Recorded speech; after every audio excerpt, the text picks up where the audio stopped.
Okay.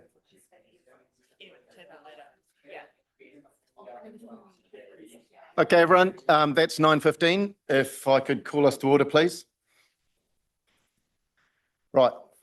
Thanks, everyone.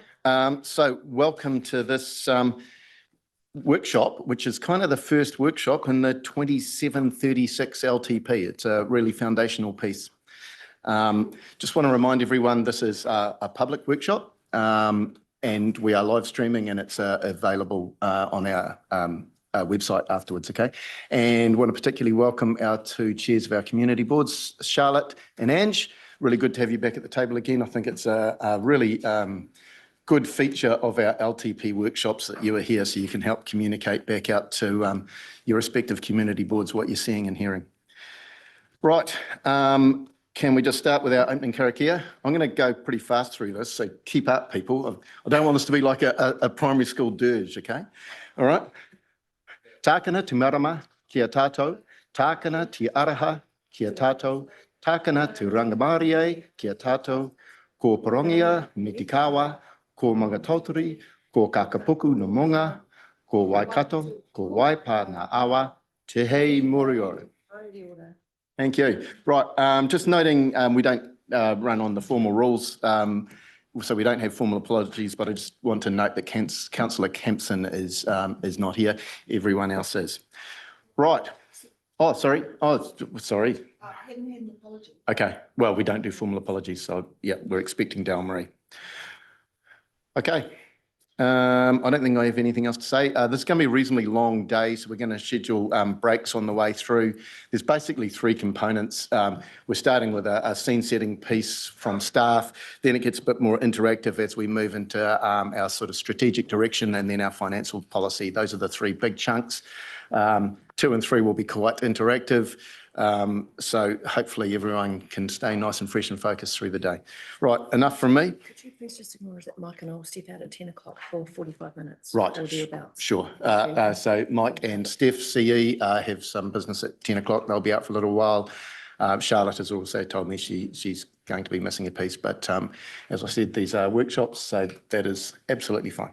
Right, over to you, Katie and Kirsty. Morena tātou. I'll be facilitating today, but we'll certainly have time. You'll hear from Kirsty. Obviously, James will run the financial strategy session this afternoon. We've got the LTP team and a lot of the executive here as well, that they're able to answer questions, but really be able to hear from you and be guided, be able to be guided by you from the day. So we have, I'll just ask Zoe to start sharing. Again, just run through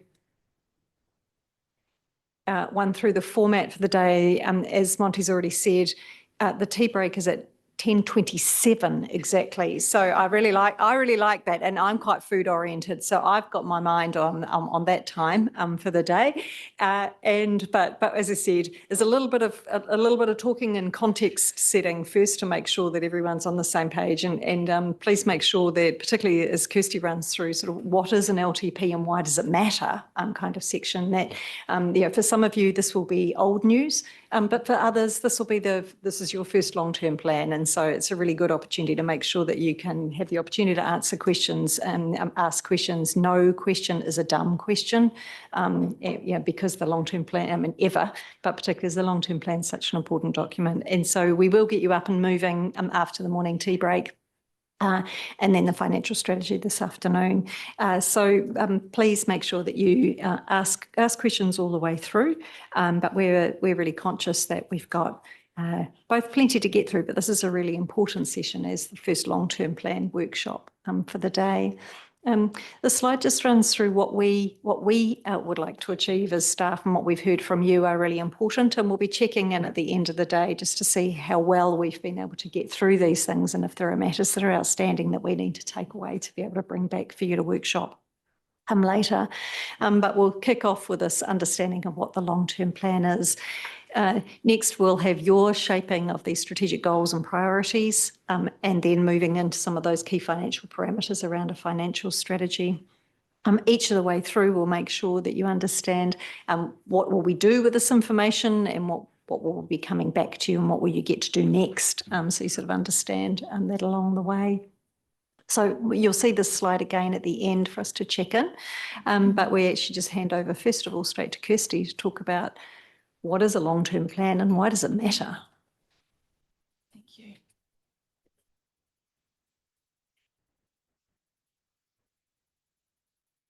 Morena tato. So the long-term plan is one of Council's most important documents. It's a requirement of the Local Government Act. It's our contract with the community. It sets out the priorities, the projects and services that are to be delivered over a 10-year timeframe. And it also includes the budget and financial and infrastructure strategies that support those decisions.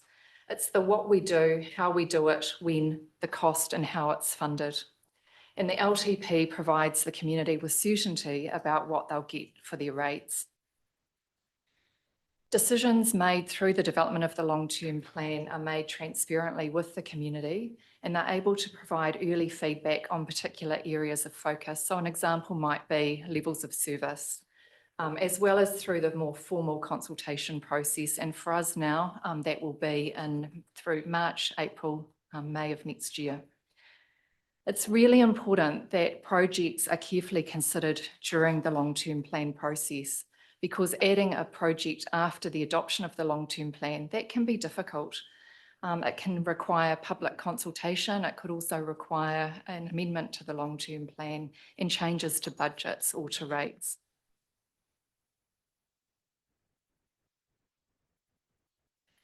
So this graphic you've seen previously, you may recall it from your induction process, but it's a good reminder for you to see our long-term plan and where that fits into the reporting cycle.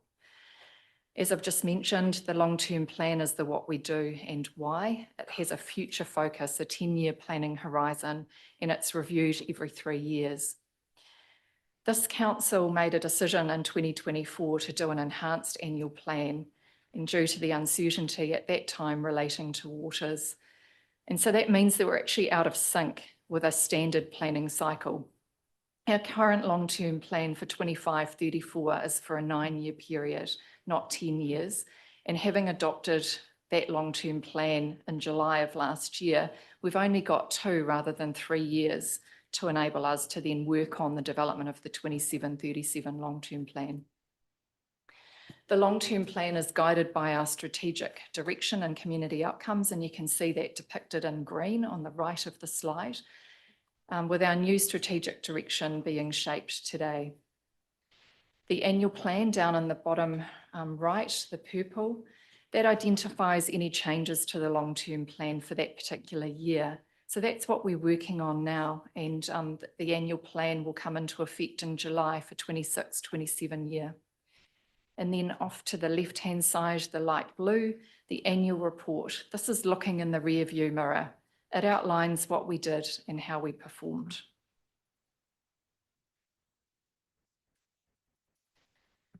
This is the roadmap, again, that you're familiar with. You have it in hard copy and laminated on your tables. And the highlight on the screen depicted there in red is for stages 1 and 2 of the long-term plan process. We've also provided for you a glossary because we acknowledge that there are a number of technical terms through the development of the long-term plan, a number of acronyms. So we're starting with stage 1. Where are we at? Considering our internal and external operating factors. We've covered this through the induction program, but it will also form part of our session with you today. And we're starting to consider stage 2. Where do we want to be? And this is where we're going to shape our strategic direction and consider those foundational financial parameters. These collectively are the building blocks that inform the development of the long-term plan.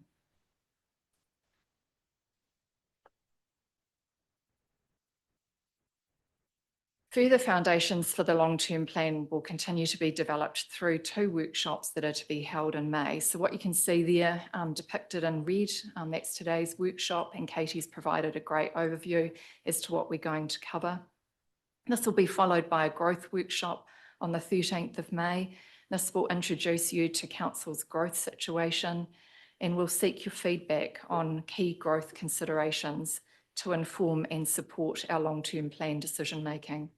And you'll recall that that was certainly a highlight that came out through the development of the 25-34 long-term plan. The second financial workshop will be held on the 27th of May.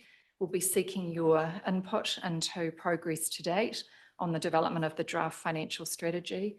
And it will also at that time introduce the infrastructure strategy, which is another vital component part of the long-term plan.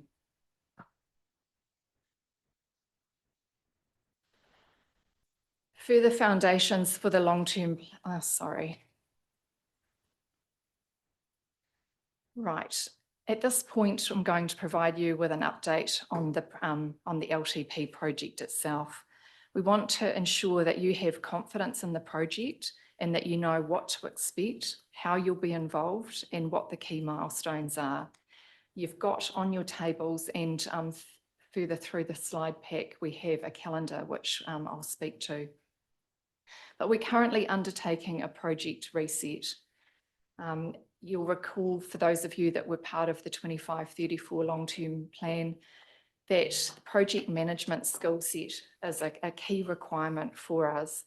And we've been able to recognise that with the appointment of a dedicated project manager, Bridget McLean. So some of you will have met Bridget through an earlier introduction in her role as Acting Manager of Organisational Excellence, but Bridget is sitting over here to the right and is our dedicated project manager for the LTP. So Bridget comes to us with a wealth of experience, executive experience, program management experience, having previously worked at Fonterra, Dairy NZ and Waikato Regional Council. So Bridget, in her role as project manager, is leading the reset, and that's going to focus on ensuring that you have greater visibility of the project at a governance level. So this is for yourself, but also other key stakeholders. There will be a focus on the sequencing of the work streams and the activities within these. These are currently being reviewed, and also to ensure that decision points are identified. We're aiming to ensure that decision-making at all levels is as efficient and effective as possible. So we're also aiming to prevent rework and duplication, streamlining our project monitoring and reporting to avoid that duplication and rework, but also ensuring that we provide quick and better informed decision-making. It's also acknowledged that the Strategic Growth Programme is a critical dependency for this LTP project. And so Karen Saunders, as the Strategic Growth Programme Manager, has been formally added to the LTP project team. As you know from where we landed with the auditing of the 25-34 long-term plan, the growth assumptions play a very important part of the long-term plan. And so you'll hear us talk more about that during the discussion today.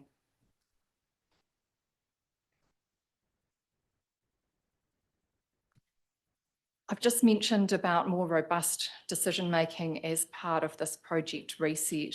And so that will be done using the RAPID framework. And this is familiar to you. You will have seen it used through the Cambridge Connections project. And it's a really great way for everyone to be clear on their respective roles and responsibilities. So you'll see these depicted in the table on the right-hand side, identifying particular groups and roles and the level of involvement they will have through this decision-making process. You've been provided with the slide pack, so you may wish to go back and revisit it if you haven't already spent time working through this. So we also want to be clear with the community and with our iwi mana whenua partners how they will be engaged through the long-term plan process. Planning is underway, working together with our comms and engagement team on what engagement will look like for the long-term plan, informal engagement and then the more formal consultation. And ensuring that we have the appropriate resources available to be able to support genuine and meaningful engagement with the community. Engagement on the LTP is going to be really important on things such as level of service. And we want to ensure that we're adopting a cross-organisational approach with our communities, that we have joined up approach to engagement on the long-term plan and related key projects like Cambridge Connections and the review of Waipa 2050 growth strategy. We also want to engage at place and in a holistic way. So there's nothing better than getting out into our community and hearing from our people what's important to them within their places. And so we're wanting to ensure that we do that, adopting a holistic approach. We talk about a number of things across the council business and that we don't need to keep doing bespoke engagement events on each project. Our communications and engagement approach will be underpinned by IAP2 framework. Again, you will have seen this previously. This sits within our significance and engagement policy. And for us, this is about ensuring that we're transparent about what level we are participating in with the public and therefore what they can expect to see. You'll note that the Empower section on the right-hand side of the slide has been blanked out. It's not available for this project. And that's because council is the decision maker. The legislation requires that, that the LTP is approved by council as a whole. It cannot be delegated to a committee or any other forum or staff member. We're also working with Neda and Erin in our Strategic Māori Partnerships team about engagement with iwi and mana whenua partners.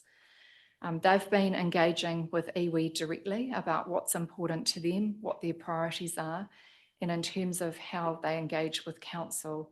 So we will plan engagement based on what we hear and how iwi and mana whenua also want to be engaged with through the development of the long-term plan. And we'll keep you updated as we progress the development of this project in terms of the engagement approach.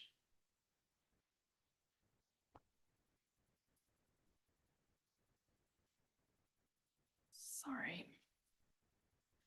Right, this is a very busy slide and it provides you with a high-level overview as to the calendar, what you can expect through to June of 2027. You also have this laminated on your tables. Part of the project is making sure that we're transparent and that we're clear on timelines, on touch points, but also on decision-making points with you. We want to show you, and this slide depicts it, the workshops. So those are what is depicted above the dotted line midway through the slide, and also those more formal decision-making points, and those are depicted below the dotted line.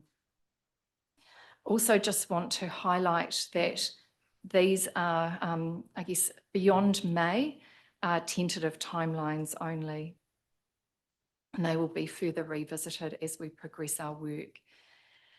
This slide is also intended to highlight to you that this workshop is the first of many, and to also give you a heads up that we're going to be coming back to you to signal approvals on 16 topics between now and the adoption of the long-term plan in June of 2027. We've structured our the project into 4 work streams, and these are depicted with the colours. And there's a guide there on the right-hand side of the slide. So the blue for the foundations work stream, which includes growth, and that will be led by Karen Saunders. Audit, led by Bridget McLean, and reform led by Melissa. So then red for finance, and that will be led by our new finance manager, Tommy, who you met yesterday. And green for activity planning, led by Anthea, with comms and engagement led by Gemma in the strategy team, but obviously working closely with Lisa and the comms and engagement team. We'll continue to provide updates on the progress for this project through Strategic Planning and Policy Committee as the primary committee. And there will be risk reporting on this project also through to the Risk and Assurance Committee. And we're providing regular updates through to our community boards. So that brings us to a close of the project session, and I'm now going to hand back to Katie. Thank you. This is a good opportunity to just pause and ask for questions that anyone has about anything that Kirsty's covered this morning, or any other thing, something that hasn't been covered.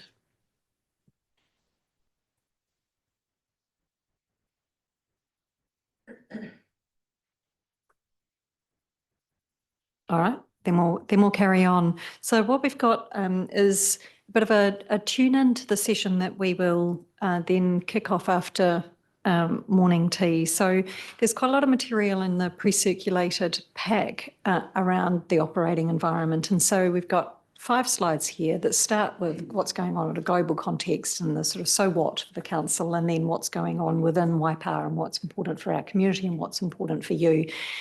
None of this is new news, because this absolutely pulls together that material that you've seen both through the induction that you've already had, the sorts of work that you've already been talking about. But it's always really good to make sure that it's just front of mind again for you as you then go into setting your, the goals and priorities for this next period of time. So we've ended up putting sort of the headings for these things up on the slide, the supporting materials in the background pack. But I think one of the things that's important is always to keep in mind that your long-term plan is a 10-year plan. And so you're always balancing sort of what's front of mind now and what do you see actually coming as the drivers of change over that 10-year period. And so those global factors like climate change, like tech and AI, like the economic changes that an ageing population that are going on in the country, what are the trade impacts, how strong will the Māori economy be? You know, those are the sorts of global factors over 10 years that will really continue to impact our community. And the same with, just within our district, not just our district, but we've spoken last time about the sort of rapid and uncertain growth in a rapid and uncertain world in which we're living in. And so that kind of need for the resilience and risk, the community expectations and trust, those themes coming through strongly. We know that the role of local government will change significantly within the next, over the next 12 months with a series of legislative changes, and that will change, like I say, the purpose of local government. It will change the way that we can fund the work that we do. It will change the nature of the contract that we have with our community quite significantly, as well as then some of the specific functions like civil defence and resource management as well. And certainly in a council context, we know, and we've spoken before about growth, and we'll have a specific workshop about that, as Kirsty's already mentioned, in May. We do have a discussion that we need to have about the levels of service that we're able to provide to our community. We're obviously kicking off Future Us to make sure that we're well positioned as a council to respond to what our community needs of us. We've got recovery from the latest storm event, and who knows what will come in the next 48 hours, let alone the next 10 years around that kind of risk and resilience and the sort of broader reform. The top risks for the organisation are ones that are canvassed well, and you know what they are. It's not all doom and gloom. There are obviously opportunities as well. And I think that that's really the thing to be thinking about as we think about if we, as the role of local government's reshaped, what does that mean about the way that we partner with others in our community? How do we lean into being an anchor institute and work differently that way, including working differently with iwi and mana whenua and others in our community? The so what about this, when we think about specifically about the long-term plan, then I'll state the obvious that we can't keep doing things the way we've been doing them, and that's something that you're really conscious of, and you've spoken about, from the first time you got together at Okoroere, both from a financial context, but also that sort of nature of the contract that you want to have with the community, which is some of those things that you'll see come through. It will be a challenging long-term plan. And I think one of the things that is why it makes it even more important than always, then to pick up on the point that Kirsty made about that transparency of decision-making for you, so that you're very clear about the trade-offs that you're making all of the way through. And then the community understands those trade-offs as well. We are committed to improving the way that the long-term plan process is run, and Kirsty's already touched on some of the improvements at the project level, and some of the other things here are up on this board about some of the lessons that were lessons learned from the last time round. And so thank you to those of you who took part in that lessons learned exercise, because it was really valuable both to understand what was important for elected members and what improvements at a staff level we could be making to make the long-term plan a better process, and therefore kind of more and better by more rigorous, less painful, and more efficient as well. So I think we really want to give you confidence that we are taking seriously these sort of opportunities for improving the way we do it. It's going to be particularly important, given that we've got 2 rather than 3 years, that we are really focused on working our way through this in a logical way, and that you are really clear where those decision points are all the way through the process. And certainly we know that a long-term plan doesn't just get approved at one point and then put on the shelf for that 10 years. And so making sure we've got that long-term program and making those improvements all of the time, and that relationship then between the long-term plan, the annual review, that Kirsty's already spoken about, becomes really important about the way that we manage this on an ongoing basis.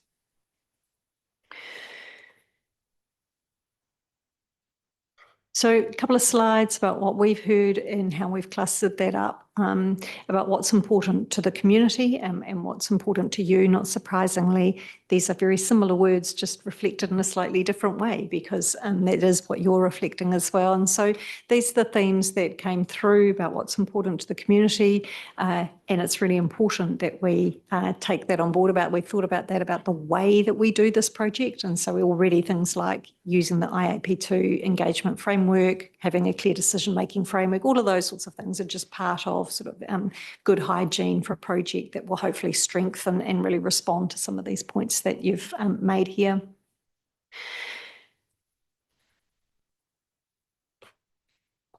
And we've also had done a review of all of had a stock take of the engagement that we have done with the community over the last couple of years across all of the range of topics that we've heard, and that we've heard quite consistent material. And again, you've got the sort of detail of that in your pre-reading pack, but it's really worth just reminding ourselves what's important to the community. Like I say, this is very similar to the previous slide, as you would expect, but I think that's a great thing to be able to recognise that what we are needing to make sure that we do will flow through to the way that you see what comes after the break, about what do you think your priorities want to be, what are your goals going to be, and how does it make sure that that really aligns with what's important to you and to the community.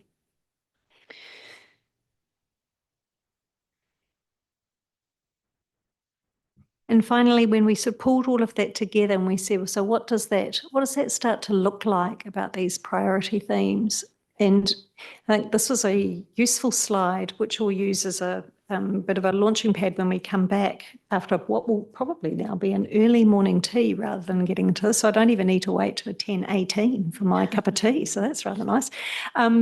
Is these things here around what is important. And this is both the what do we do and how do we do it, is what we've heard, and tried to really cluster these things into this time. And I think these give us a really good basis for what your 10-year strategic goals might need to reflect, to make sure that they are actually reflecting back to the community.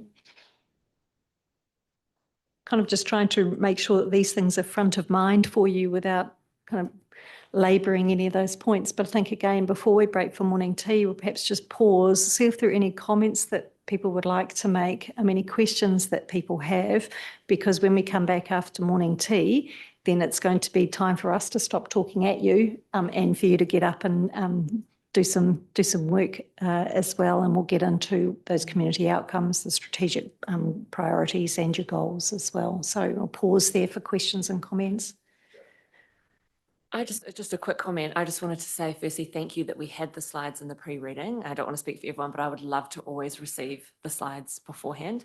And I just think the slides are so good, the way that they are set out. I think that might have been Gemma's excellent work, but just the fact that they're so clear like that, just the graphics, everything is so easy, it's so clear.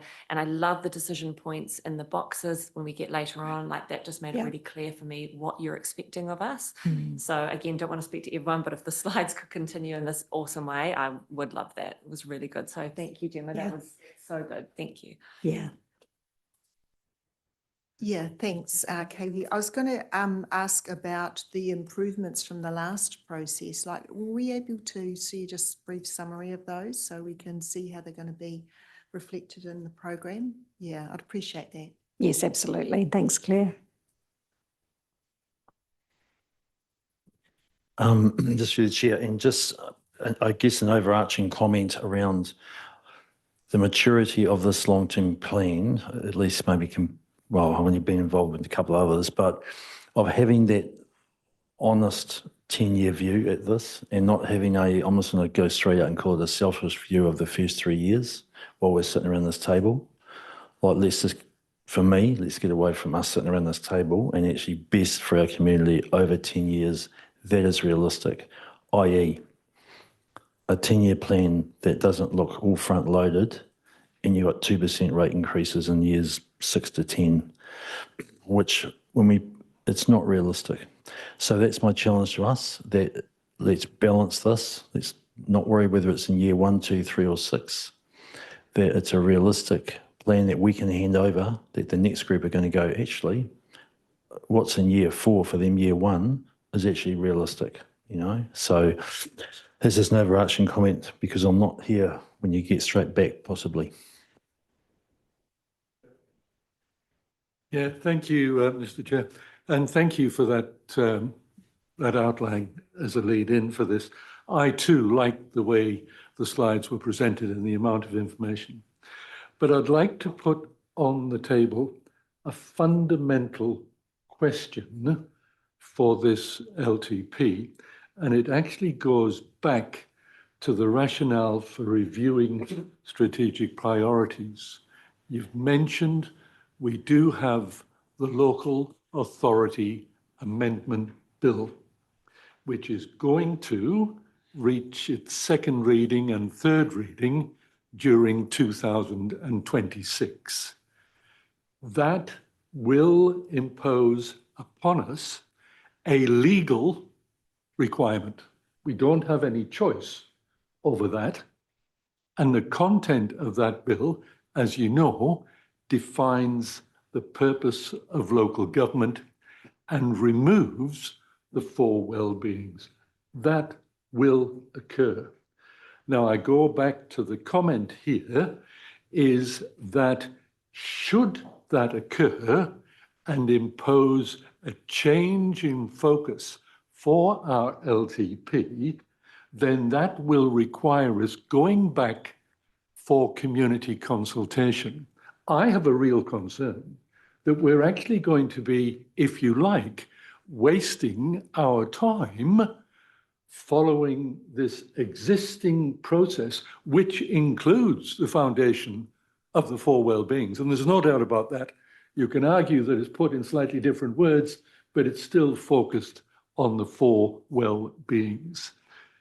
I recall that we had a similar situation in the last LTP, and because we had changes going through, halfway through, we decided retrospectively in error to go to an enhanced annual plan. I look at this program that we have now, a very complicated slide, you said, but it does give us a very strong idea on what this process of defining the long-term plan is going to achieve. I think that if we have to stop because government tells us we've got to change our focus, then that is going to put us into another high-pressured situation to change the fundamental principles on which the LTP is based. It very clearly states what the purpose, and I don't need read them out because you've all read them, but it totally changes the focus. And we know from what our current operational structure and outcomes are that we will need to considerably change our operating model and our focus.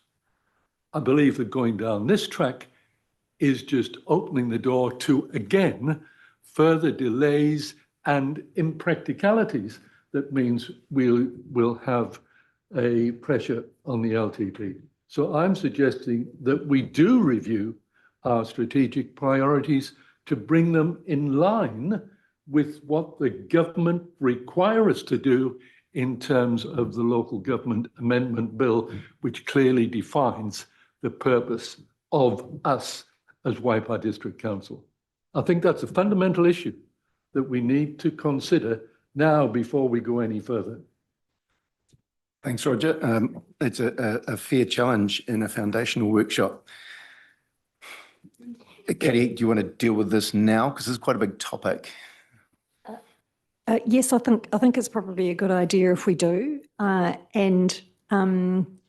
because you're absolutely right, Roger, and this is something that we've spoken about as staff and pros and cons. So what I take from, I guess there's sort of two parts to what you're saying. One is that, and when we know changes come in, we don't know exactly what form some of the reforms will take, like resource management and things like that. We've got the direction of travel. We don't yet have final wording, but so we've got direction of travel, and so we're going to have to keep tweaking as that comes through. So that's one thing.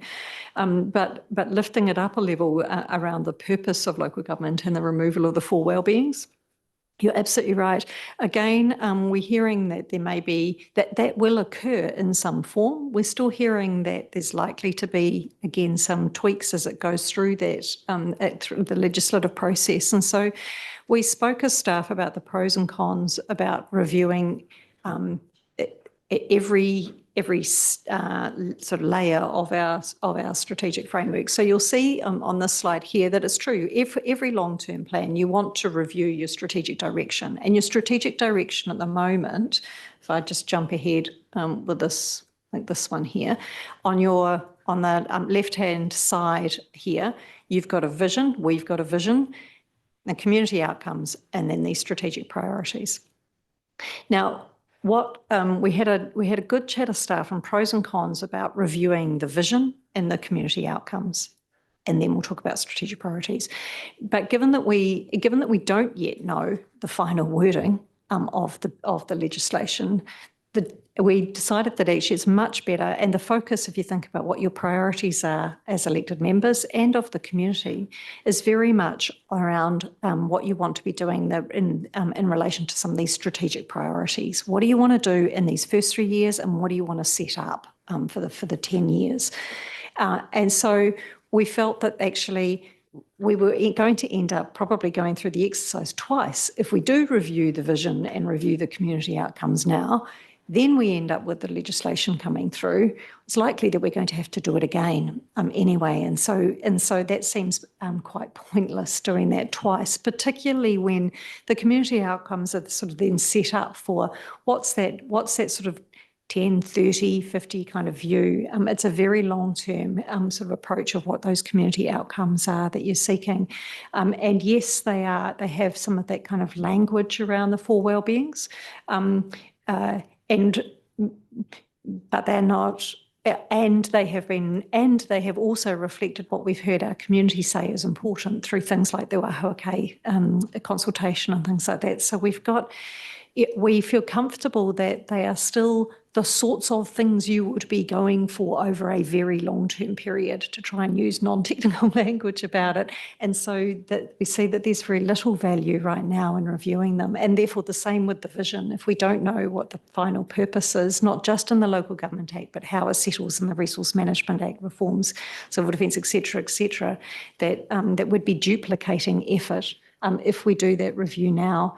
We absolutely agree that we are going to need to come back and look at what the impact is as each of these bits of legislation settles. But our recommendation to you is that we just park those and that they are not impacting what you want to decide for the here and now as your priorities for the 3 years and your goals for the 10 years, and that's where we are better off focusing our efforts with the project for now, which is the piece at the bottom, which is what we're anticipating doing with you shortly.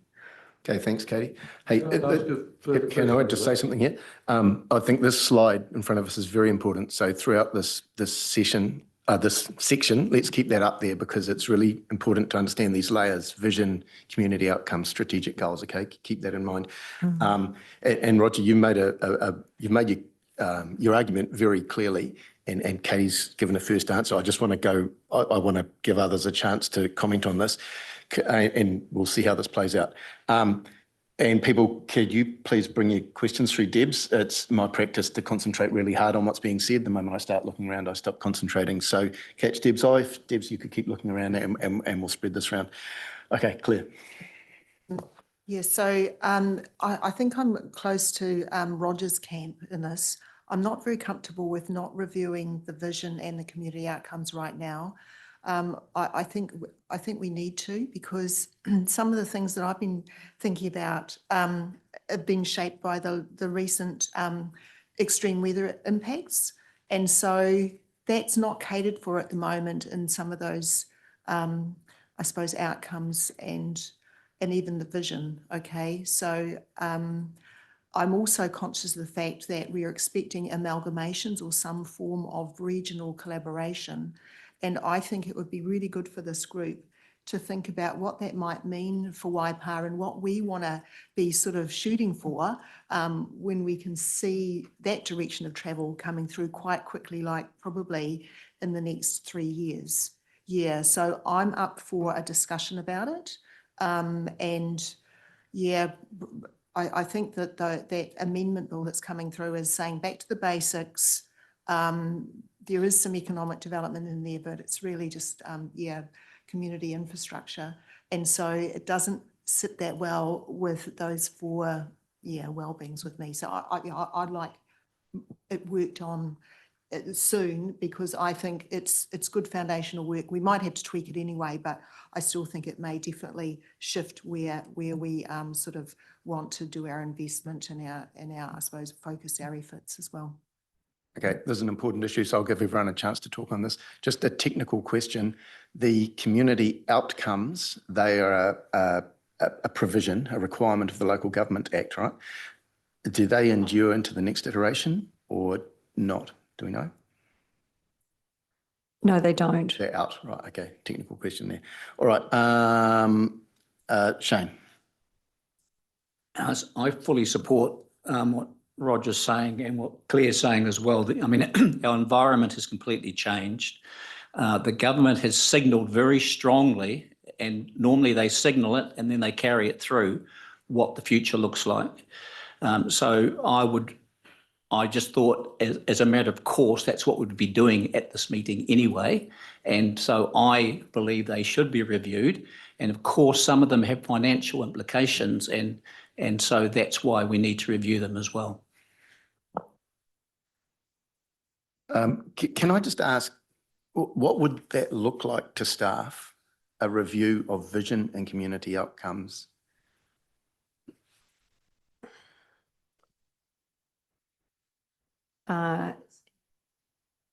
It would mean at a process level, it would mean workshopping that with you, obviously. And then we would need to think about if we would want to and when we would want to engage with the community about that, which is partly this kind of timing issue when we've already got sort of a reduced time frame.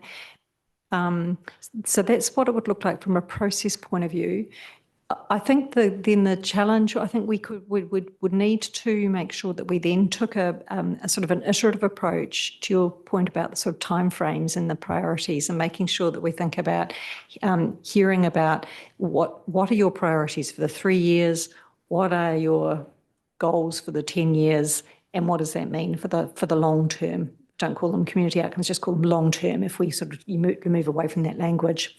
And I think we would just need to make sure that we, get those things into the right boxes, because you're right that the financial implications then are in those first 3 years and then the 3 to 10, which is what we're really focusing on, which is why we were expecting that we would want to break down these external priorities and review those quite a lot, and that this focus of the workshop today was anticipated that it would focus on those, because that is absolutely where you'd be able to respond to the things that you've already said are important, which is about getting our finances in order, and that trust and transparency for the community, getting back to and that's sort of reflecting the change that's coming through from central government about getting back to basics, and that's what we would be doing in the first 3 and then those 3 to 10 years.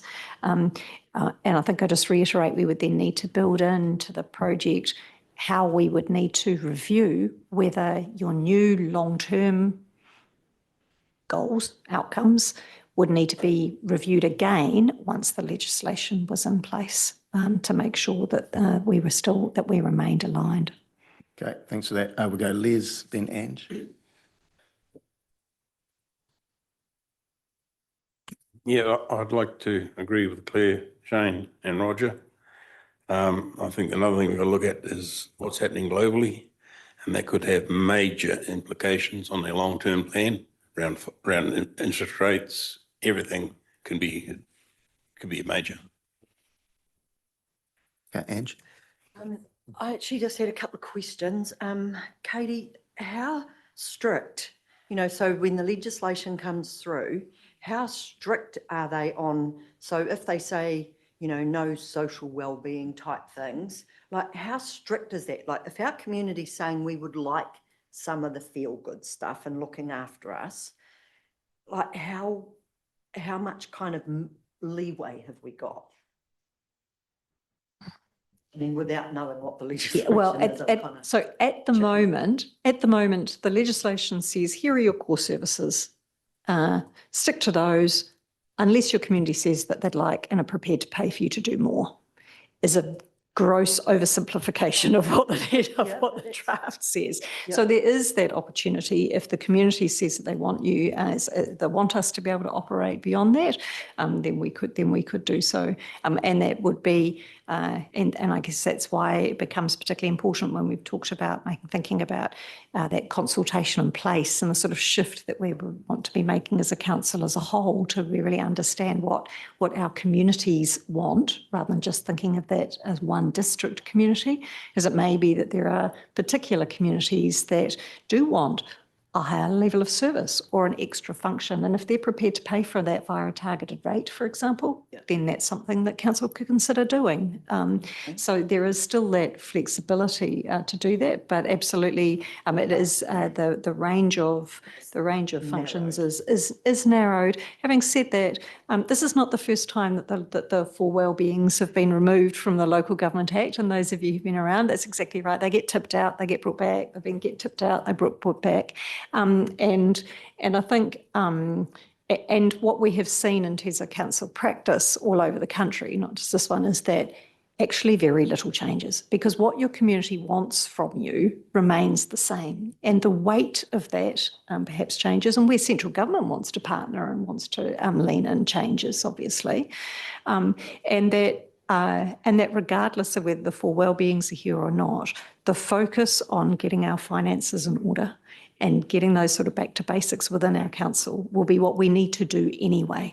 And so those priorities won't change regardless of whether we do or don't have 4 well-being sitting in the Local Government Act. I think, again, for people who are new, this use of community outcomes in the Local Government Act has proven, I want a word that's different to problematic, but they've never really landed particularly well. And I think what we've seen, and this is one of the reasons for reviewing, not just for this council, but up and down the country, is each time that we often end up with the vision and community outcomes being very, very general. And then it means that there's quite a gulf between that and then whatever priorities and goals are set. And so you can they're not useful in that way, and no matter how they've been framed. And the sorts of community outcomes that are currently in place here are really similar to those from councils up and down the country. They use slightly different language, but they kind of cover the same sorts of things. But what really matters is then the priorities and the goals that you set for your first 3 and then your 3 to 10 years. And that's what, because that's, as you've already pointed out, that's what drives your work program and your budgets. And that's really where that's where things get real in the long-term plan. It's probably just important to keep that in mind, because it means that they are relied on less than your priorities and the goals that are the thing that really drive your program in your long-term plan. So then, once it's passed, how much, how much time do you have before they start to say you've got to do it like this? No transition. That's right. There's no It's like once transition. it starts, Yep, there's no like- transition provisions at all, and so it would come into effect immediately for this 27-37 long-term plan. Okay, I thought that would be Yep. what you're saying. And then just one last comment.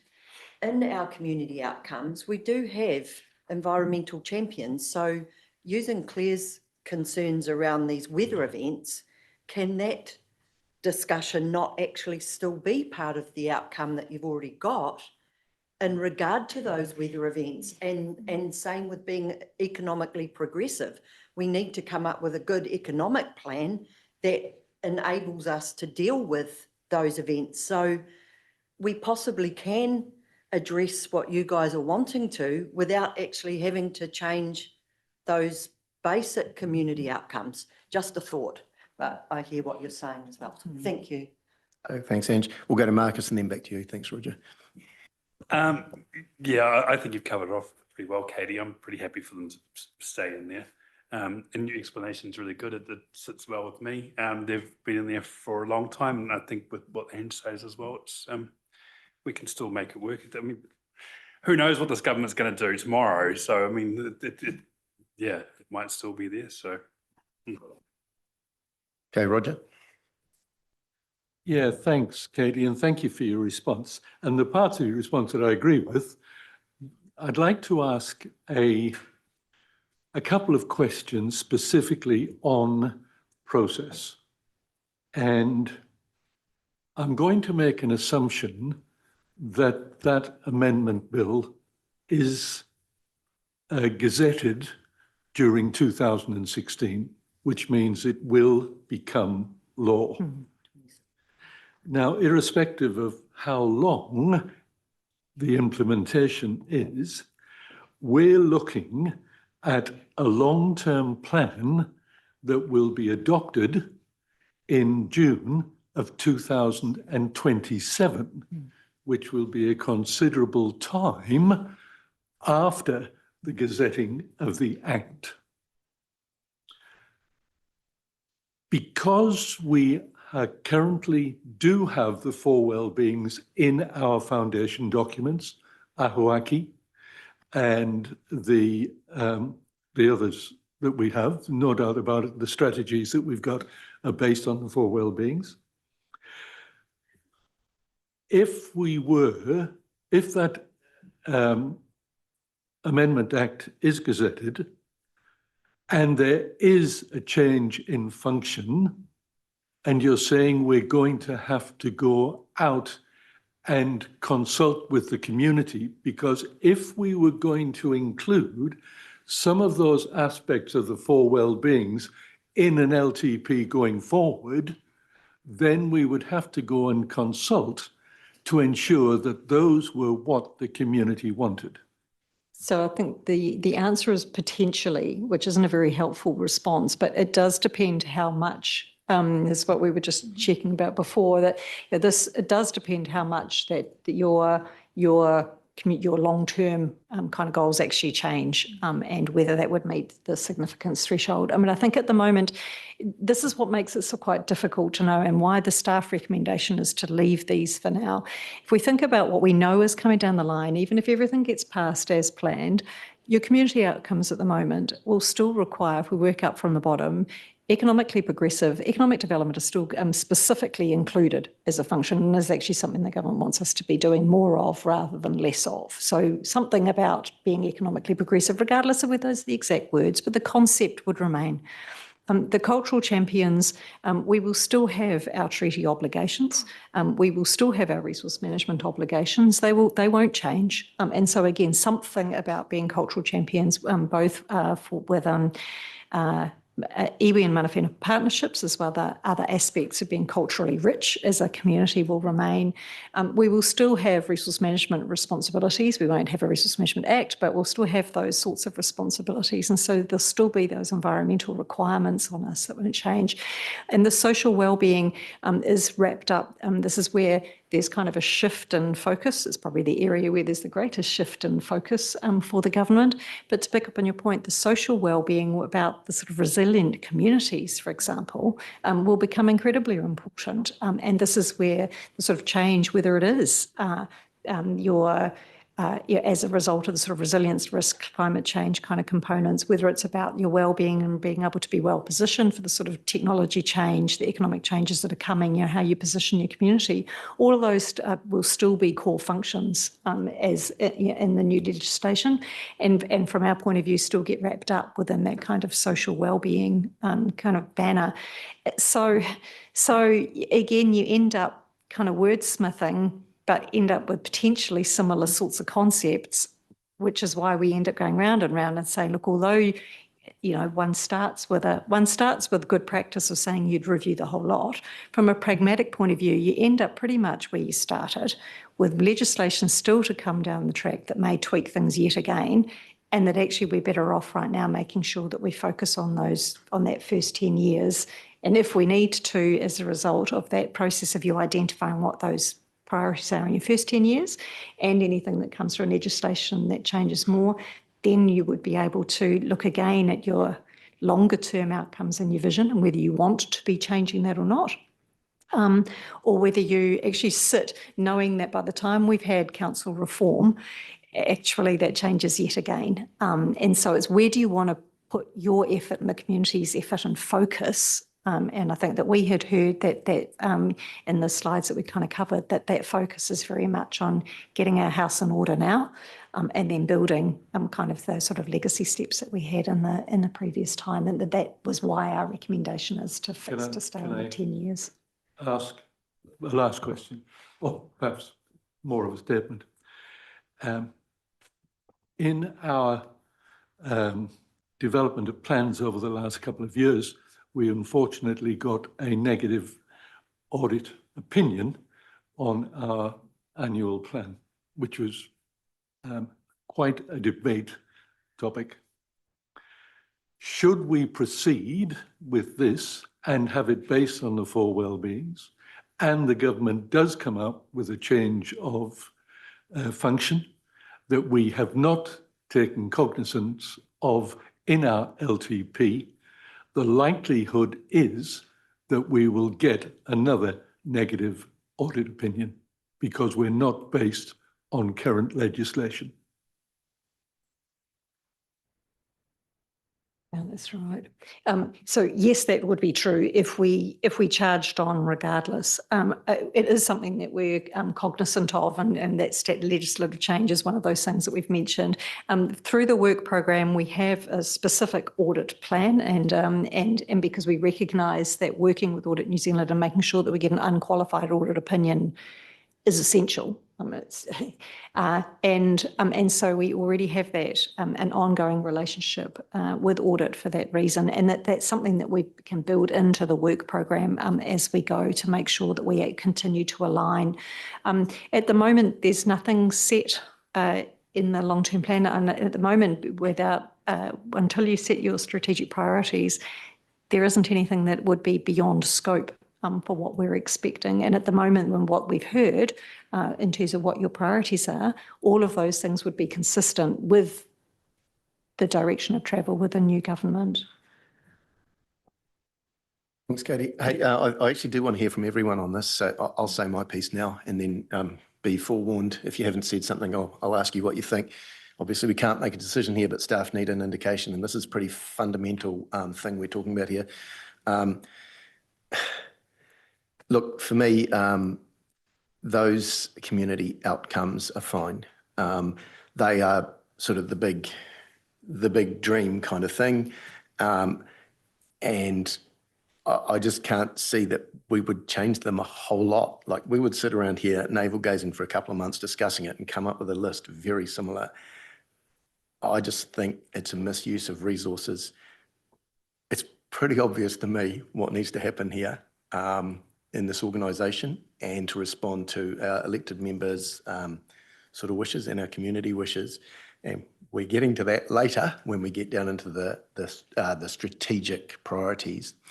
I personally would find it a little frustrating to sit around here for a couple of months navel gazing when I just want to get to the strategic priorities, which are actually going to drive the next 3 years of what we do, where we place resources and so on. So that's me, but it's, I really want to hear from everyone else. So Pip, you were up and then off, but I do want to hear what you think on this fundamental difference between do we reconsider vision and community outcomes or do we not? Pip. We all got elected, in my view, to represent our community, and we have to start taking the community's views into account. Now, at the end of the day, if we have legislative requirements that sort of says, you've got to downgrade those, we've got to face that. But first and foremost, we're here to represent our constituents, to represent what they want, and therefore, I think that's where we've got to start. Can I just push you on that? Which means what? Do you want to review or not review? No, I think we just got to plough on. Okay, thanks. So I can't remember who hasn't spoken, but. I've spoken, but I just want to make that point. I've listened to your arguments and then I've changed a view because of listening to the arguments. So you're saying that the social well-being can be interpreted in such a way that it is not the four well-beings, and that can be proven by what's in the priority list. Okay, so if that is the case, then I'm a lot more relaxed about it. Okay, who haven't we heard from? Dean, then Joe. We'll go work down that side, okay? Yeah, I've been listening to the arguments and the discussions before, and I'm agreeing with what you said, Monty. It makes sense. I think we should move on. I think we can cover things off and catch up with the legislation if we need to. I'm happy with that approach. Joe? Yeah, so am I. I think they're fine to stay. We'll be considering those themes throughout. I also think this team is probably going to be under enough pressure as it is with the workload that they have, and I wouldn't want to increase that by reviewing them. Yeah, I think we understand our community sentiment well enough at this point to focus our efforts on the strategic priorities. I think the themes and the outcomes, the community outcomes probably aren't going to change too drastically, and that is where our core focus is. And just on reflection, that vision was actually reset as we were going through the pandemic, which is quite an interesting time. It was quite a moment of disruption where there was a lot of uncertainty, and perhaps actually coming back to that vision right now is something we could reflect on in terms of how we navigate our way through this next uncertain period. But yeah, I think at this point, let's just park that, and I would be definitely committed to investing more of our time in strategic priorities. And I think that's, to be honest, where our community expects us to be focusing our efforts anyway. Okay, I think that's everyone. Unfortunately, we haven't got the mayor here. And Marie has said she's going to be late, so she's apologies for lateness. Katie, do you want me to do a show of hands or something there? Because we're kind of, we can't make decisions, right? I get that. Or do you just want to No, I consider think what that you've heard? I think this is really important. This is I mean, Roger's right to raise this because this is a fundamental choice that you have as elected members. And I think it's actually a show of hands that you say, this isn't a decision, this is a workshop, but a show of hands actually gives us a sense of how to approach that as staff would be really useful for us. And I guess, although just while I am still talking, Mayor Mike's not here, he is a member of the project governance group. And so this is obviously an issue that we've canvassed with the governance group as well. And at that, I'm looking at Monty as the other member to make sure I'm not speaking out of turn. But Mayor Mike's view is that he's also comfortable that we focus our efforts for the same reasons that have been spoken about on the strategic priorities. Yeah, look, I think that's correct. And my inclination is to do a show of hands, but I'm a little loath to do it because this isn't a decision. But I think that a lot of the point of these workshops is giving staff some direction. They go out and do all the work and then come back to a decision point. So, Roger, do you just want to say something about that? Sorry. I don't think we should go for a show of hands because that is contrary to the philosophy of a workshop. But I think there is sufficient indication around the table of what the direction is. So I'm quite happy to accept that going forward. Okay, just to be clear on that, my read on the direction is the majority are probably happy to stick with the vision and the community outcomes, but put all our effort into that. You're agreeing with that, right? I am agreeing with that, but if things do change in the future, I will be saying, I told you so. Just on that, there's so thank you, Roger, and I thank you for bringing this up because it's a foundational workshop, really good question to bring up, and I think we've canvassed it quite well. And I just want one final comment on this before we break for morning tea. If the legislation does change, I'm very determined we don't cop a negative audit opinion on this. So if the legislation was going to change and mean we're in trouble, I would rather deal with that then than waste 2 months now in the absence of clear guidelines, doing some potentially, non-enduring work on that. I would rather deal with it later on. And I don't actually think it would be a problem because a lot of our effort is going to be into this next 3 years, the strategic priorities and so on. If we need to review the top 2 levels of our strategy, we can actually do that relatively easily later with appropriate statutory guidance. I can give you an assurance that when that act is gazetted, and it does, I will bring it round the table again. Good on you. Okay, that was really good debate. Thanks, team. I think we're on time for morning tea. Does that work for you people? Okay, let's break for morning tea. That was really good. Let's continue just like that, okay? Absolutely. Can we come back at 10:45, please? 10:45. Thank you.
All right, thanks, Zoe.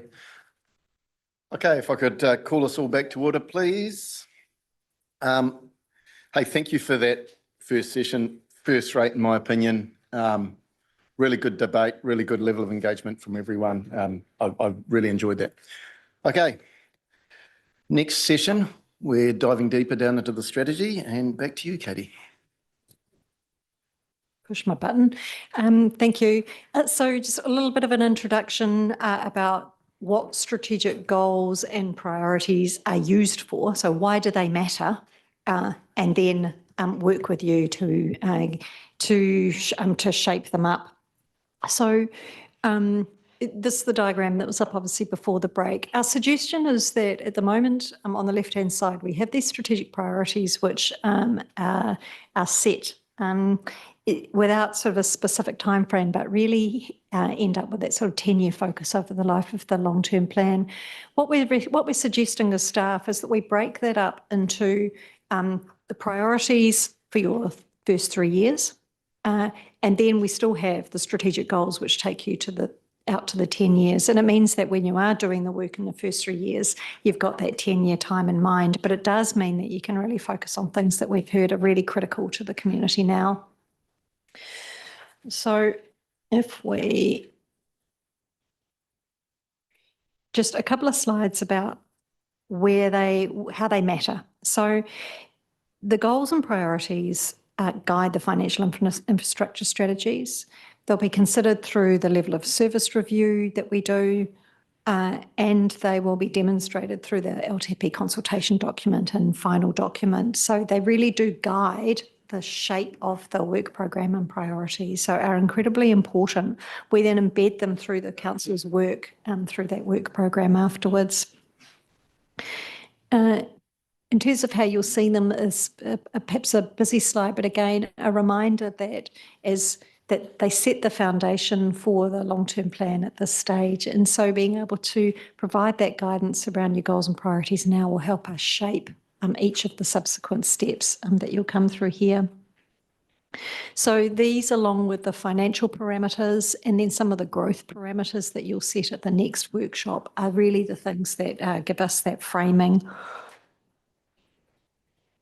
And will guide the budget by the time we get to the end of the work that we do. The way that we're suggesting coming up with these is, here is to use the themes and the operating context that we've talked about already to focus in on, like I say, the 10-year goals shaped at today's workshop. We've provided some draft goals and for you to consider based on what we've heard around that operating context and what's important to you. And then the 3-year priorities to start working towards those. What do we need to, if we work towards our strategic goals, what do we really want to focus on in the first 3 years? And this is based on work that has already been pre-circulated and socialised a bit as well. So what we're going to do is this slide here simply places each of what you've already covered today. It kind of adds it all up into the right column so you can see what shapes the discussion that we're going to have today. We've brought you a draft for discussion around the strategic goals. So talking about those first, these are a draft for discussion only based on what we've heard. It would be sensible to get to 3 or 4 strategic goals for your long-term plan rather than this list of 7. And so the exercise that we're going to do will help us draw out what those themes are for the sort of 3 or 4 goals. And then we'll do that first, and then we'll move on to thinking about, well, in the first 3 years, what do you really want to hone in within those strategic goals? What we've got here again in the pack is these draft goals with a goal statement about what that means. Those 7 are replicated on the wall here. So I'm going to pause before we start an exercise just to check that everyone is comfortable with the concept that we end up trying to develop these strategic goals for the 10 years and then the priorities for the 3 years, and end a discussion about the sort of concept before we get into the actual content of them. And then I'll give you some instructions.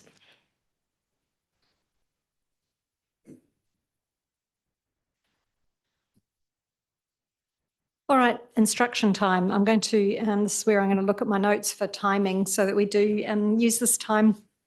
So, strategic goals. There are 7 on the list here.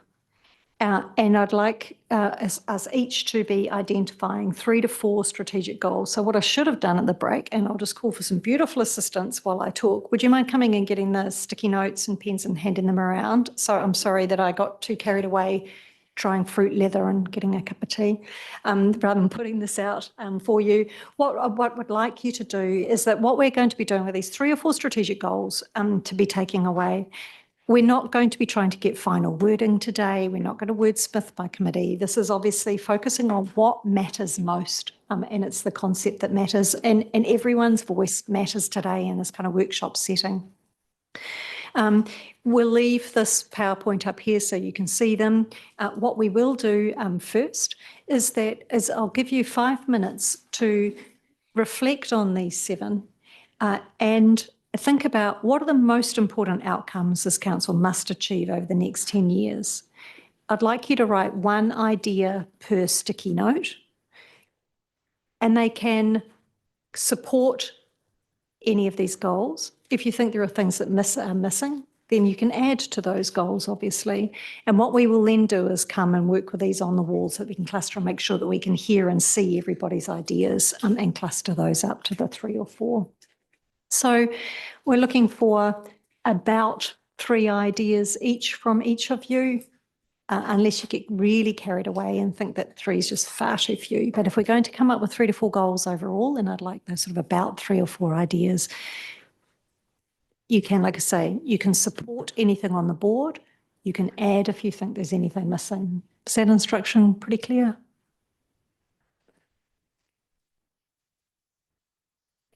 Thank you. So once we do get this, once you do get your sticky notes, like I say, I'd like you to write down those ideas. One goal per note, please.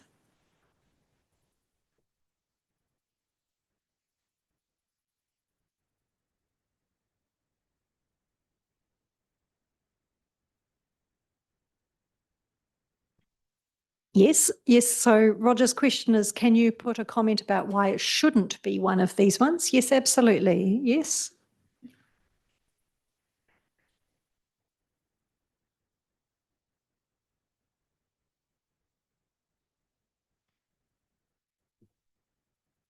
And the other comment is obviously these things are not, the 7 up here are not mutually exclusive. So if there is a concept about these that really resonates, or you think actually, yeah, numbers X and Y is the thing that really matters to me, then cluster it that way, because we will end up with 3 to 4 at the end.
Claire's question is, are we allowed to do more than 3 ideas?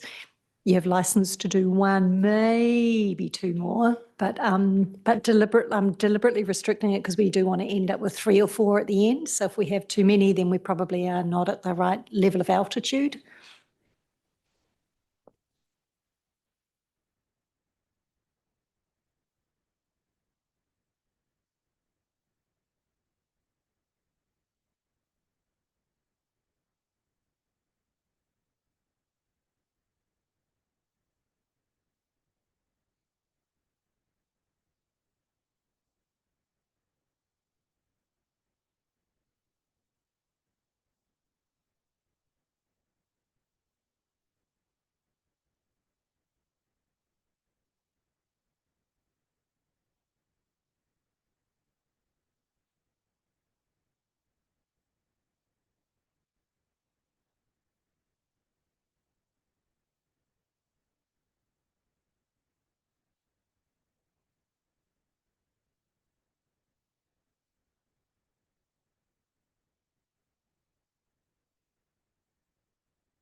Let's give people just 1 more minute.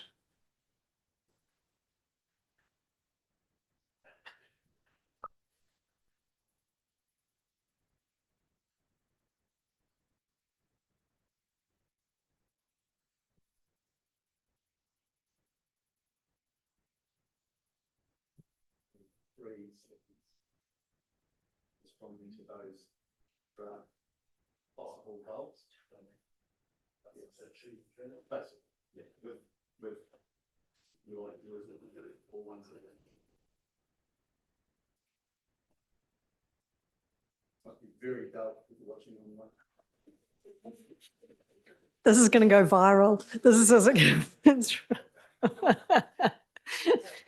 for an action council. Yeah. All right, that's your 5 minutes. So what I'm going to ask people to do is bring each of their notes up and come and place them here against the wall where you've got the same 7 draft goals up here.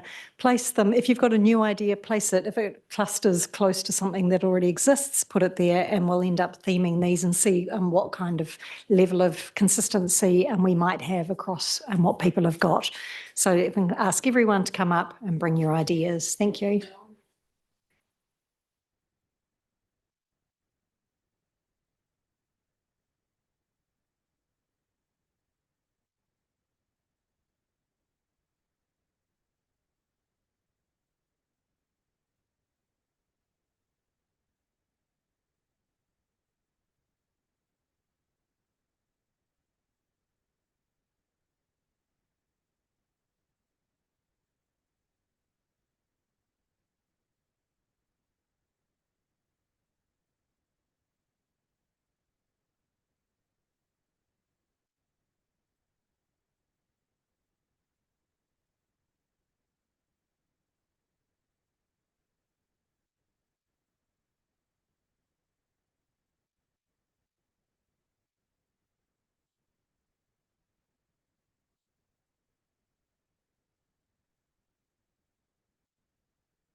All right, we are going to need to pass the microphone around for anybody's online, so it always feels a little bit awkward for this time, but it is important that for the record that we do have that kind of record of where people have placed their priorities. So we've got a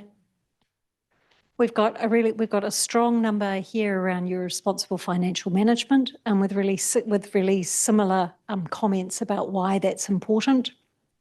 And then the other where we've got the most is around this trust and confidence in council. There's a couple of specific comments made about this, about the need to deliver on our goals, thinking about the service delivery the right way, making sure that we achieve that customer satisfaction about what that means to you. This is a what and a how kind of goal for you here. Beyond that, we've then got a bit of a more even split between a few more. So if we start at the top here around the well-managed growth, and making sure that we're doing that very carefully, and making sure we do it really well, and that so well-planned growth becomes the phrase that you use commonly here. Can I make a comment? You can if you take the mic. Yeah, as well as planned, I think around the council table, we need to understand the components of growth, which I don't think we all fully do. For instance, how much of our planned growth areas is already enabled, and therefore comparing that to what the growth is, are we ahead, behind? You know, that's the understanding bit that I think we need.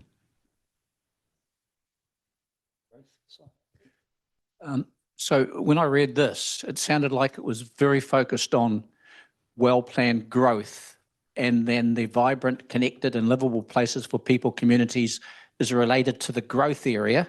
But I want to make sure that it's not only the growth areas, but it's also already where we exist becomes connected, livable places for people and communities. So I think it just needs some changes there with the wording. Yeah, I think both really good points. And boy, are you going to love the growth workshop on the 13th of May, because that is exactly one of the things that we'll be bringing to you so that you do start to understand that. And we're really conscious within the growth program that we do start to tell a much better story based on that evidence of how are we, obvious technical questions, how are we tracking against the NPSUD? What does that mean for our communities? How infrastructure ready are we in different places? So that's exactly the information that we'll bring to you there. And that just-in-time comment. And the just-in-time comment, absolutely. And that's going to be really absolutely critical. And I think to your point, it's the same. Yeah, I'm really conscious again from a growth perspective that we focused very much on new growth areas, and this council actually in the growth strategy hasn't had a focus on existing areas or even brownfield development within existing areas. And that's something that I think, if you think about making the most of what you've got, which is what you want to do before you start building new stuff, then actually there is a change in principle that we'll certainly be bringing to you in that growth program to test with you at the next workshop for that very reason. And so that's true about growth, but it's true in general about what we want our communities to look like everywhere. Yeah. I would suggest that Shane is possibly suggesting an 8th strategic priority, because if I heard you correctly, it was to create great places to live, etc. Whereas this one is very focused on doing growth well. So, yeah. If that's the case, definitely needs a separate one, because it is an issue right now. Te Aomuru Main Street, no focus there, money being spent in growth areas, but we still want that to be a livable place. I hear what you're saying, and I was wondering if I could suggest that those values or goals could be combined with the community resilience, because often the livableness of them will need to be reflected in how adaptable and resilient they are anyway.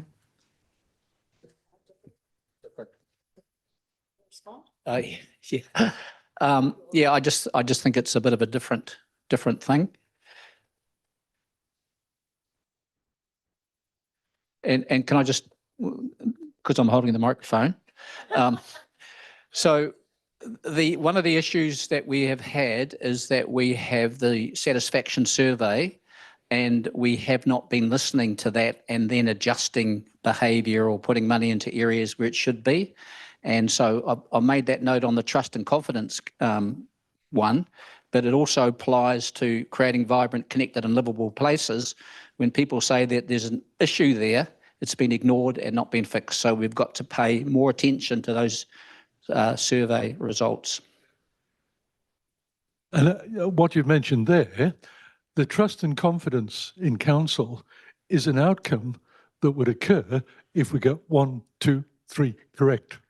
So that's what I think about that's an outcome that we want, but it's not a strategic priority.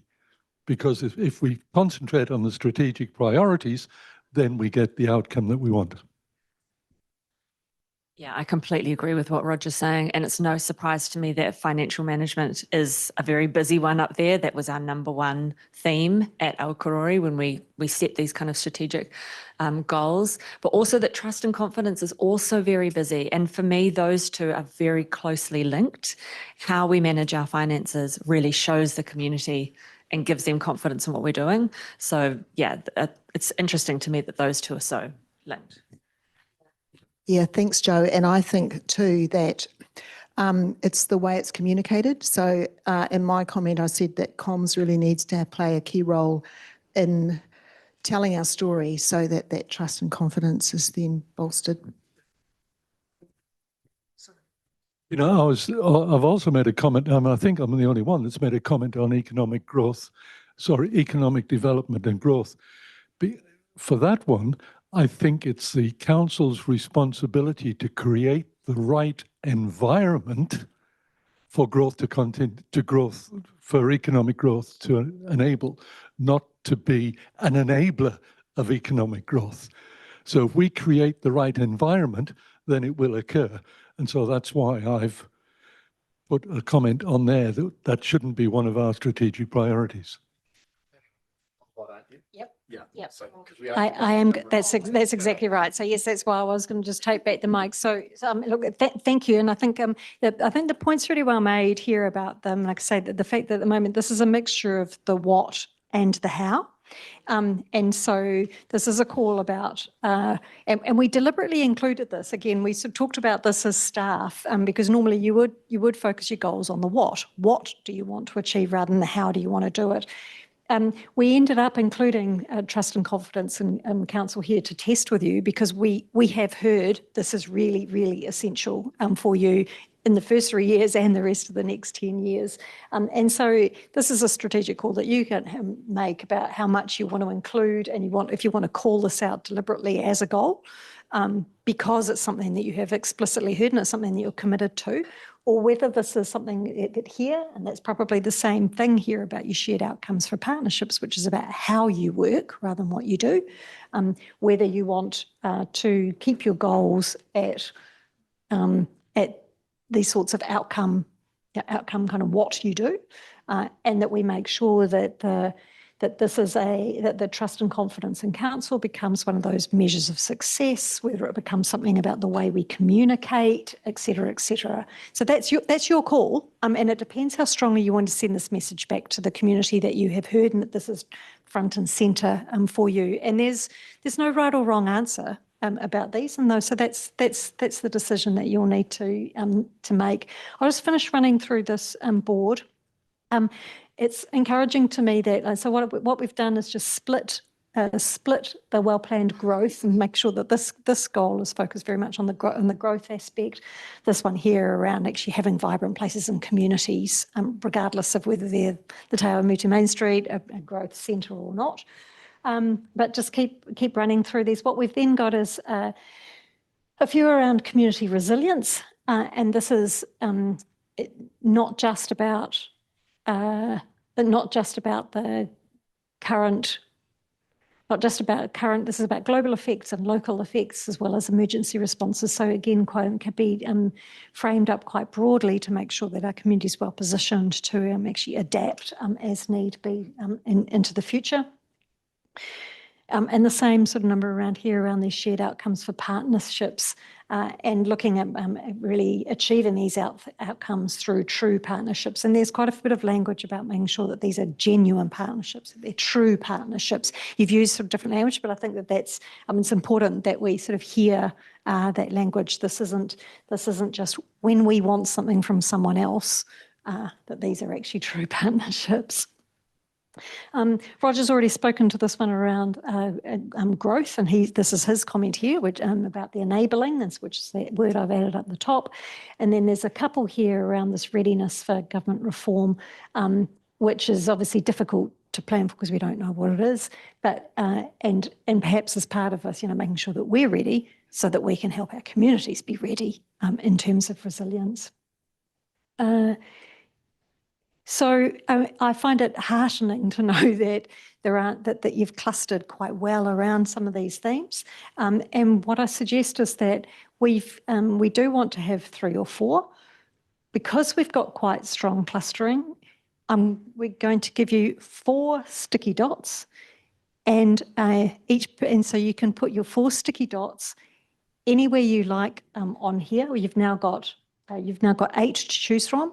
You can put all 4 sticky dots on one, or you can spread them across, depending on what's important to you. Okay, so you've got 4 dots.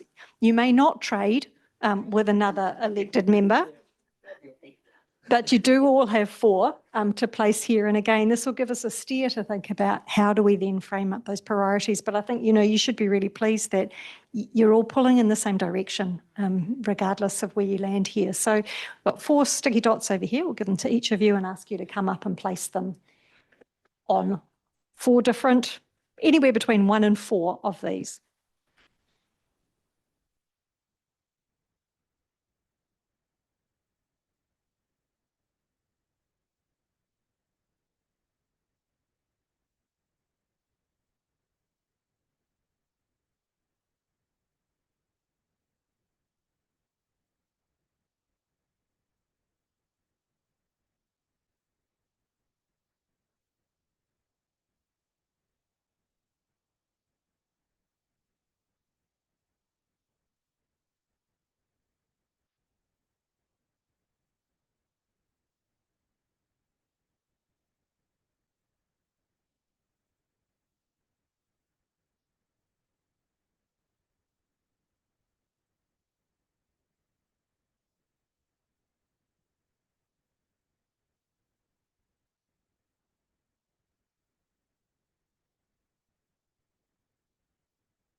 We could group it with, trust I know, could almost go there. numbers. Yeah, all right. Same thing. At least two. Yes, it is part of change. We're not going to forget it. No, But- you're not. It's But relevant. it mightn't be what it is.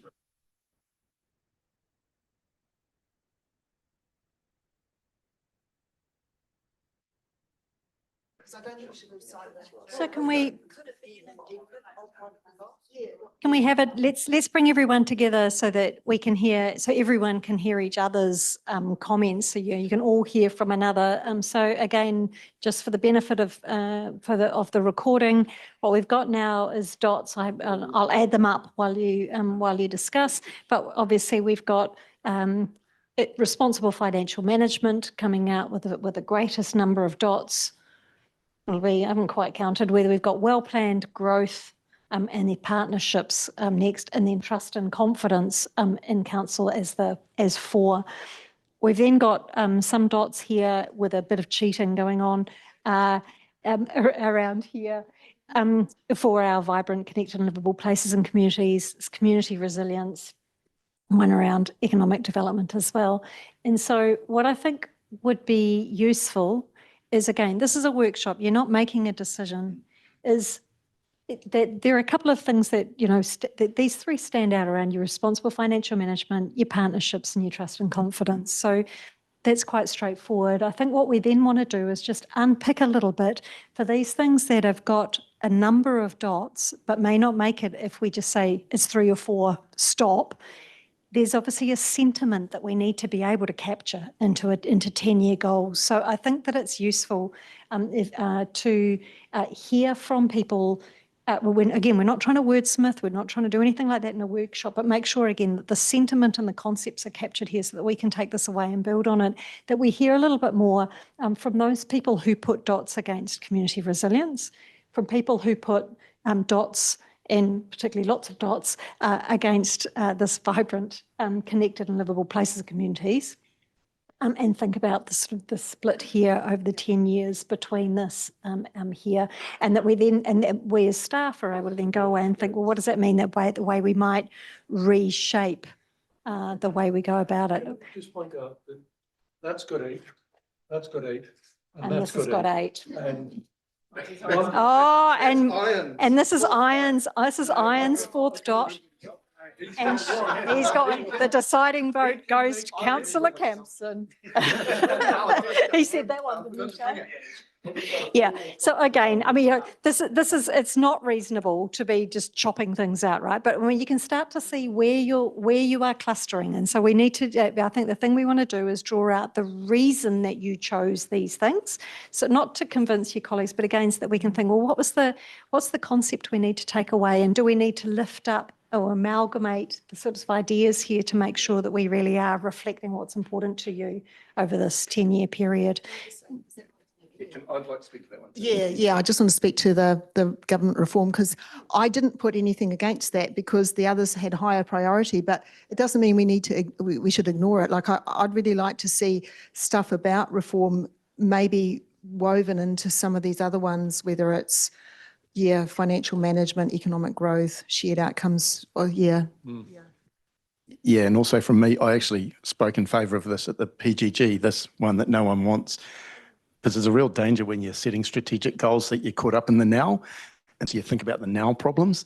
And I thought that was a really good one looking out, because we know there's a heap of change coming, and positioning Waipa and the citizens of Waipa to do really well under whatever comes is kind of a worthy strategic goal. So, I see that it's not going to make it, but we don't want to lose sight of it for me. We just keep passing this around, Katie, or do you want to? Yep. yeah, and I still believe that the trust and confidence in count, that is definitely something that we all want. But I go back to the fact that it's a result of doing all the other things well. All right. I'd like to deliberately pass the microphone to each of the people who noted this community resilience. First, to understand the rationale for choosing this one briefly. Like I said, this is not to convince your colleagues, so we don't we don't need a rousing speech, but just the rationale behind it, so we can think about the linkage with anything else, or kind of how we lift this up. So, who put this one as one? We'll start over here and then head around. Yeah. So I put something down for community resilience, and that's because, my communities have been impacted directly with the severe weather event. And it's really just working through that with those people. You realise that there is a huge role for council in helping them respond and then recover. And I think because we are in this climate change situation with expecting more emergencies, that we do have to be prepared and resourced to be able to respond in the best way possible. However, on my note, I did say that we could well be in a situation in the future where we may not be able to fully repair or remediate, get them to the full recovery to where they were before. And I think that's a reality that we also have to share with our community and work a way forward. Oh, sorry, was that behind me? No.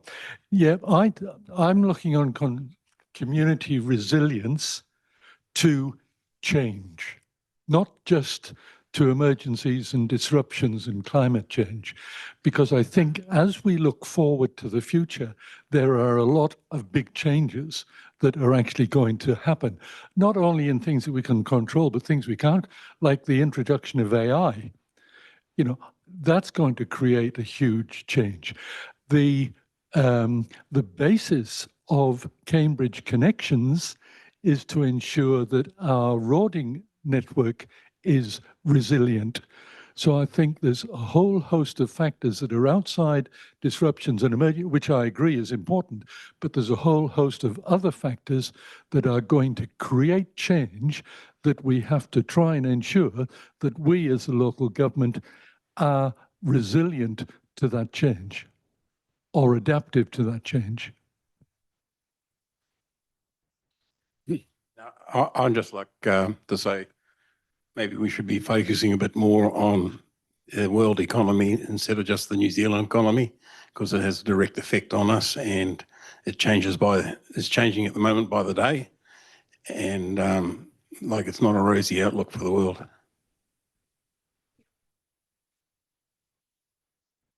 Who else put a dot against here?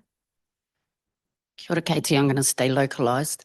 For me, and even prior to our emergencies, working in community resilience space with Massey University and seeing how the rollout of the Kaikoura disaster and that kind of stuff happened, working with Red Cross to how we looked at that type of template stuff, noticing how we responded in our AFA that happened here, and seeing how we could, tweak things to do better, looking at some of these iwi-led responses, which flows into that shared outcome stuff.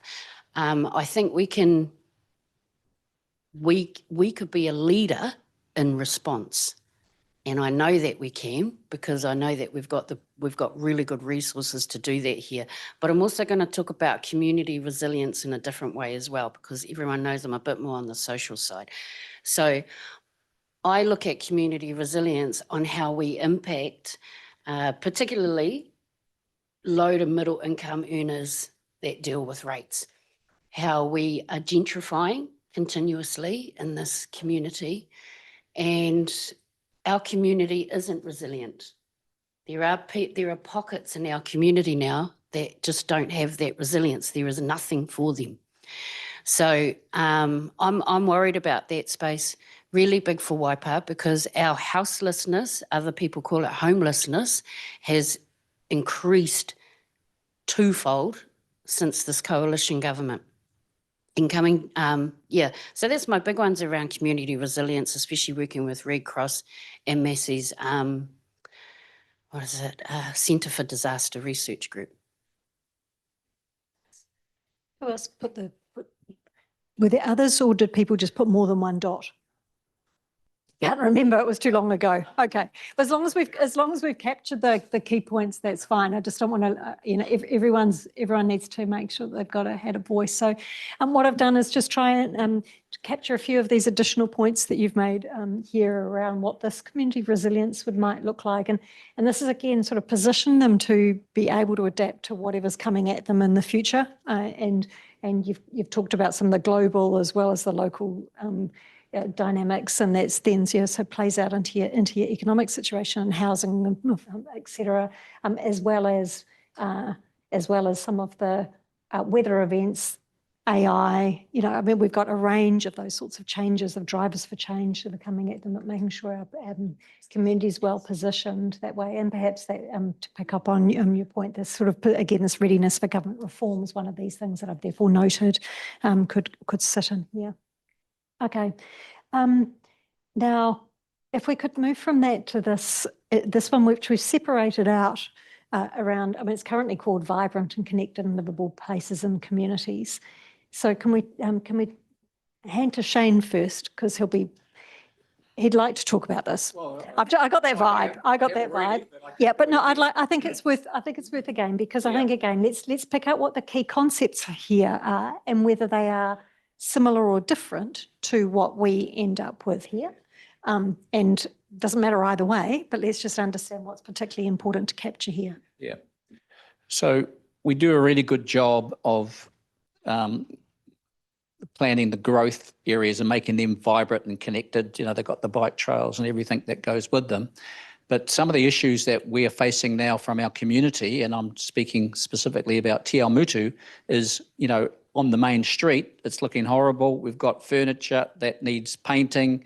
Things are falling apart. And then you go to parts of Te Awamutu and Cambridge where there's growth and everything's looking beautiful. So we just need to get back to the basic. Most of our ratepayers go to Te Awamutu Town and Cambridge Town. We just got to make sure that that's a part of the vibrant, connected and livable places for people and communities, not just the growth areas. That was my point.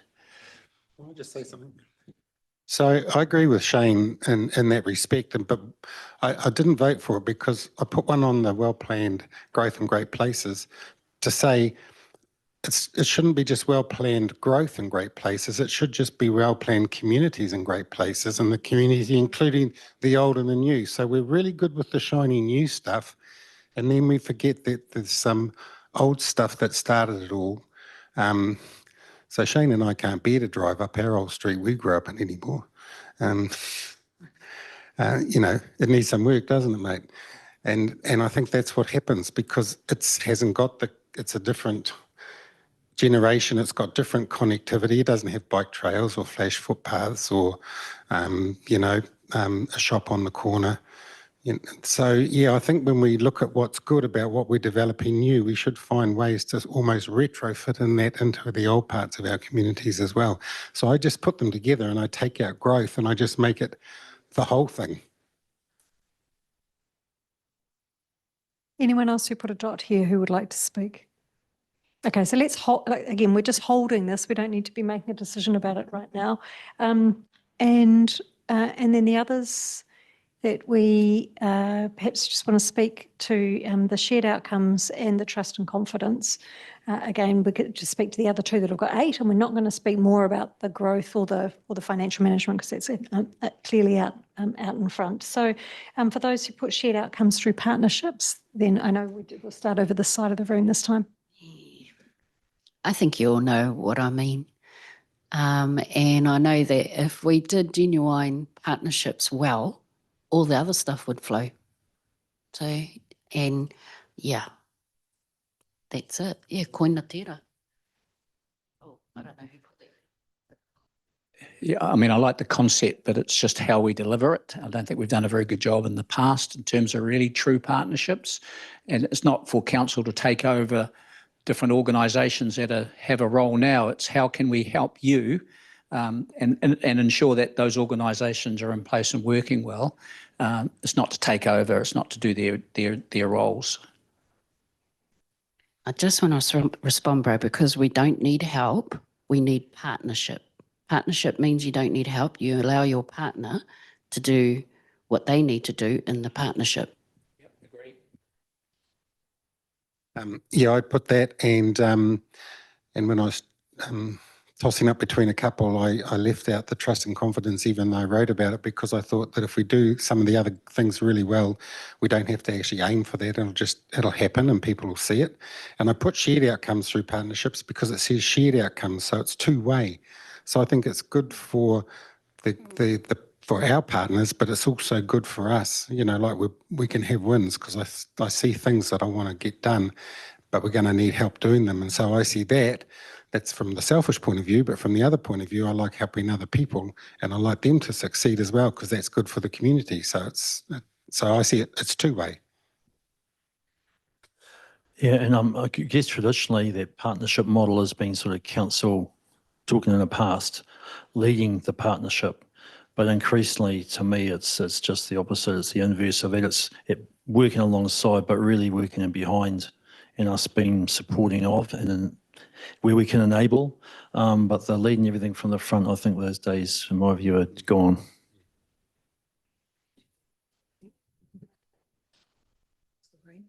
Yeah. I think I totally agree with both Dean and Mike.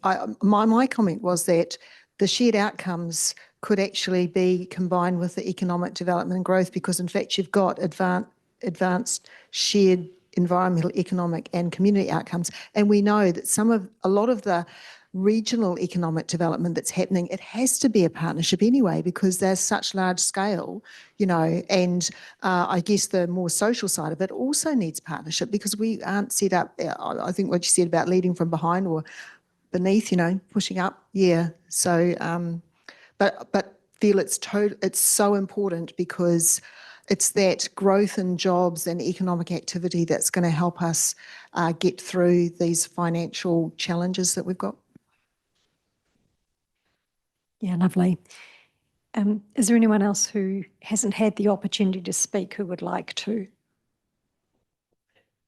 In general. I'd just like to say something else. Yeah, something different. Okay, hang on. Yeah, okay. Okay, so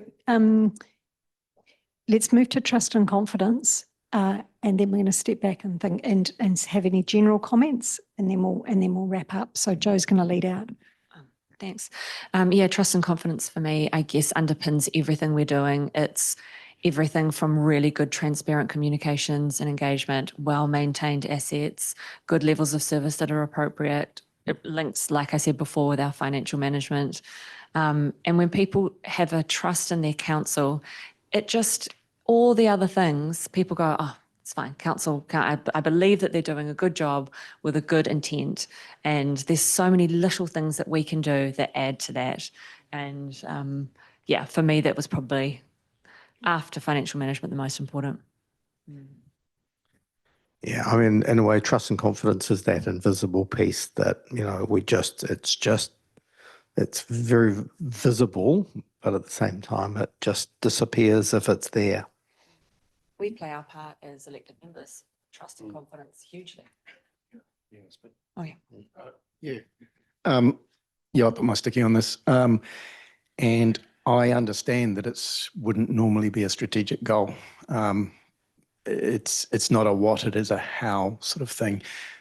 But it is my feeling that as a sort of a 3-year goal, it deserves to be elevated to the level of strategic goal, which means it becomes really central to everything you do. So it's just a time and place thing. Probably 5 years ago, I probably wouldn't have said it would deserve to be there, but my feeling still is that it is now. Hopefully in 3 years it wouldn't be because you'd have rebuilt what you needed to do. In a way, it's reflecting the fact that previously the community didn't have trust and confidence. So it has to be elevated to that level to say, we hear you. Yeah, I'll link that to a few of these things. A few of these things here, we've got, you know, quantitative and qualitative. We've got formative and assessment data, anecdotal data that we've heard just by being out in our communities. And if I tie it into perception as a lot of people's reality, I totally don't think it should just be part of and expected that all these other things will develop that. And I also really don't, this is a 10-year thing. This is not about us. This is about the foundation that is laid for the next people that have come in, the stories and the data that we've had to evidence that that is important, just like we've got data that evidences that top one there, responsible financial management, these hard data. But we also get it anecdotally, formatively, quantitatively from our communities too, that that both those are really, we haven't quite got it right. There's a lot of room for improvement. So that to me is a pretty cornerstone of community expectation, and for me quite a foundational part of the next 10 years or so. Thanks. Are you going to speak generally? Oh, no, well, I was going to talk about the trust and confidence, but yeah. Yeah, so I agree with the trust and confidence that is at a how, and normally wouldn't be in a strategic, I suppose, goals or objectives. But I think in the past, we've just expected it to happen on its own. I mean, I'm advocating that it's a conscious priority, and we we touch base with those perceptions, and then we're working on how to improve them. That's all. Yeah, that's fabulous. Look, thank you. Thank you for fleshing out the rationale for some of these things and the priorities. As we said at the beginning, there's strong interrelationship between some of these. So I'm just going to pause and see if there are any final comments that people want to make, and particularly Marcus, I know we haven't heard anything from you, and we've heard less from a couple of others as well. So if you'd like to say something, then now's your time. You don't need to if you don't want to. Well, everything's been covered really, so there's nothing really too much to add apart from I think just quality service delivery under the trust and confidence, because that's where we've lost our trust and confidence, because we haven't done the right comms, the right people talking to the right communities and things, and it's been a bit ask about hat sometimes. So yeah. And just as a general comment from a community board perspective, overall, I just would like to share a very quick example that came to light last night with shared outcomes through partnership. We all know about the Alpha Hotel. Well, they are now looking at becoming an art exhibition centre. They have private funders that now are, it's been on Facebook that Dr. Rongo Witiri and Shona Hammond Boys have put their hand up to provide some fairly decent funding to enable the Alpha to be able to go ahead. So there's a really good example of the community actually activating something, but they will need some help and support from council around, you know, meeting earthquake things and heritage issues that are going to come up. So that's one that the community has initiated. That's, you know, starting to happen right now. The trust and confidence from a community board, you know, we've been on the end of that. And I would like to say that what I've seen so far this term has been so heartening for me as a community board chair. But I strongly think it is important, because our communities have had a hiding with us saying, what's the point of us commenting? You don't take any notice anyway. So some of the conversations we've had already, to have that opportunity to let our community say, hey, we'd like this, how can we do it? Is it going to be affordable, etc., is really important. So I think that would come from that as a focus, and tautoko what people have said already. And I just wanted to touch on community resilience, because wearing my social services hat, Dale Marie's, you know, has hit the nail on the head, and I didn't put my dot on there, but it certainly probably does need a bit of support somehow, whether it ties in, but yeah, that was kind of my general gist. All right, thank you very much for your comments. So we're going to park this here. You can see what the sort of clustered themes are. We're going to hold this in mind, and I'll just ask you to take your seats again in a moment, and then we're going to move on to the 3-year priorities, obviously keeping this in mind about what you want to achieve over the next 10.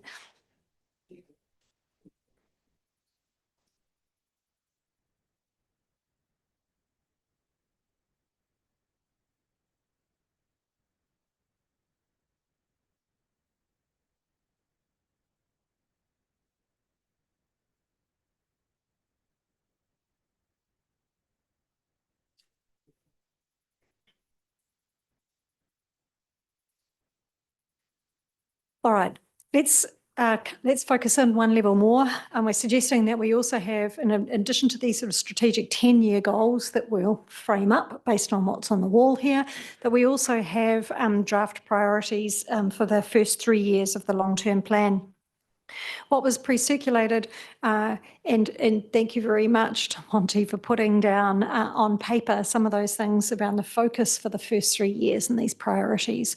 What you've got in the pack is the original that Monty circulated, and then same but slightly different, is just a rewording of some of these from a staff perspective to turn them into a bit more of the we will statements, which help us then flow through to match them with some of the measures at the end. But we've tried to hold on to the intent of what was captured and was what was discussed with all of you. The suggestion is that we are wanting to use this as a starting point because there's already been a bit of discussion there. Again, I suggest that we keep this on the board here with the staff wording around the we will. We are not wanting, again, we're not trying to focus on final wording. We are wanting to focus on what matters most to you and make sure that everyone has an opportunity to speak up. And so we will...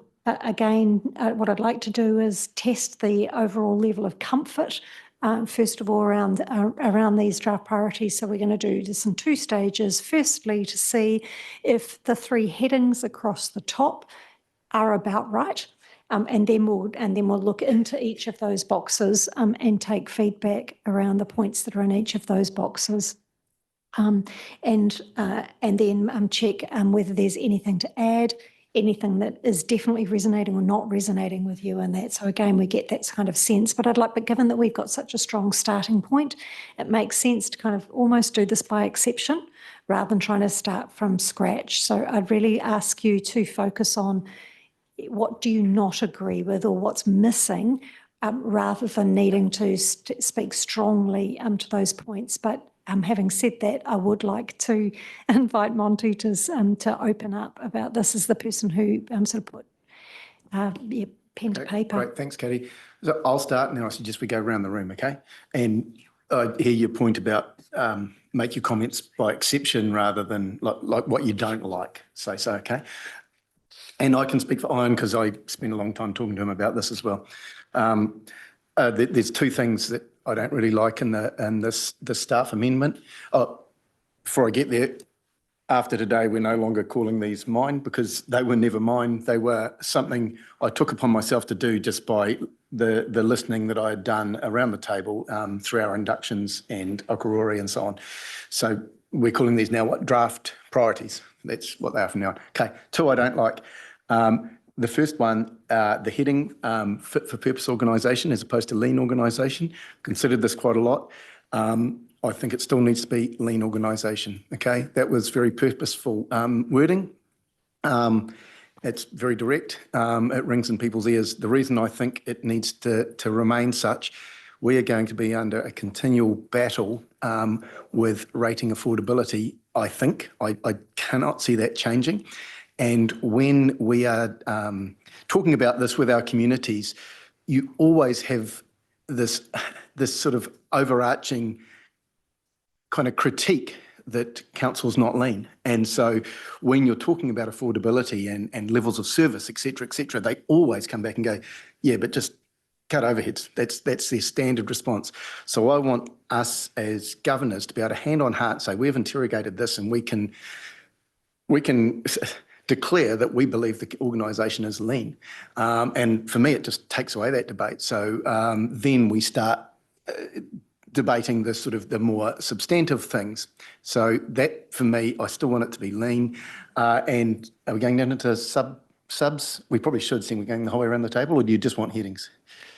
Yeah, I'm pretty relaxed, actually. Why don't you keep going? Okay, I've only got one more. As you framed this up. The share services, this is the bottom of the left-hand box, share services and collaborate with neighbouring councils to improve efficiency. I actually thought my original maximising efficiency opportunities with neighbouring councils was better because it didn't prescribe shared services, which is a thing, or anything like that. It was just an instruction it's essentially an instruction to staff, go hard on that. Okay, that's me. With your indulgence, we'll go around the table, see everyone. You don't have to say anything, but this is a chance. Claire. I'm pretty much on the same page as Monty, actually. I think that those changes that he's suggested, yeah, definitely emphasise, yeah, where the priority is. I was quite keen that the maximising of efficiency would use new tools or innovation, which I think will be covered by that. In some ways, that's why I didn't have a problem with fit for purpose originally, but lean definitely brings that stronger message, and I'm very happy with all the other stuff. I'm still feeling a bit cold getting here late. So I agree with Monty and Claire as well. I'm sort of stuck in the managing growth space at the moment. I don't quite know how to articulate this properly, but we manage growth when it comes to development. We're not managing our social sides like houselessness. If we could put a lens like we put a lens on development, on that stuff, yeah, I'd be a little bit more happier. So I don't quite know how to articulate that at the moment. So I agree with Monty and Claire at this stage. Kia ora. 100% agreement with Monty. Yeah, I'm the same. I agree with what you just said then, Monty. And I wonder under alternative funding, if it shouldn't just be alternative funding, but see, I don't know what I'm trying to say, but you know, finding maybe some of our own money as well, but it can be used in a different or better way. But I'm not sure. I had a crazy idea I talked to Shane about last night, but he said it won't work. But yeah, otherwise, no, what you said is great. Yeah, agree. And also thank you, Monty, for your work on this and for reflecting all of our thoughts from Okarori in this very simple plan. And also working with the team to put this together. I prefer your original. I don't feel like it needed to be as fleshed out as it became. I think sometimes less is more. But I agree about the lean organisation term. And I just want to ask about under alternative funding, the maximise user charges. I'm assuming we're talking about fees and charges. I'm a bit nervous about that one. I'd hate for us to tighten the finances so much that then, you know, we're putting all those costs onto people who are using those services. I think we need to be careful there. I wouldn't like us to look at fees and charges as like a major revenue gathering. So that's just my thoughts on that. Otherwise, yeah, really like it. Community board. From what I've just heard and read and stuff, yep, I think what you're suggesting is also a good idea. I am with Joe on the maximising user charges. I went, oh, so does that mean my dog rates are going to go up and registration and things like that? Because people are really feeling the pinch. And just as a very quick anecdotal example, I know of someone that's just wanting to sell a piece of land to their neighbour and they have used up all of their cash. So on council fees, and it's still not finished, and a big chunk of it's going to be around computer generated modelling. And at this point, they have spent well, for me, a significant amount of money to not even know if it's going to pass the threshold. So in maximising user charges, I'm a bit nervous about that too. And in regard to social housing, I know we're short of money to be able to do much, but I know Wanganui have got a very good general housing plan that covers everybody.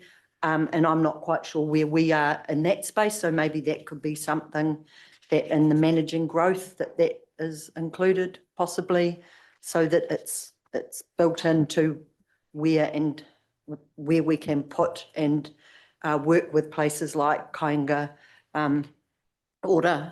to create more opportunities and habitat for humanity, for example. That's me. Thank you. Yeah, you know what my thoughts are. I immediately responded and agreed with your modelling with a couple of slight comments.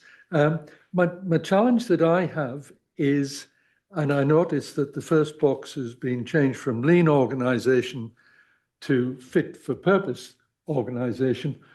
And of course, the challenge that we've got, and we've already talked about it, what's the purpose? And who decides what the right size of organisation is going to be to meet whatever that purpose is. So there's a couple of question marks that in fact are not defined well for me going forward. I agree totally with the concept, but I just think there's a challenge on definition, which we need a little bit of definition to actually accept it as a draft priority.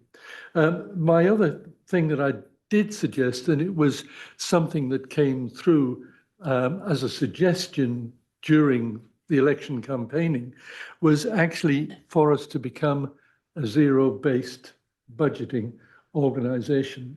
Now, I know that that could well be included with ensure organisational capability to deliver on strategic goals, but I still would like to see that zero-based budgeting as a concept included within our priorities.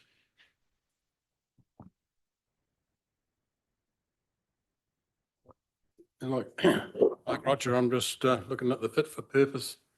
Do we want it? Do we need it? Can we afford it? And a lot of agreements and all that sort of stuff that are coming in the future. Otherwise, I'm quite happy.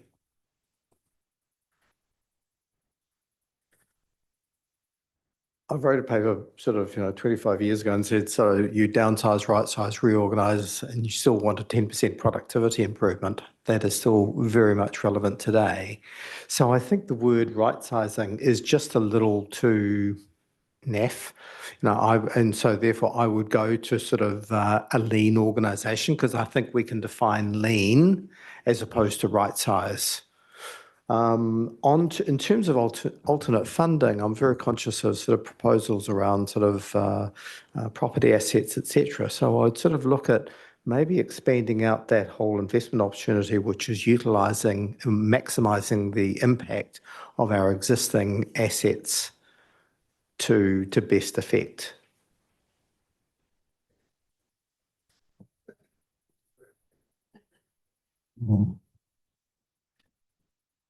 I'm going to start with the title.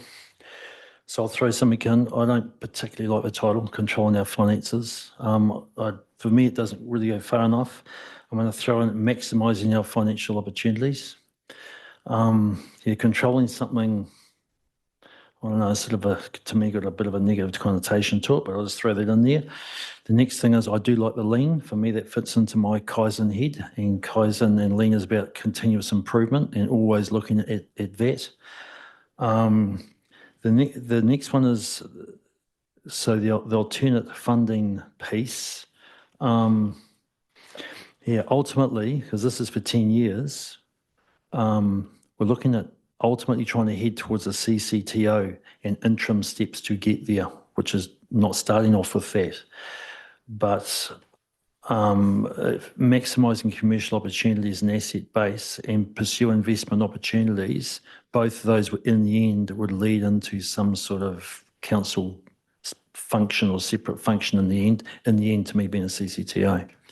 So I'll just throw that in there for my couple of comments. But the lean thing and the maximising, I totally agree with Monty. Yep. So, just what Joe said, the wording around maximise user charges, just feels a little bit off about the term and the feel that it represents.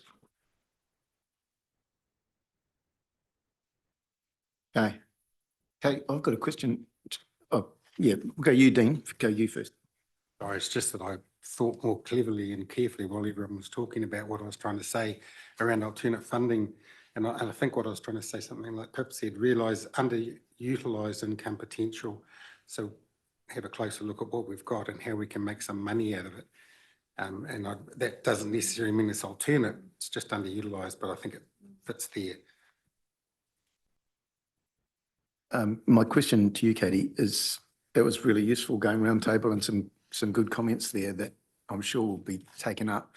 Do you see emerging a coherent whole out of this between the strategic stuff on the wall down there and these more immediate priorities? Absolutely, I do. I mean, I think we can see there's a really strong correlation with this responsible financial management up in the top left-hand corner, which was the thing that got the most comments and it got the most dots. You know, and it's important over the 10 years, and it's absolutely critical that we get our house in order in the first 3 years. And so I think focusing on these things is really important. It's the same then with the next one along, where we've spoken about growth, which is picked up here about what we want to do around managing growth and the focus within the first 3 years of this. And I think there's a discussion to have about to pick up on the broader components of growth, which is relating to the housing components, which Dale Marie and Ange have picked up. And what do you want to focus on within the first 3, and what do you want to include within the 10? That's a discussion we haven't yet had. And the same with the alternative funding, which I suspect we may end up. We might choose to call it broadening funding base, or it's language like that perhaps. But I actually think there's a really strong correlation between that and the partnerships. It's not, we don't just have partnerships because we want money from others, but what we're trying to do is actually make 1 + 1 = 3, regardless of whether that's money or effort and muscle or anything else. And I mean, I think again, really similar concepts. So I think there's a really good correlation between the two, and I think we can weave a really strong story through. And I like the way that in the first box, the lean organisation box, one of the second bullet point is about ensuring your organisation capability delivers on the strategic goals. These will be the strategic goals pointing up at the wall. And so again, you can make sure that your purpose, your organisation is fit for that purpose, and I think that again has a really nice correlation. So yes, I am. And so if I just sort of play back a little bit about what I've heard, which I was going to write on here, and then I got too tired to stand up because I'm lazy. But again, really strong feedback around the sticking to the heading around lean organisation and the rationale for that.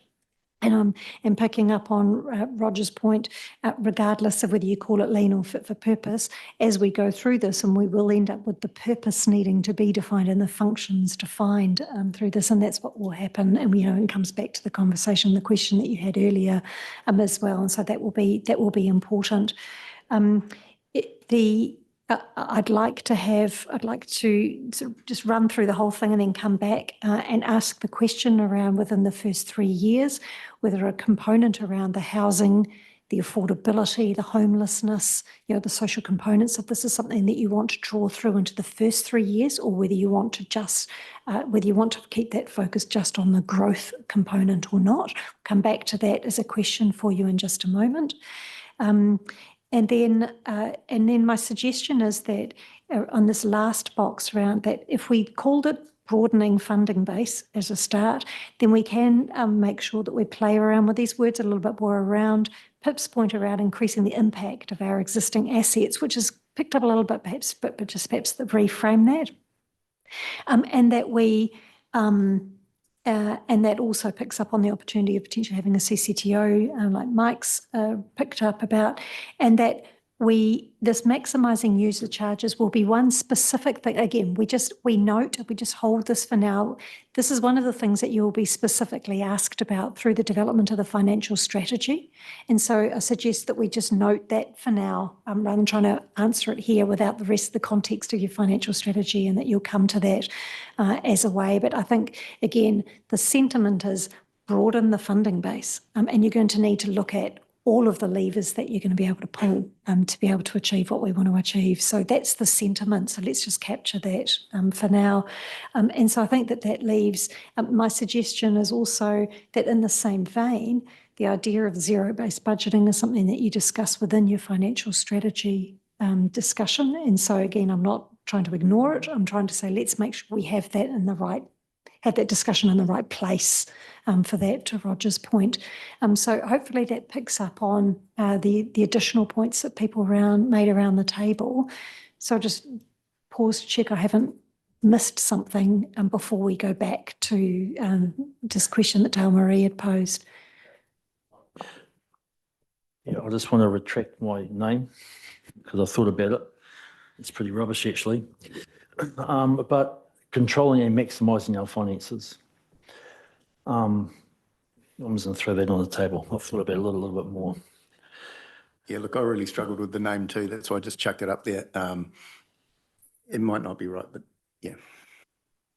And again, just if I can just respond to that, sorry, just before we come to this, I think I am not clear in my head, and I haven't asked the team whether we even need a heading, because I suspect, no, okay, so we think not, in that you will have your priorities and they will be the headings of the boxes, and that you don't actually need a catchphrase. But again, I think this, which is great. If we do, we can bring that back. But I think the sentiment is, like you say, there's a mixture here of making sure that we've got the rigour and the discipline in the organisation is what I'm hearing, and we're open for these opportunities as well. So it's not just a deficit kind of mindset about this as an opportunities mindset as well. And so I think that's the thing we need to try and balance in the way that in the language that we use. I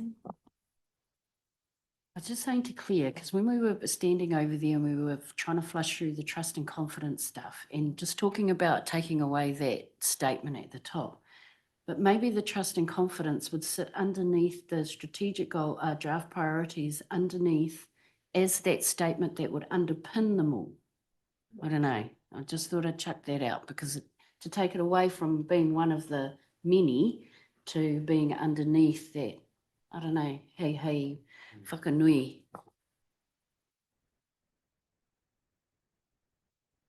Thank you. And we certainly up here, I wrote the word underpinned by, which is the phrase that you use, Joe. And I think that there's something that we can, we'll certainly work with that when we bring it back to you to look at.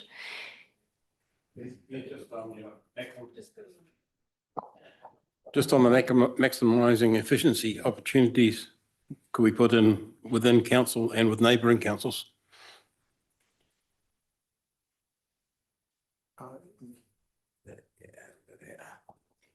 That to me is too restrictive. I mean, we may well find that there's a whole national service that we can, connect to that's going to be more effective. We don't have to work with neighbouring councils only. Yeah. Okay. So 2 points there. One is, like you say, Les, making sure that we're, that's the discipline within our own organisation is the thing that you've called out. And I think that's, and then how we work with others, regardless of whether it's neighbouring councils, nationally or anything else. So pick up both of those points. And I think as we describe what a lean organisation is, it will pick up some of the comments that you've made and we talked about here. That's great. Anything else before we then come back to the question? So come back to the question that was on the table. Mayor Mike. Oh, I beg your pardon, Mike. There's a lean organisation and there's lean thinking. They're two very different things. We've only talked about a lean organisation, so I'd like to know what your view of a lean organisation. Are you thinking people? Or are you thinking of how you think and do everything you do? Well, they're separate. Yeah, so you want both, but a lean organisation, do you want to comment on that, Steph? Yeah, and I'm really glad you've raised it, Mike, because respectfully said, I would suggest you understand, we need to do some work on understanding what it means to be a lean organisation versus having lean practice within the organisation. As to Mike's point, they're very different things. And I think you need to be aware of what you're asking for before you put it down in writing for your LTP process. So maybe there's some work we can do to understand it. I think we understand the intention and the desire to be, forward thinking, to be a whole of organisation thinking, to be implementing lean practice. But to be a lean organisation might lead to some implications for you that you might not want, some unintended consequences if we don't understand what that looks like. So I think we get the intent, absolutely. But yeah, to Mike's point, just you might want lean practice to start with. But even then, I just think you want an organisation that's fit for purpose is probably a better way to describe it right now, because there's other practices other than lean practices as well. So it's an organisation that's fit for purpose. Unfortunately, Steph, you were out of the room when we went around the room on that. And we probably shouldn't relitigate it now, right? Because that's going to come back. But there was quite strong support for lean organisation. But this is coming back, right? So we probably shouldn't Absolutely. relitigate And this now. but- that's right. No, we don't need to. And I think to Steph's point, we need to, and we've said we need to describe what we mean by lean. And that's the thing that will come back to you. And so you'll be able to test that. But I think the sentiment is clear. And as you said, Monty, it is actually a direction to the organisation to get on with it. So we'll make sure that that's fleshed out, to your point. Okay, so we've got the question on the table, within the first 3 years rather than the 10 years, do you want to include in the managing growth component a desire to make sure that we lift our focus on and address issues relating to housing affordability, homelessness, the social components, or do you want to keep this focused on growth? That's the question. It was raised by Dale Marie and Ange, and so perhaps, Dale Marie, would you like to speak to this first, and then perhaps if we can just do the same as we did before and whip around the table, get a sense of where people are sitting, if there is, and again, depending on what the sentiment is, then we can take that away. Mindful that these don't have specific detail bits in them. So, and Ange, I know that you're probably best focused to speak on this specifically, but I think the social outcomes, mindful that the well-being pillars are trying to be removed out of the landscape of how things are being done. But I just think we're a bit light when it comes to social outcomes and this stuff. And I'm not saying that we commit ourselves to being a housing provider or anything like that, but we can be a great organisation in how I think some of these support networks and entities need to focus on our area of concerns a lot better. And I think we can help facilitate that really well, but I don't want us to be committing to being a housing provider when I speak to that specific point of it being included in here. That's what I worry about. I worry about that around, as well as the growth that we are as a tier one, because we're not tier one in our social outcomes. So I don't quite know how to put that, but I just feel that there's just not enough in the social side for this. Yeah. Okay, let's go around the table. Shane next, we'll go the whole way around, okay? That's what you're after, eh, Katie? Yep.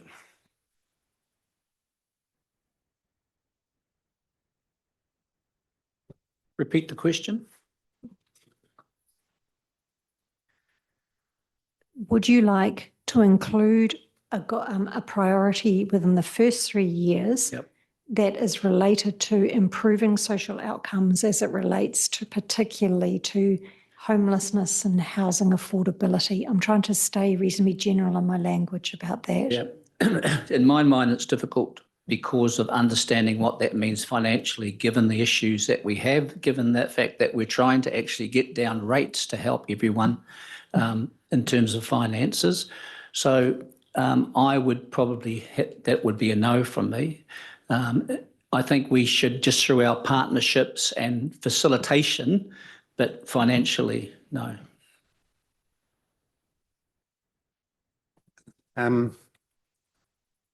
I want to say yes, but I don't know how we could make it happen and how we put that into a strategy around growth and finances, just because I'm not experienced enough. But it'd be good to think there's some way we could, and maybe that's just tied back to things we talked about over there with making sure that we're talking about growth of the whole community and not just new growth, so that instead of people sticking 3 caravans in a shed and on their property and living on them, there's a way that they can do proper infill housing that doesn't turn their neighbourhood into a slum. I don't know. It's difficult, but it'd be great to help. Great to do it. Tricky one. I don't know about you know, council's core business and how that sometimes fits in. You know, Mike and I have been doing quite a bit of work with houselessness, but we've been doing it very strongly within partnerships. And so I think it's really important, but I would probably say no with one of these strategies, but work it in somewhere else. I don't know if that's clear or not, but it needs to be addressed, but definitely I would say within the partnerships and the external stuff. And I think the benefits will flow on socially once we get these things really right. So I'm not sure that benefits would flow on to that just because of this. But if there's a way of wording it where we are saying we're an enabler, so that we're not committing a whole heap of money to it, but in the way that we work through our financial position, that we are able to enable them. I tend to be very, don't quite know what the word is, but find things easier to explain as an example. So using the work that you've done already with Kāinga Order to develop that 55 plus block down Cambridge Road. Well, that was supposed to have been started already by now, but apparently there's a delay because the, what's that one, the one that they've just, Waipiko Landing, there's supposed to be a road through there. If I got that right, Wayne, I'm from trying to remember on our road trip. But it seems to be that that whole development is held up because we need a road. So is there some way within our financial direction that we can build something in that just says we're going to enable these things by way of a plan or by way of making sure that we open those opportunities more quickly rather than them being held up? Did that make sense? I hope so. And then I just had a couple of quick things. Could you optimize user charges? That's a slightly softer word. And operate for the business, fit for purpose, or operationally effective or purpose driven. Just a couple of quick ideas. Not a worry. It made me remember to turn it on. I can recall going back a couple of years ago, we had the housing group, and one of the interesting discussions there was on the housing continuum, and where you start with emergency housing, which is really one of, I think, one of those aspects that Dale Marie is referring to, and then social housing. And in terms of what is council's role, I don't think our role is as a landlord.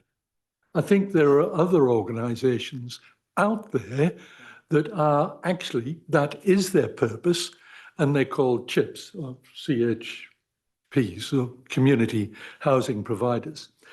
And we've already got a good relationship with Housing for Humanity in Cambridge, where we've actually developed that unit, and they actually operate it, and we've enabled it or provided for it. I tend to think if we look at partnerships for the offering of that type of social partnership, so we don't directly become involved, but where I do think we do have a role is in the enabling of affordable housing. And I think that's where we should focus, because if we do concentrate on affordable housing, and there are some techniques we know that can be accepted and adopted in terms of our growth, then in fact enabling trickles down to actually influence social and emergency housing. So I think we've got to be clear on what our role is in housing, and that's what my opinion is, that we're not a housing landlord, but we are an enabler. Thanks, Roger. We need to wrap this up. So we've got 6 of us to go. If you could be quite specific in answering Katie's question about whether the managing growth deserves an extra tab, please. But yes, sorry. I disagree with Shane. We can only do what we can afford. I'd just use words sort of, hearing there's sort of probably the words enabling and facilitating as opposed to controlling. So I think somewhere in there we have to be an enabler and a facilitator, sometimes sort of more directly, but I mean, those are the 2 words that I'd use.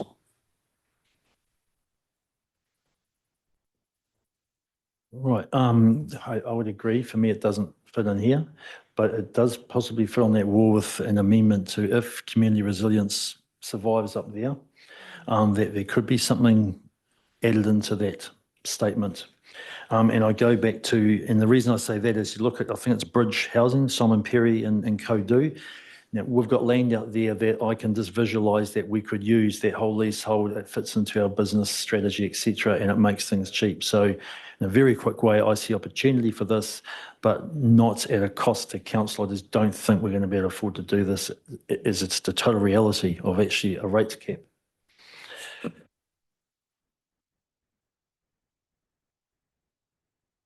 Yeah, I agree with Mike.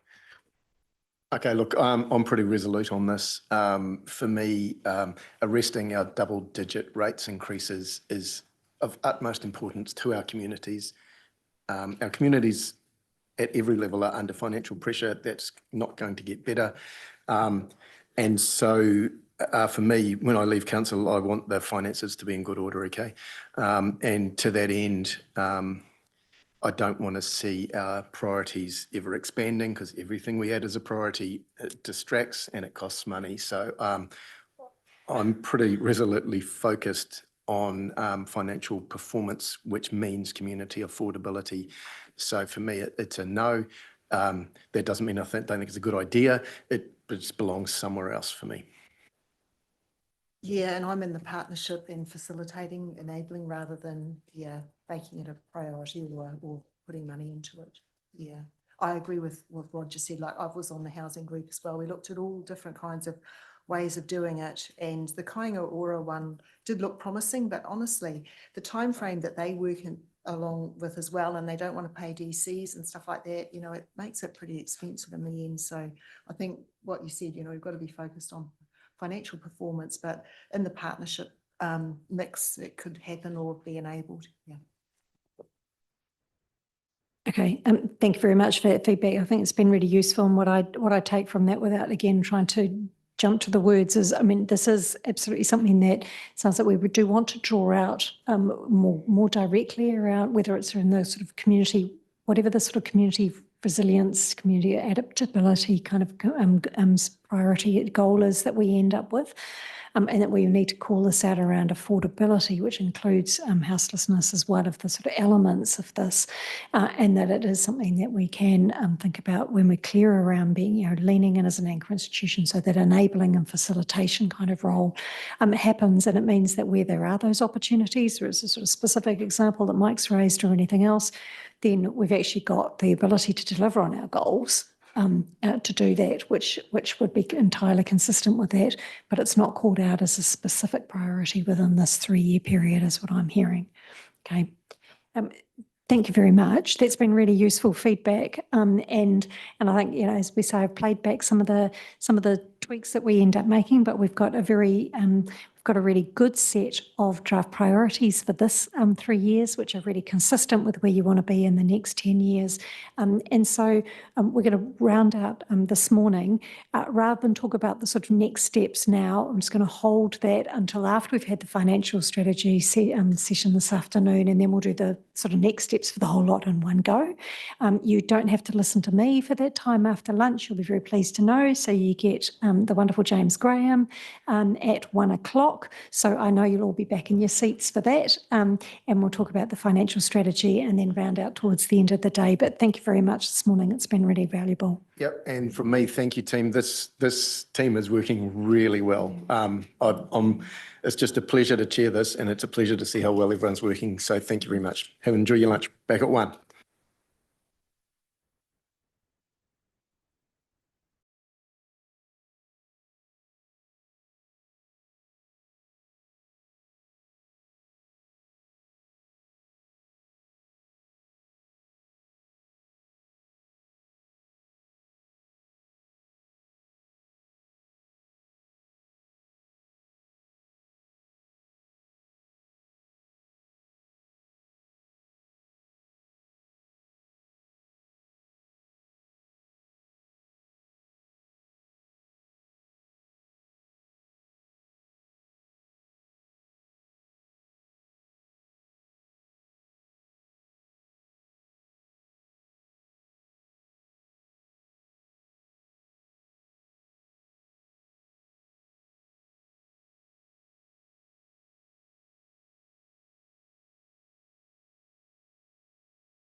Okay, everyone, that's 1 o'clock. So if we could call us back to order, please. Right, everyone's here, I believe. Right, so thanks for a great morning. Katie, Kirsty and the strategy team set a pretty high bar. So welcome to the finance team, James, Yolanda and Tommy. No pressure, but let's make the next 2-hour session as good as what we've had today. So over to you, James, for financial strategy foundations. Yeah, I mean, that's a fair comment. Yesterday I had to follow Earl as well. So I don't know. I don't want to hiding to nothing, right? It's just like, yeah. And I'm not in a position to throw everyone under the bus. So it's okay. No, first of all, thank you for having us today. I've got Yolanda here with me and Tommy here with me as well. Can we get the PowerPoint up, please, Zoe? Thank you. First of all, absolutely warmed my heart seeing all the support for financial management.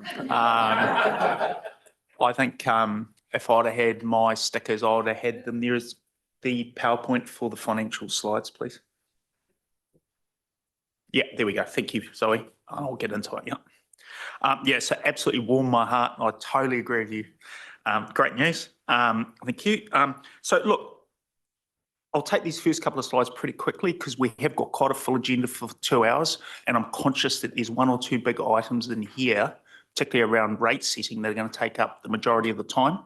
They're up front, so don't get too nervous if we're sitting there thinking, oh, we're 45 minutes in, because obviously that's our biggest lever that we can influence. So obviously we expect more conversation about those particular items. In terms of the financial strategy, we did include the previous financial strategy. So I'm hoping everyone's had a bit of a read through that and a look through. And some of the key decisions in there that govern our LTP around financing, revenue, debt, capital delivery, covenants, things like that. So it's a very, very important doc, particularly given the focus that our council has indicated they would like to take in the next LTP. So I'm not going to go too much into the detail on these slides here. I'll just make some high-level comments. So yes, there is a legal requirement for us to adopt a financial strategy as part of the long-term plan, which we'll obviously do in 2027. We are, as you've seen, we are changing the way we do develop the LTP. We've clearly heard that financial sustainability and community affordability are at the centre of the decision-making of this new council. And the other thing is we're trying to get the financial strategy parameters set up front, because I think, if I'll be really honest, for the 25-34 plan, it was we fitted the financial strategy to a whole lot of programs. And in the background, what that did is it meant a lot of back and forward and cutting and reworking. So by concentrating on the levers we're going to talk about today, we'll hopefully get some clear guidance about what's in play, what's not in play. So this is a pretty critical session today. As I mentioned, there's some parameters we can talk about. If we've missed any, by all means, just feel free to raise those. I'll give you an example. For one, we had a conversation about fees and charges. We'll include that in the ratings piece as well. So quickly moving on. I'm not going to talk very much about this slide because it was in the cover paper, but these are the key parameters we're looking for guidance for today. As I mentioned, we start pretty heavy and we work our way down through those. And as I said, probably towards the back end of this, we're expecting maybe a little bit less time because some of them are a little bit more straightforward than the earlier items. Just also very carefully pointing out today was we're not tackling the growth planning, which obviously was one of your priorities up on the board as well.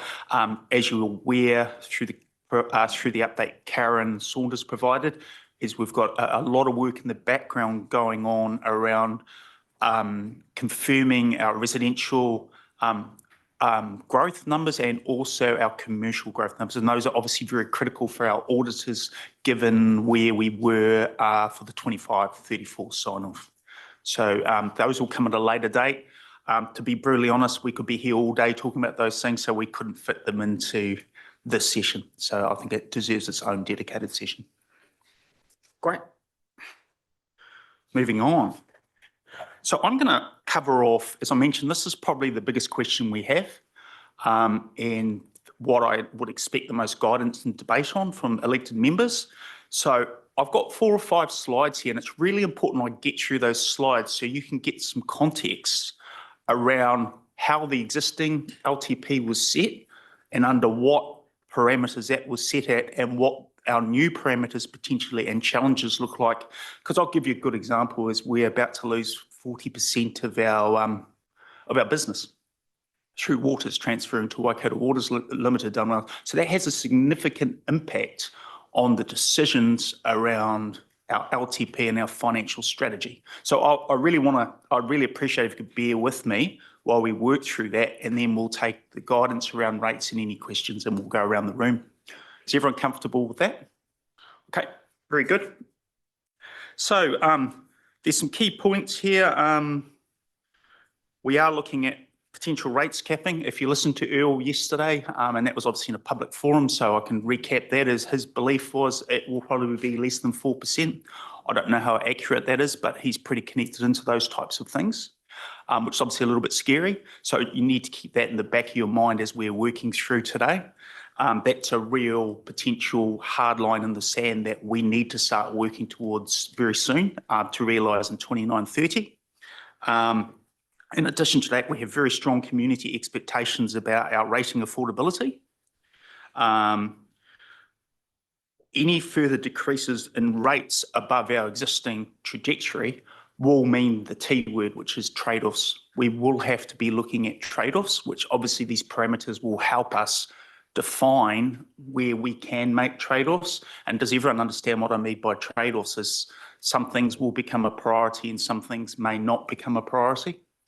So that's probably, if I use that word, trade-offs and appetite, that's probably really going to be our frame of reference for operating post-27 in the new world under a rates capping scenario.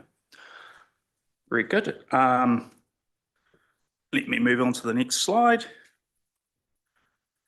Now, I'm hoping this looks really familiar to our existing councillors and our new councillors through councillor inductions and the like. So on the left-hand side, the yellow column is our headlines rate increase through our 9-year current LTP, so from 25 to 34. If you look at that trajectory, it kind of lends itself towards transitioning towards a 4% rates cap in 29-30. Noting that 29-30 says 5%, but there is the curbside collection service in there that obviously council could decide to postpone or not do, which would bring us under the 4%. So there is a few things there to point out about that. It looks like quite a nice logical step down, but there's a few things to point out there. So I would like to point out the headline growth assumptions. So if you go across to the third column, we know that we rely heavily on growth. So there's two reasons we rely heavily on growth. One is the growth in the rating roll. So by growing our rating roll with more ratepayers, we can spread the cost of our infrastructure and collect more revenue without putting up existing ratepayers' rates. So that's a very, very important metric for this council. The other thing is it dictates the payback of our CapEx programs via developer contribution revenues.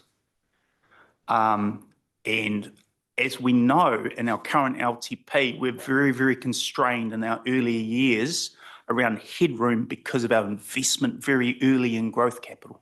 It's really, really important to understand this. So I have to be honest, and from what you've heard from Earl yesterday, and I would really, really be surprised if the independent verification comes back and we end up at 3.6 in those years. I would be very, very surprised. So that creates a bit of an issue for us. So if you go to the left-hand column, I'm just going to make some numbers up here because I don't know anything. So please, I'm not giving you a heads up about anything. Let's say that 28-29 year is 2%. So effectively our 28-29 real headline growth number would need to go up by 1.6%. So that would take us from 5.7 to 6.7, 7.1. Yeah. So there's a lot of assumptions around the growth numbers is what I'm saying. So it's really easy to sit and go, yeah, we'll just write that down or we will cut. but the assumptions the old plan were made at the time, and as we all said yesterday, if everyone could forecast and know what was in the future, we'd all be millionaires. So it's a really important slide, this, when you're making the decision and recommendations, sorry, not decisions, the recommendations about your rates appetite. There's another couple of things that we need to be very, very careful in here as well, is within our numbers, post waters transfer, we have baked into there $2 million worth of collection of revenues for services we're going to provide from Waikato, Waipa District Council to Waikato Waters Limited. That's $2 million, and we'll provide billing services for them, some project management services, and mainly customer services. That gives us a revenue back of $2 million, which are included in those numbers.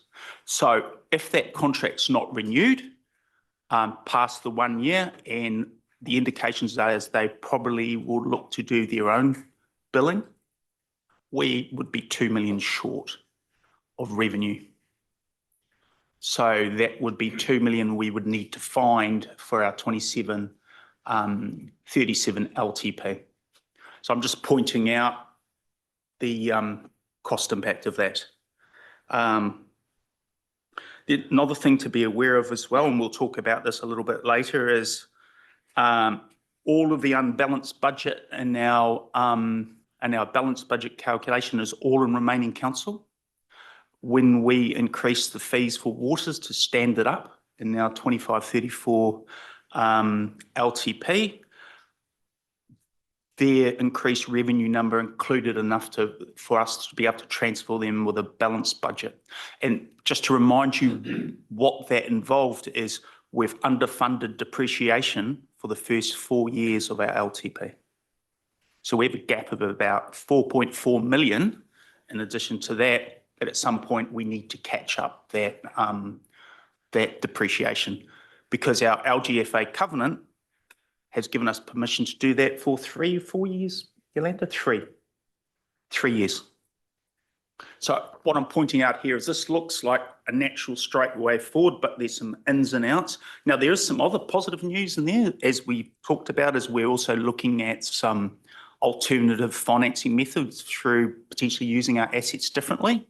That will come to council, and that may provide us an alternative revenue stream to help ease some of that hole. And that's not factored into this current rates trajectory. Yep. So I'll leave that there, but key takeaway from this slide is we have an existing rates trajectory. There's a few things around there and assumptions we've made that may or will definitely not hold true for our next LTP. Okay, this is a very, very good slide. And Councillor Gordon, you asked me this question yesterday at F&C. And why this is a good slide is because this is our existing council pre the waters transfer. So if you have a look at that red line, that's our debt ceiling. And if you have a look at the black line, that's our net debt.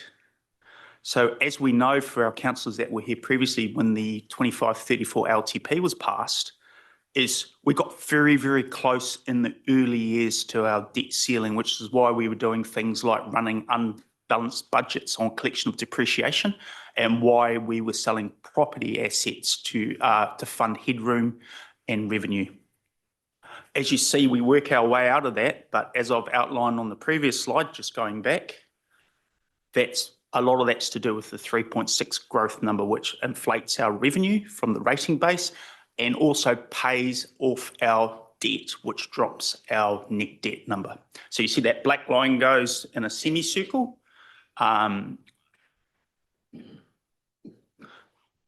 may not be the case subject to those relevant items. Now, why I bring this up is that was the key strategic theme of our 25-34 financial strategy, is headroom constraint, debt ceiling, high growth, build now and collect the revenues later on from our developer community. Part of a tier 1 council's responsibilities, right? So that was our key challenge.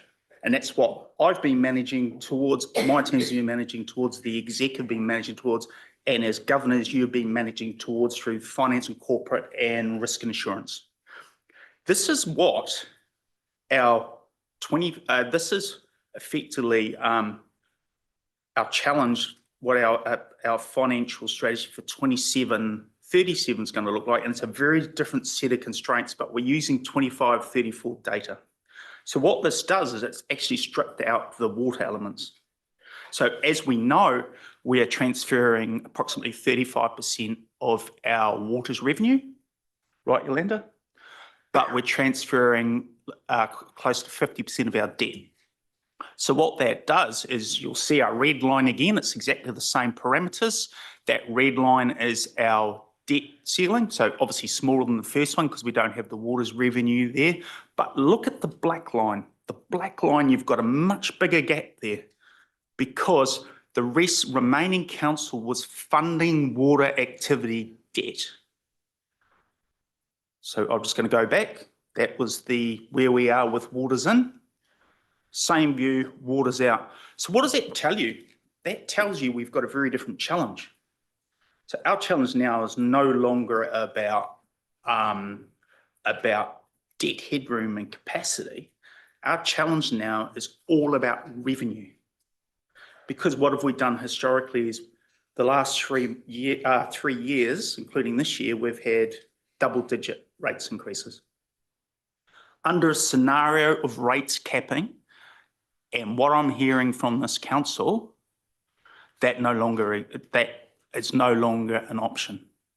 And the reason why this is important is it's because our biggest revenue source.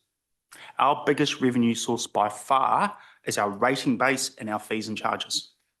I'm going to exclude DCs out of that because it's a later thing we rely on, but those are our biggest things. So if we can't utilise those levers, we're in a world of, and I'm going to go back to it because you're going to hear me say this every time we pull a capture, there's trade-offs. We're back to that world. Yeah.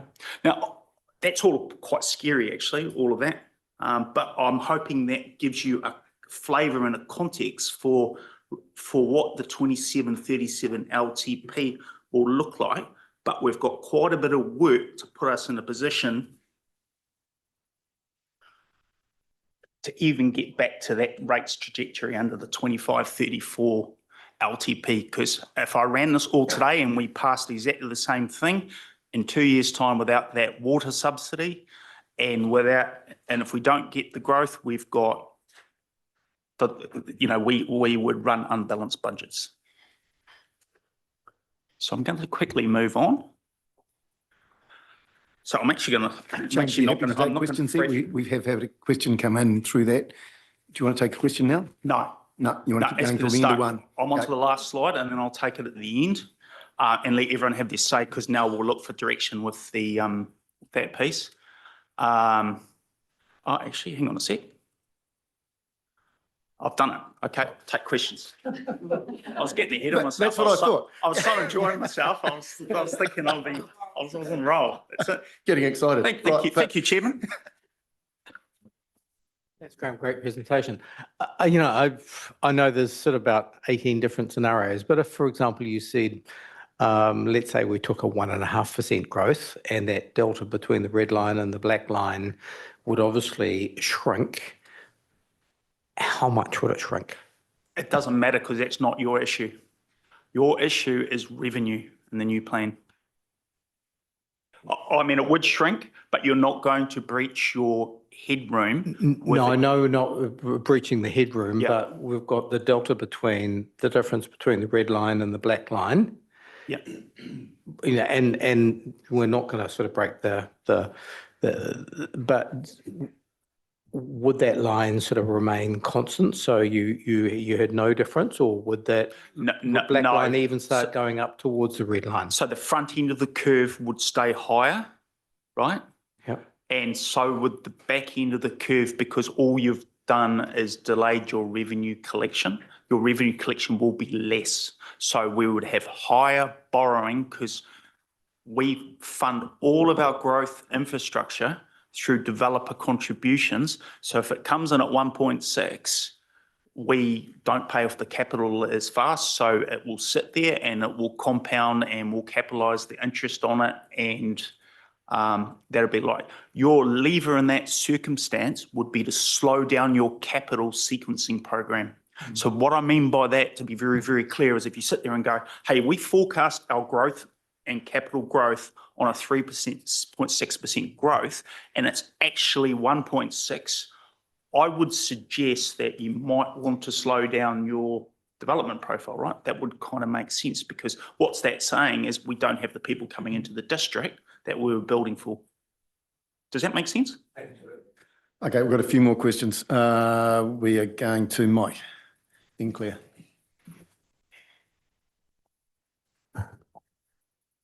Not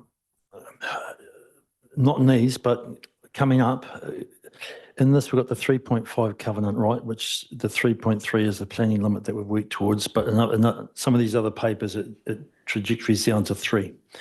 Our old one was 2.8. Correct. Yeah, so again, it's just something, and income is all part of it, but I just want us to be thinking about this too, that just because the finance team have bought 3, and 3 is what's been expected, doesn't mean we can't be thinking, should we be heading back to 2.8?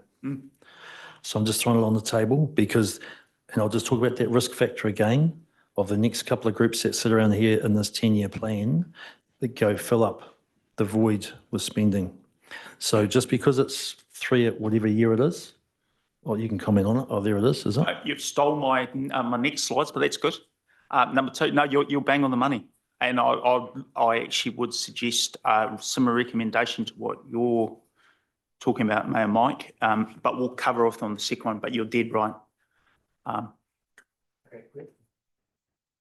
Yeah, thanks, James. I was going to explore with you about the rates capping, like I was a bit shocked with what Earl said yesterday, that it could even be more severe than the 4% that, we'd hope it might eventuate for us. So, when you talk about what trade-offs might be faced because of that, can you give us an idea of how severe those trade-offs might become if we were constrained to like a 2% rates cap compared to the 4%? Like, are you saying that that's a huge step change where you say, oh, we could take that in our stride, like that kind of thing? And then I was going to explore about the growth, that growth percentage. Yeah. I'll be honest with you, Councillor Clare, at 4%, we will find that hard. Because I'll use an example, a real life example at the moment. We have a couple that currently have one of our commercial contracts that have come up every 5 years for, I can't specifically say what it is in public, but we have tenders going out. If all of those tenders come back and factor into their pricing increases in fuel, salary and stuff, and they're all over 4%, which I suspect they will be, straight away you have to make a level of service compromise either on that item or somewhere else. So I don't believe, I've got to be honest, I don't believe, because I'm a bit cynical actually, I don't believe the current inflation rate is the current inflation rate. I don't believe it includes enough things, so I'll get on my Earl bandwagon here. But I believe we will be in that world. So I actually think, and I'll probably give them the game away a bit here, but levels of service is going to have to be a big part of this 2737 LTP, but this council has to be. The way out of this potentially, Councillor Clare, is alternative revenue sources. Yeah, and we have already been advised that increasing fees and charges is also, an avenue, which is why it was on that list earlier today. So the other thing I wanted to check out with you was that the growth percentage assumption, like you're saying that 3.6 might be less. I've always been interested in what council could do to encourage faster uptake of growth cells so that we are at least smoothing the path as much as possible to speed up the collection, rather just looking at our only response would be delaying our capital sequencing going forward. Yeah, have you got any comments about that? I'm certainly not an expert. Unfortunately, Tony's not here, he's on leave. He'd be a really good person to answer that question, but let's bring him to the growth. Tony will come along to the growth and answer question. But I do want to make one little comment here, is the developer levy regime may give us some more tools around that, specifically around potentially being able to rebaseline our existing DC rates for existing developers. Yeah, which might encourage earlier Yeah, payment. Yeah, yeah, yeah, yeah. They're because really good to hear that. there's no incentive at the moment, as you Yeah. say. Yeah. Yeah. Does Okay, it cool. make sense? Thanks. Yeah, are you comfortable with that? Okay.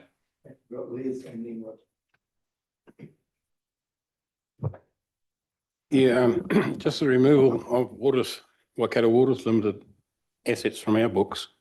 How is that going to affect our LGFA ceiling of what we can borrow? And is there any chance that we'll end up with a higher interest rate to be paid? Yeah, so Les, yeah, so if you look at this slide here, this is the one with waters in. The red line's a lot higher, than on this line. It's about extra 100 odd million. Yeah, that's because the revenues have gone from Waikato Waters Limited.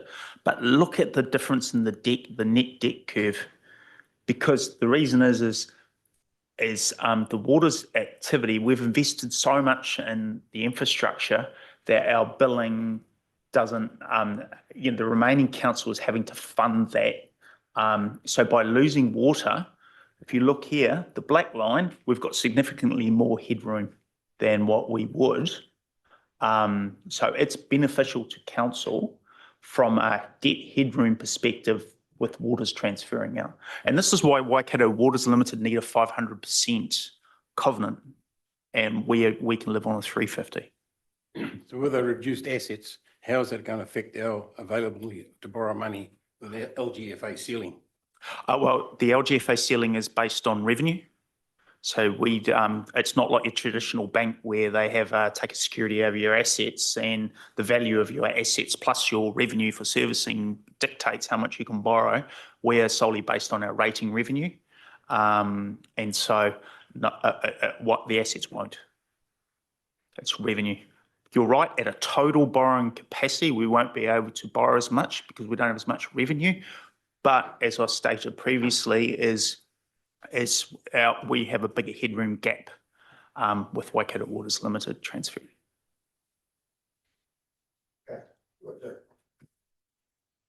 Yeah, thanks, James. I've got a couple of questions, if I may. The first is, I'm working on the assumption that the current challenge we have with $5.8 million worth of stranded assets will all be cleared by the time we commence this LTP. Yes, with the exception of the $2 million that we are providing in services to Waikato Waters Limited. Does that make sense? Yeah, it does, because that was my next question. Yes. But you've given me the assurance that yes, basically that will all have been managed correct well. And the $2 million, if we reduce our revenue by that amount, then what notification will we get of that? Because surely there would need to be something built into the agreement with Waikato Waters correct that we are given some lead time to be able to manage that component of that loss of revenue with also reducing what our costs are related to it. Yeah, so Yolanda's the absolute expert in this because she's working on it. Sorry, Yolanda. So the PCSA agreement for Waikato Waters Limited, there is a notice period that either party has to give, correct? Can you remember what that notice period is? At this point, it's all still under negotiation. So we are going back and forth with Waikato Waters, but that hasn't been confirmed. Those PCSA will also be submitted to council for their input. Approval. Yeah, because that 2 million obviously is quite a consideration for us going forward.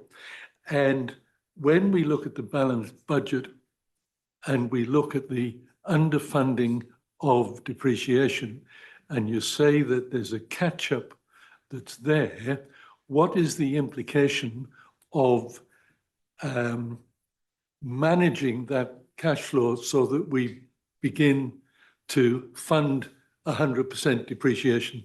I'm concerned that when we talk about the purpose of local government that's going to come through in this new act is going to mean an emphasis on the provision of infrastructure and services, which will make it more essential that we fully fund depreciation. It's a really good question, Councillor Gordon. And the answer for you is you're probably not going to like. It's through that increase in growth. So we've modelled in the back end, once the growth numbers increase and we collect more revenue from the rating base, we will catch the depreciation up. Because you think 4.4 million depreciation on our numbers over 4 years is not a massive amount of numbers, but it's a real big hole for us now. So you're saying that it's probably unlikely that we'll be able to commence that within, say, the first 3 years? We'll catch up some, but... Well, we've got a bit of an issue then because it's part of our LGFA covenants, but I'll get onto that later on with the balanced budget piece. Okay.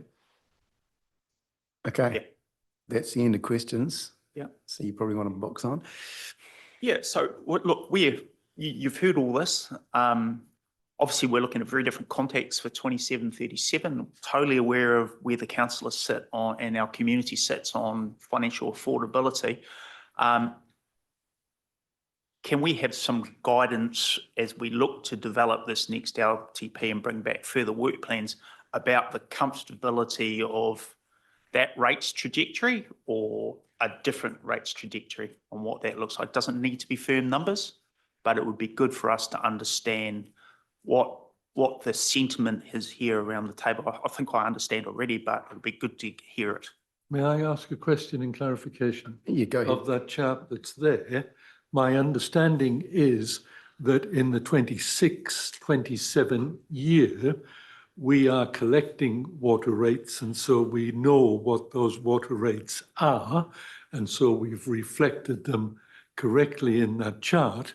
But in the year after that, it's totally out of our control. Correct. So The yellow numbers, Roger, the yellow numbers exclude waters. Yeah. They are remaining council. That's right. So any time after that, we will just be considering what our rates increase is, which is that yellow. Yeah, that's right. Any time from 25, 26 through to 33, 34. Yeah. Bearing in mind, without the curbside collection, you get under in 29, 30, the proposal rates cap at this stage, right? Which is the deadline of the government legislation. Correct. At this point, it's 29. Yeah, that's correct. But bear in mind, as I outlined, you've got some challenges there with the growth and some other revenue sources we're going to lose. Okay. We're going to do a round table here, aren't we? Yep. I'm going to start off because I just want to say a couple of things before we do a lap. There was possibly a little bit of debate in the background about how to approach this question, because it's kind of impossible for us to give a number now, right? Because you've got some context and you've introduced it really, really well.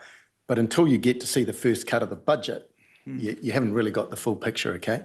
So we're kind of seeking this kind of as an indication, right, of what the feel around the table is, and the idea being that it'll assist the team in framing up the first cut of the budget, what it might look like. But none of us are foolish enough to, just say we can have a number and know exactly what we're going to get, because we give some sort of indication, then the team will come back with a cut of the budget and a bunch of levers they've had to pull to make whatever number we're after, okay?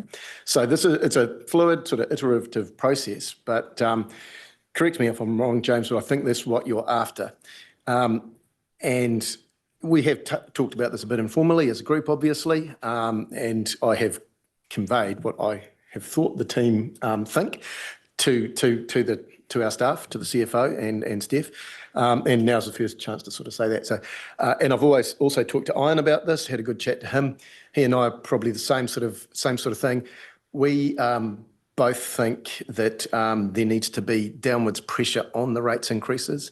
The rates increases that we have put through over the past few years, I believe, were a necessary pricing correction. Okay, I said that the whole way through. This had to be done, and I still think that was correct. But equally, it now has to stop. right? So we've put through this pricing correction. We can't carry on. The idea that you can be addicted to double-digit rates rises and indefinitely is just, it's not reasonable. My personal feel is we need to be targeting as a starting point, something like 5% rates increase at the beginning of this LTP. From there down to whatever rates capping is. Ian, pretty much on page with me. With all the necessary caveats I've just done, that's what I would like to see as a starting point. I want to see what that looks like. We'll go this way around the table this time, okay? So those are the kind of answers we're looking for. We've got a little bit of time on this, but not forever because we've got a lot of parameters to get through. Marcus. Yes, it's a tricky question. Some people in the community that I talk to want more rates increases to get more levels of service and more things in our communities. So I certainly don't want less of the percentage. So I'm pretty happy with what's on the board. I mean, I don't believe 2030 to 2033 is anywhere near accurate because we've tried that game before and that never works. Yeah, pretty comfortable with what you said there, Monty. I guess when we get to the rates capping year, which is, what is it, 28, 29? 29, 30, sorry. That I'd like to see a slight range in there to see some options between, let's say, 3.5, 4%. But I would like to see 4%. I would like to see the max because I totally pick up on what you see. I think CPI is fairly irrelevant to the cost of this organisation, particularly when it comes to contracts. It works for the local. It works for government to use us as a whipping horse, but in reality, it isn't reality. So I'm happy with following 4% all the way through from when it is legislated as a maximum, but a little bit of flexibility in there just to see, hey, the difference between. And look, and I am comfortable with a trajectory that is lower than those figures up there, but not substantially lower, because once the rates caps comes, we're stuck. All that amenity stuff, it's gone. So there's that saying, be careful what you wish for. So yeah, somewhere between 4% and what's up there, I'd be comfortable with looking at. I share Monty's sort of general view, but I think the reality is that we also got to take into account if we suddenly get to 5 or 6% sort of CPI, for example, in this year. All these, we're talking about sort of, I presume, nominal numbers, but we've also got to think about relative numbers if we suddenly get a sort of a big natural increase. But, I mean, that sort of that 5%, is within the bounds of normalcy as opposed to sort of the price increase that we have sort of faced in the last 2-3 years.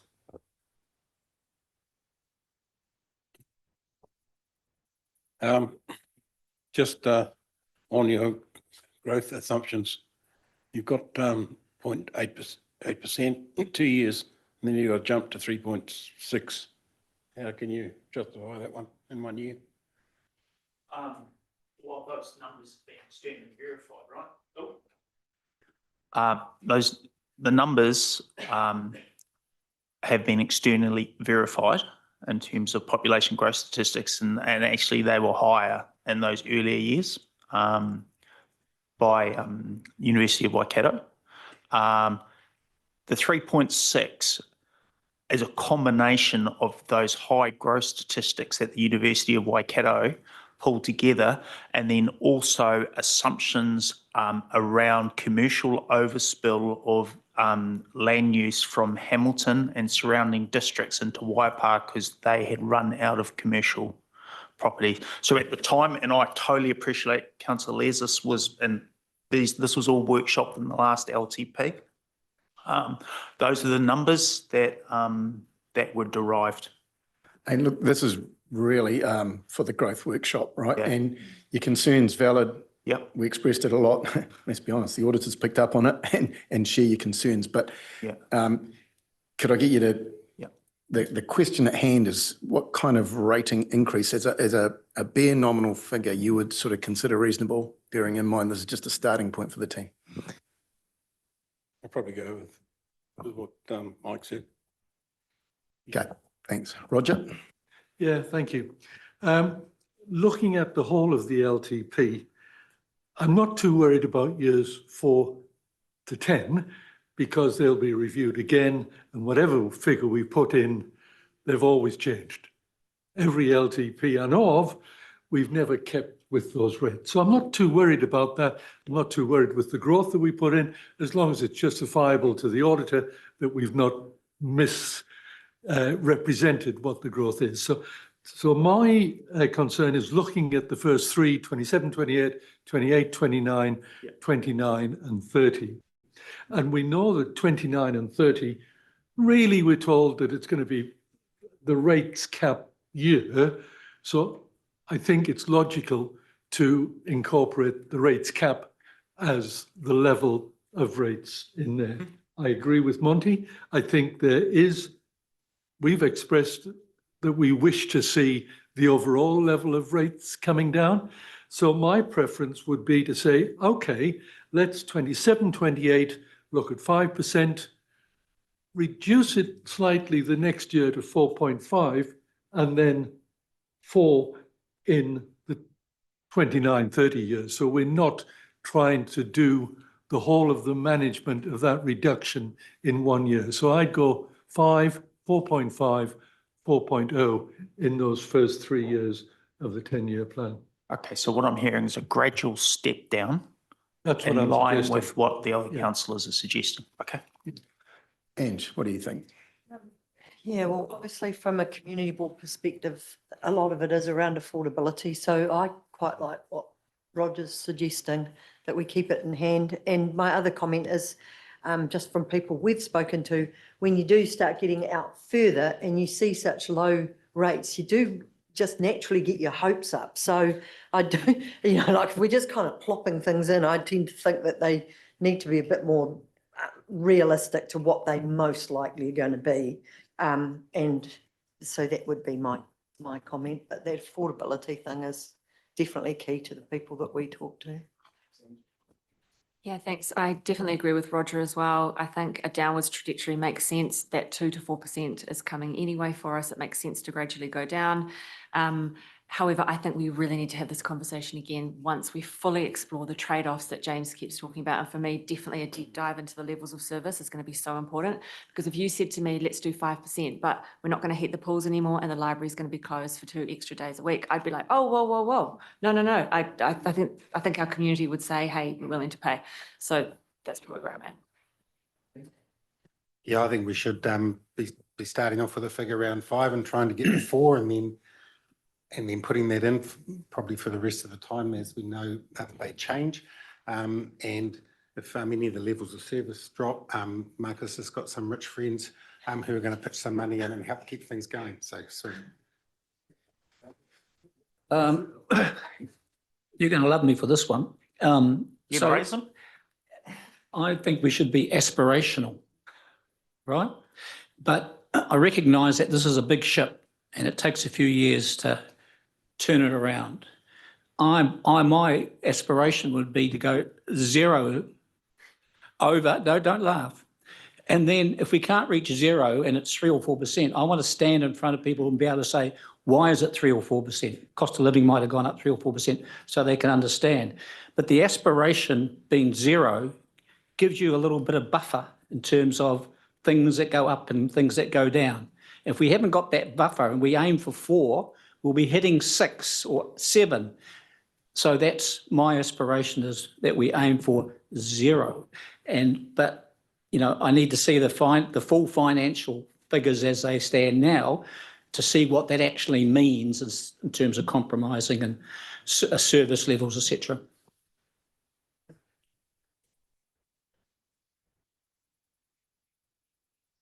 I agree with what Roger has come out with, the stage stuff, and like Ange and I have a specific interest with how our community deal with affordability.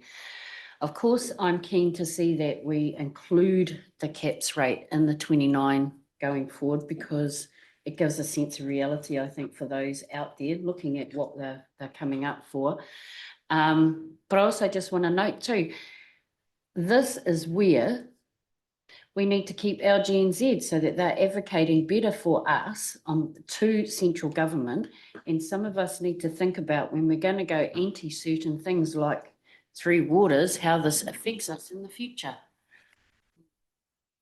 Yeah, thanks. I think I'm between Monty and Ian and Shane, actually, because I think the reality is that we can aim for like a 4% or a 5%, but there's going to be pressure in a way by saying the aspiration is 0, but we're going to justify, you know, ending up with that. I know it's going to be tough, but in a way, that's the reality that we're actually living with. I am hoping that you are going to come back with us, right? We're at this level and these are the things that we've had to cut out. And just as Joe said, yeah, so we said, well, actually, it's gone too far. Yeah, we can live and justify it to our community, I guess. I'm conscious that the 28-29 with that 5.7, you said it's the curbside recycling. Yeah, so we were thinking about that because it was going to be mandated by central government. So I'm suspecting that's not going to be now. So I am hoping that year, which would have that, 4% cap or, lower. That, and it's a significant chunk of Yeah. change. And just to add to your point, Councillor Clare, we will have to bring back trade-offs and compromises, because if the indication is to step it down, we will need to find savings or via these levers, but we've also got to account for those other items I highlighted in the outline. So, there absolutely will be. Yeah, and I'd just like to highlight that with that rates capping policy, there's a special way of treating growth councils, and I'm hoping that that might allow us a slightly higher margin, but there is the risk that they think because you're growing, you can actually sustain a lower maximum, and so they'll take that rate, they'll make it even lower than, so. They'll use the inflating population base. Yeah. May I ask a question? A question on that? A question, yes, on the choices that may come through if we are having to make decisions. Can we cover that under the levels of service? Yep. Yep. Okay. Look, I just wanted to, it's notable that there is quite a high degree of everyone's basically agreeing, right? So this has achieved two things for me. One, it is councillors publicly stating some sort of starting expectation. So the public facing piece there. And two, something of a direction to the team that's your starting point. All of us, a lot of people have made really good points around, but it all depends on trade-offs, etc. But I think it's really useful for you to have that as a starting point. And so if you're coming back to us with those kind of numbers being very difficult, you're going to be very clear on why, what the reasons are, what the trade-offs are, etc. So for me, I was a bit nervous about this exercise, but I think it's useful. Okay. I will deal with the level of service stuff later. I think it's probably time to move on to 1B, I believe. 1B. And the reason there's a 1A and a 1B is because these two things go together. One drives the other. So I hope that's good. I'm not going to spend too much time on this. This was actually before my time here, and I understand in the development of the current LTP, as councillors asked for this measure to be put into our LTP and financial strategy, and that is a 5% of median household income. Bear in mind that 5% included water revenues. So when water transfers over, Waikato Waters Limited will be sending, well, actually we'll be doing it on their behalf, sending bills to our ratepayers. So if you're a ratepayer sitting at home and we maintain 5% and Waikato Waters is another 2%, this metric kind of doesn't make sense. So Yolanda and I have done some calculations, and with the different percentages of the revenue, we believe 3% would be a good proxy for in the new financial strategy that would be equivalent to 5% today with all the council together. But you don't have to do this. We don't need to include that metric in there at all. But is this something that you want to set caps on? I'll open up from there. Okay, we can possibly start doing this by exclusion rather than doing full roundtables, but I'll see if everyone wants to talk, we'll keep doing full roundtables, okay? Can I just make a You want to say a comment? Yeah, Yep, just, Steph. it might be a precursor to this, actually, James. That was an industry standard that was put Yeah. up across local government because all councils were saying, what's a fair and reasonable ask of ratepayers? And my understanding, it could be wrong, was that it was 5% and 3% of the 5 was waters Yeah. to some degree, right? There were unders and overs.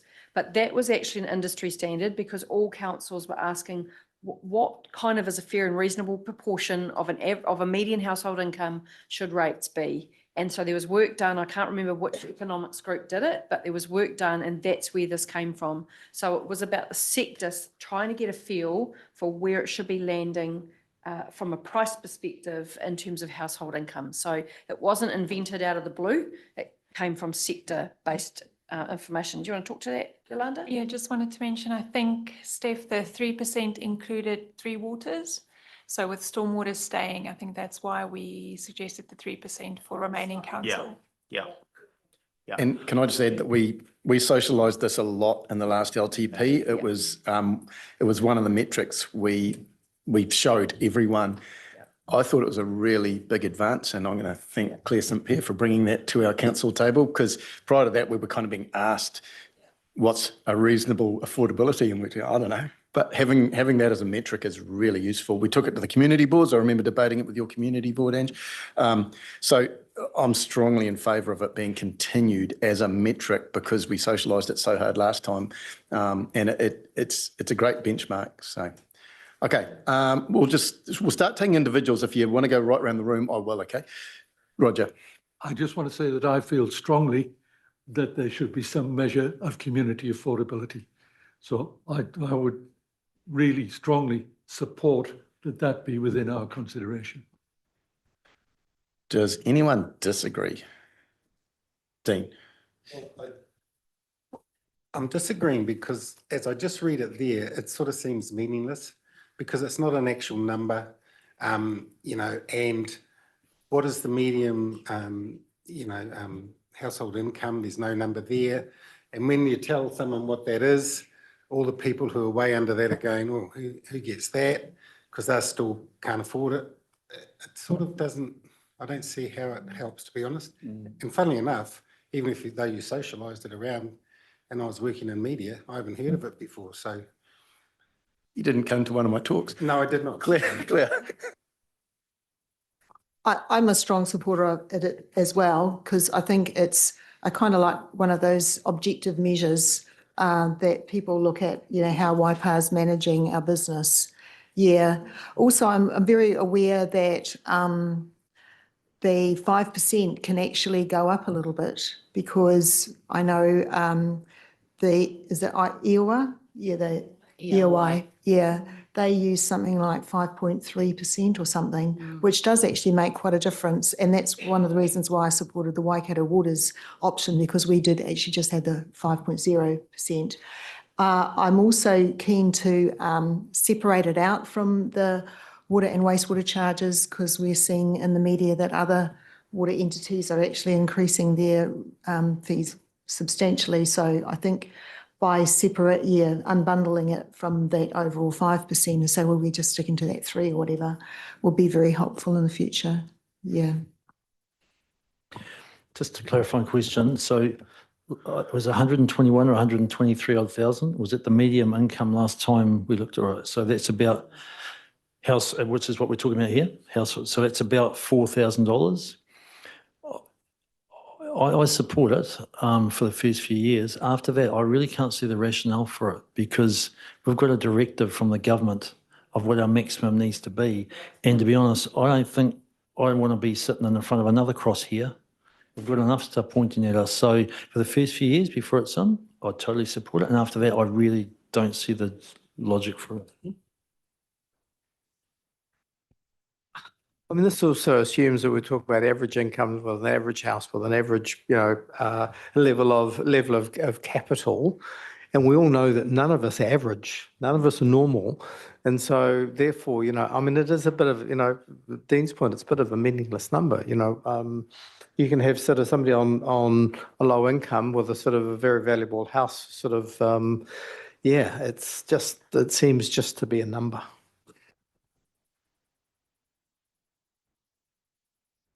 Anyone else want to contribute to this who hasn't said anything? Yep, Shane. So our recent high rate increases, this was within the affordability. So isn't that just absolute nonsense? 15% is affordable to people? No, it's not. That's not the feedback we got. So to me, it's a load of rubbish. And I don't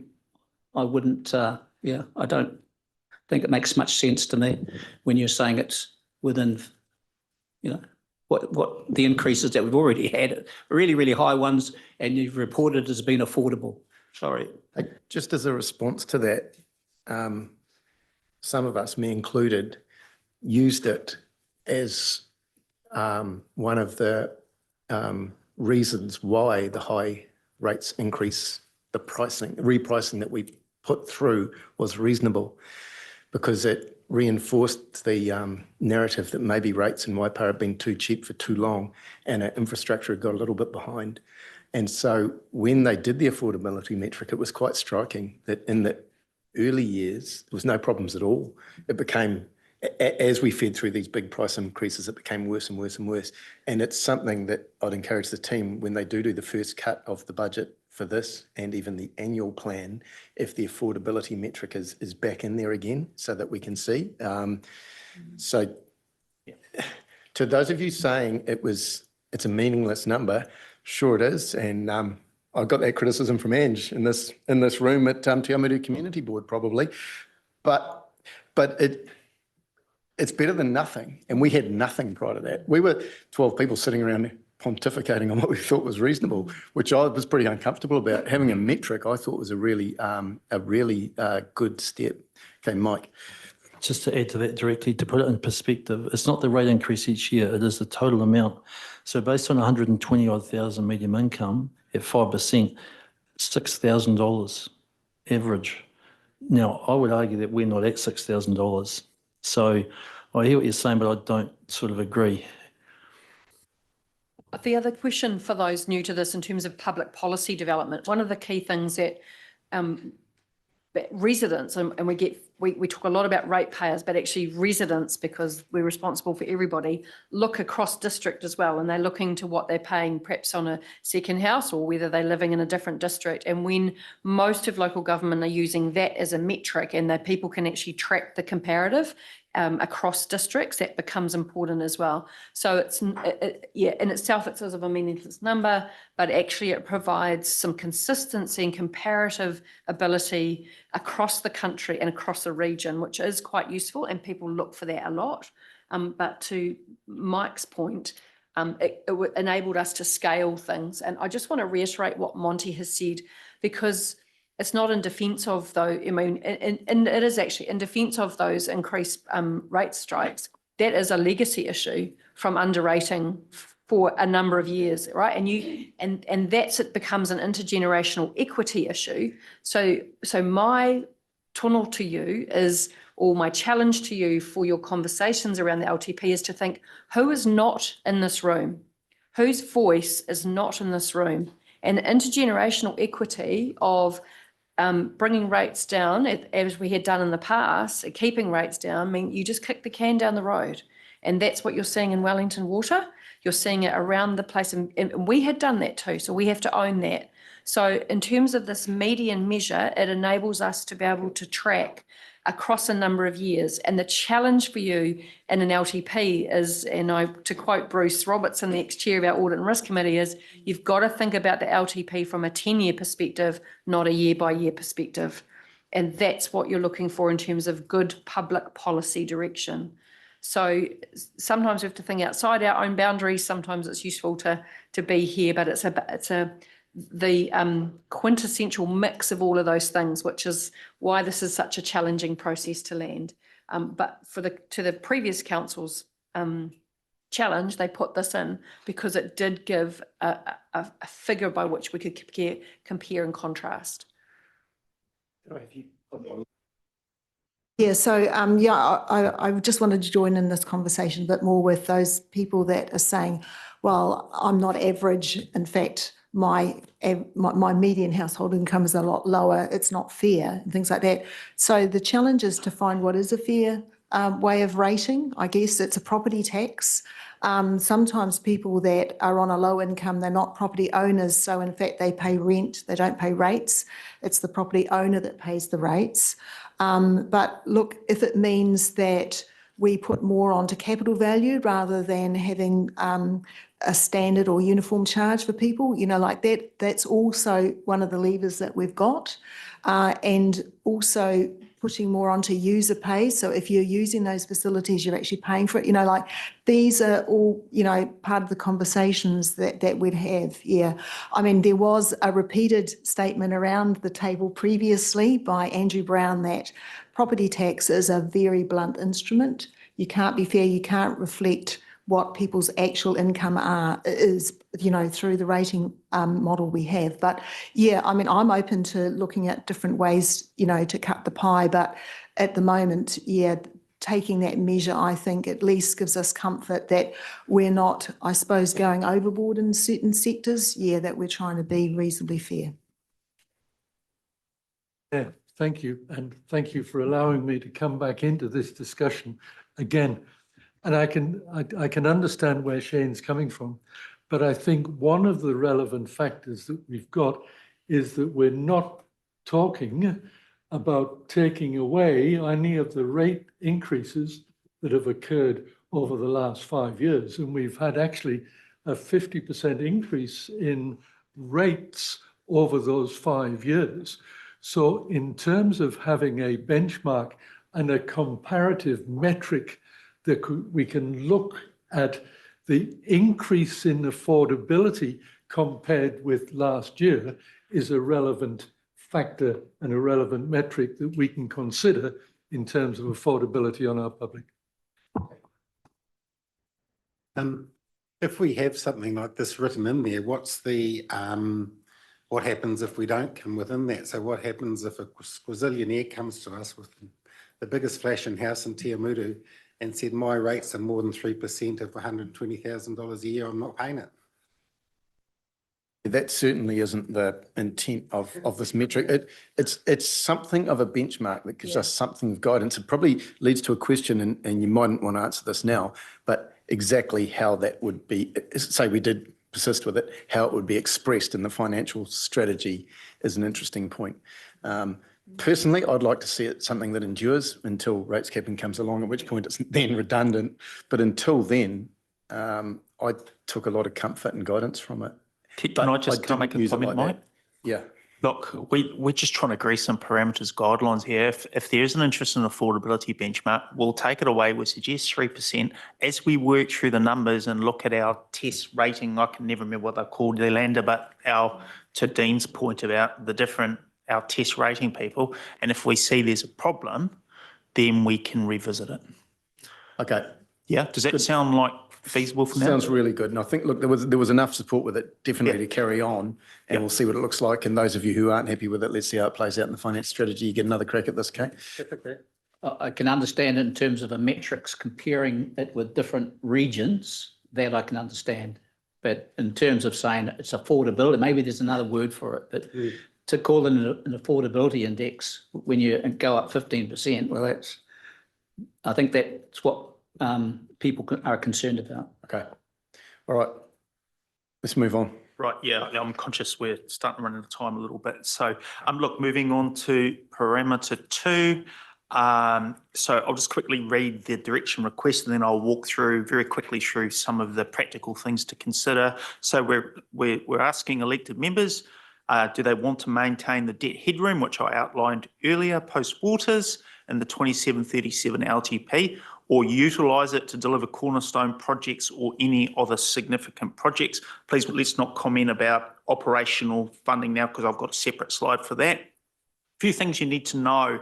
And so during this, you need to also consider the fact we've signed a guarantee to fund, to guarantor Waikato Waters Limited debt as well. So we have counterparty risk for that. So even though it looks like our borrowing is much less, as we still have provided a guarantee that potentially has credit rating issues for us in the future if we were to sit there and continue to borrow further. And increase our net position between our two guarantees, our own debt and Waikato Waters Limited debt, because we still have that, even though it's an off-balance sheet transaction, it's still debt to our ratepayers, right? So you just got to consider that. The other thing to consider is in the current financial strategy, we have a target to get down to 3 times from 3.5 to 3.0 debt headroom calculator by 33-34. And I don't know if anyone else picked it up yesterday when LGFA was presenting on the very first slide. They said our bespoke covenant expires in 33-34. So just thinking out loud, this could be a transition down through this LTP and then the next one further down. I'll open it up for guidance. Okay, thanks. Steph wants to say something there. I think we do a round table on this one because it's not a no-brainer. It's something that people have opinions on. So think about your opinions. Want this one to be reasonably quick, okay, people? Do you have appetite for spending that debt headroom or do you want to protect it? That's basically what the question is. Steph, you had something Thanks, there? Monty, for the opportunity. James, tell me if I've got this wrong, but just something to consider when you're coming with your answers is that, or your proposals that under the Simplifying Local Government Act, if that rates banding comes in, and at the moment it's called rates banding because it looks like there'll be a band, there will be some things that are exempt from the banding, right? Some core essential services and infrastructure, but there are some things we are yet to determine, we are yet to get any kind of clarification on. And one of the things I urge you to think about is that there are some still things to land around civil defence and emergency management responses. And to apply for an exemption, if it's not something that's exempt and you want to apply for an exemption, we're still not sure whether you need to have spent the money first or how long it will take to get an exemption passed. If you're responding to an event, one of your only ways of being able to respond to that event is if you can use debt. So in terms of the must-haves, one of the things that I'd really like direction from you on is what does that debt headroom look like? We've had a percentage up to this date, Monty, that we've been protecting, but it's something that we really need to think about in light of our first recent big emergency event, and we're starting to pull together the costs of what that's going to look like. We can anticipate more of those. It's highly likely. So just put that in the back of your minds as you're considering the use of debt headroom. Please. From memory, we tried to maintain a 15% buffer. Yeah. Didn't manage to do it, to be honest. But it might have even made it into our finance policy. I can't remember. Yeah. Hey, now can we do this reasonably fast, this one? This is just broad brush, your inclination of appetite for utilising debt headroom. Yes, I agree with what Steve's saying, that we need to provide some kind of buffer so that we can actually finance any responses or recovery, repairs to infrastructure that's been damaged. I mean, that's a live issue for us at the moment. So I'm quite keen to maintain a certain percentage of that debt headroom, 15% or like $50 million would be, I think a 20% headroom, something like that. Yeah, I don't want to just fritter it.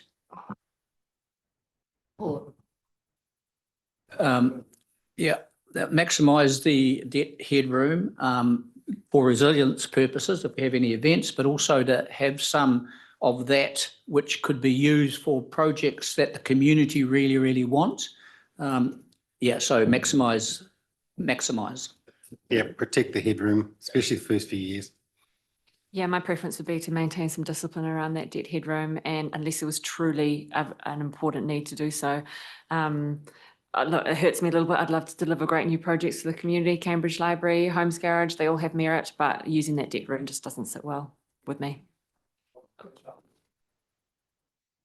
Yeah, sorry, just stopping then. I fully support protecting the debt headroom. Yep, me too. Yeah, thank you.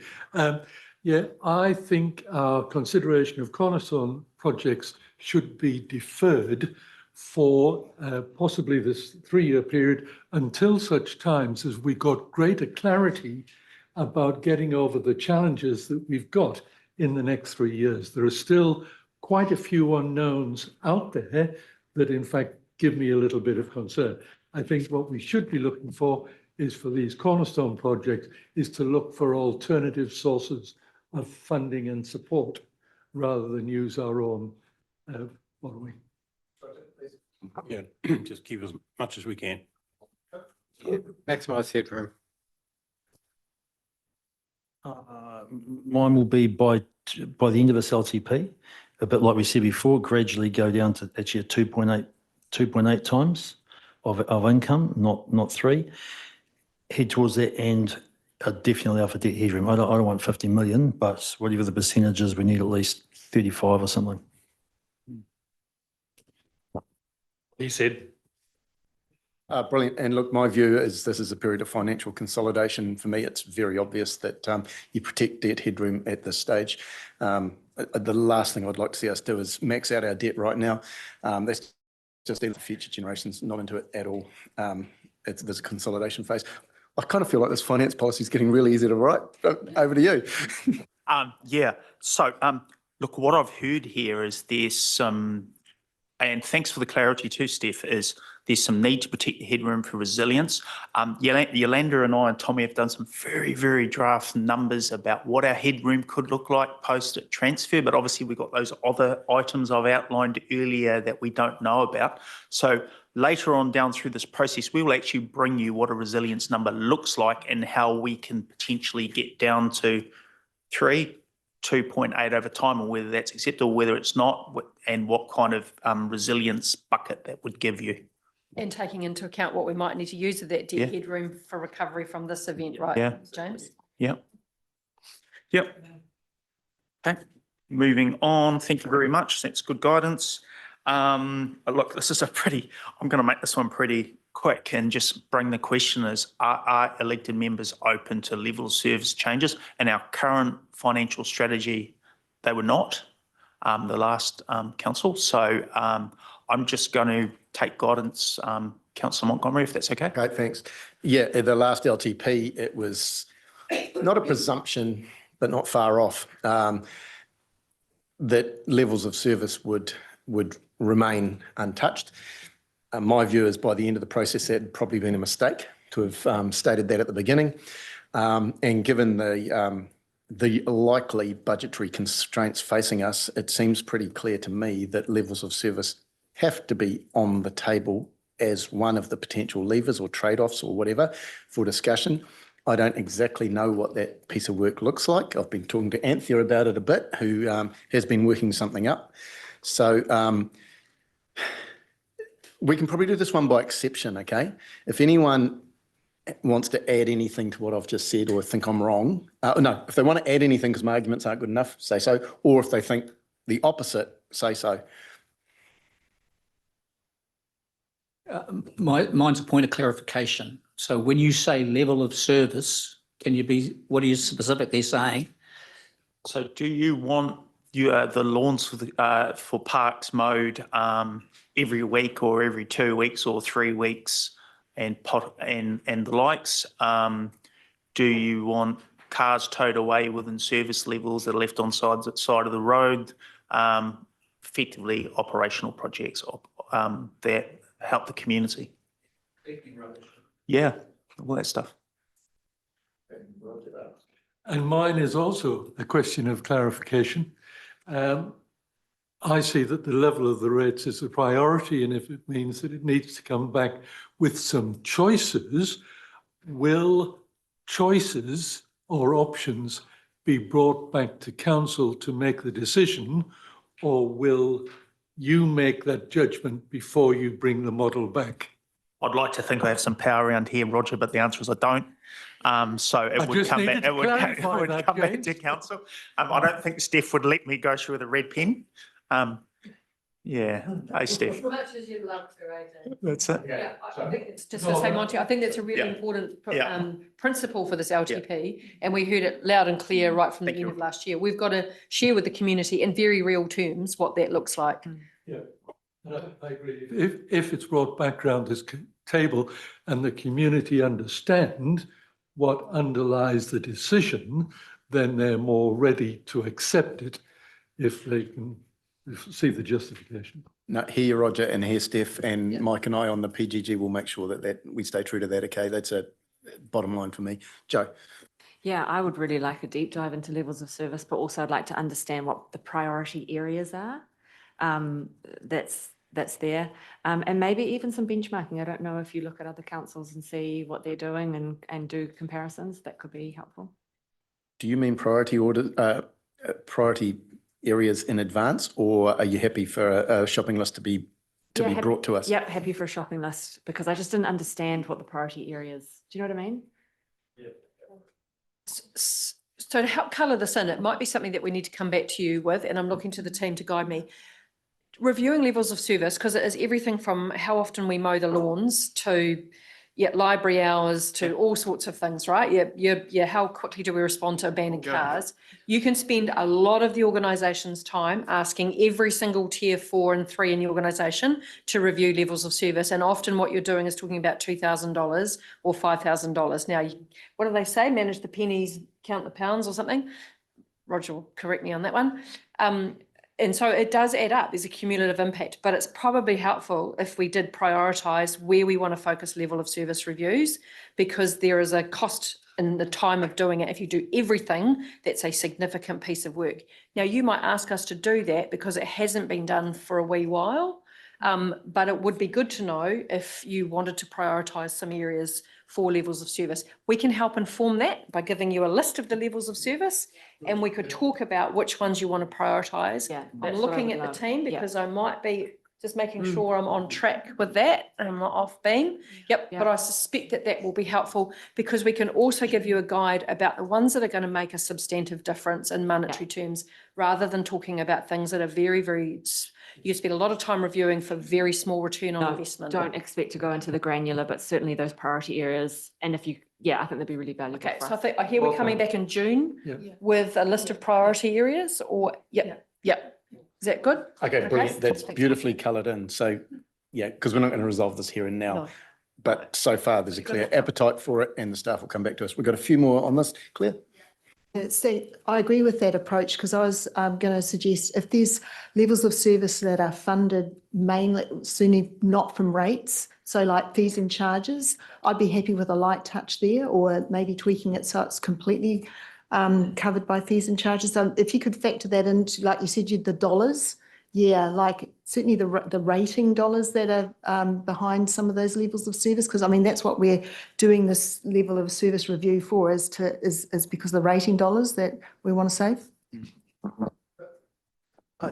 Just sort of broadly, the area of giving the customer the choice, for example, I mean, there may be some of our services that we say, do you want to opt in or opt out? I mean, I don't know realistically how many of those services there are, but maybe we've got like a base rate and then all sorts of additional extras.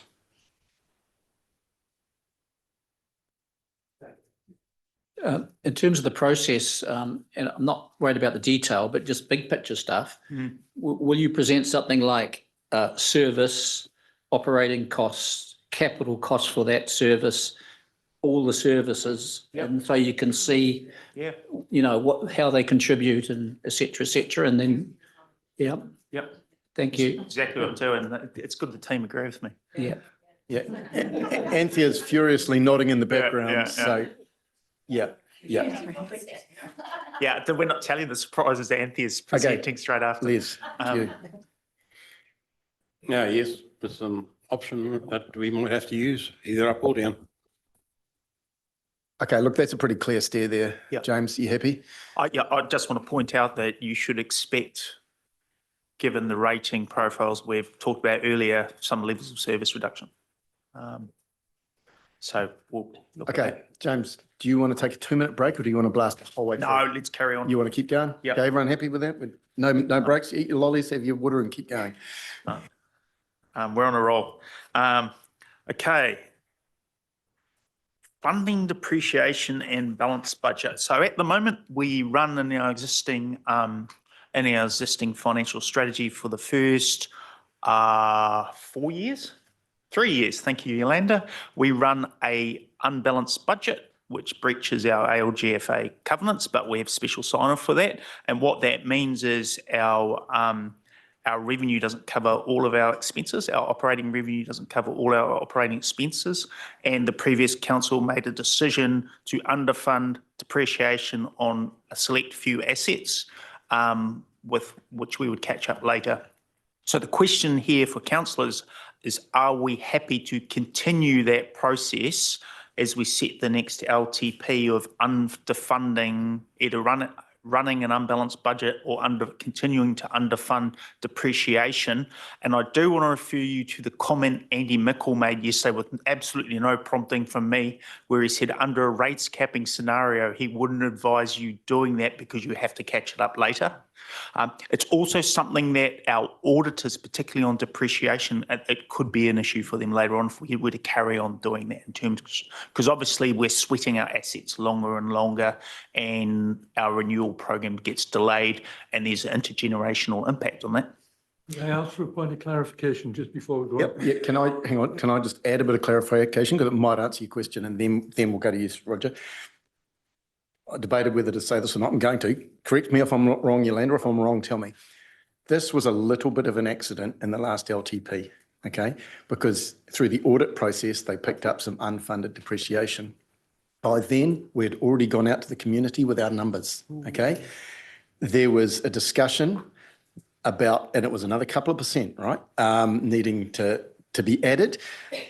And the feeling was we couldn't go back and say, we're going even higher. So this is a little bit of an accident. It was a response to the auditors. It wasn't a deliberate strategy at the time.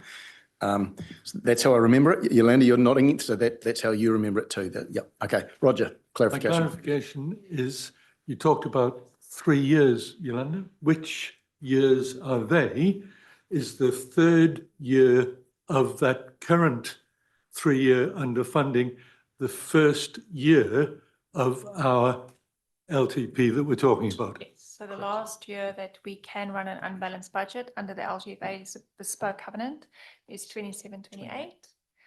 Right, By so we 28. have authority to do that for the first year, of which we've got at reasonably high rates, but not after that. Correct.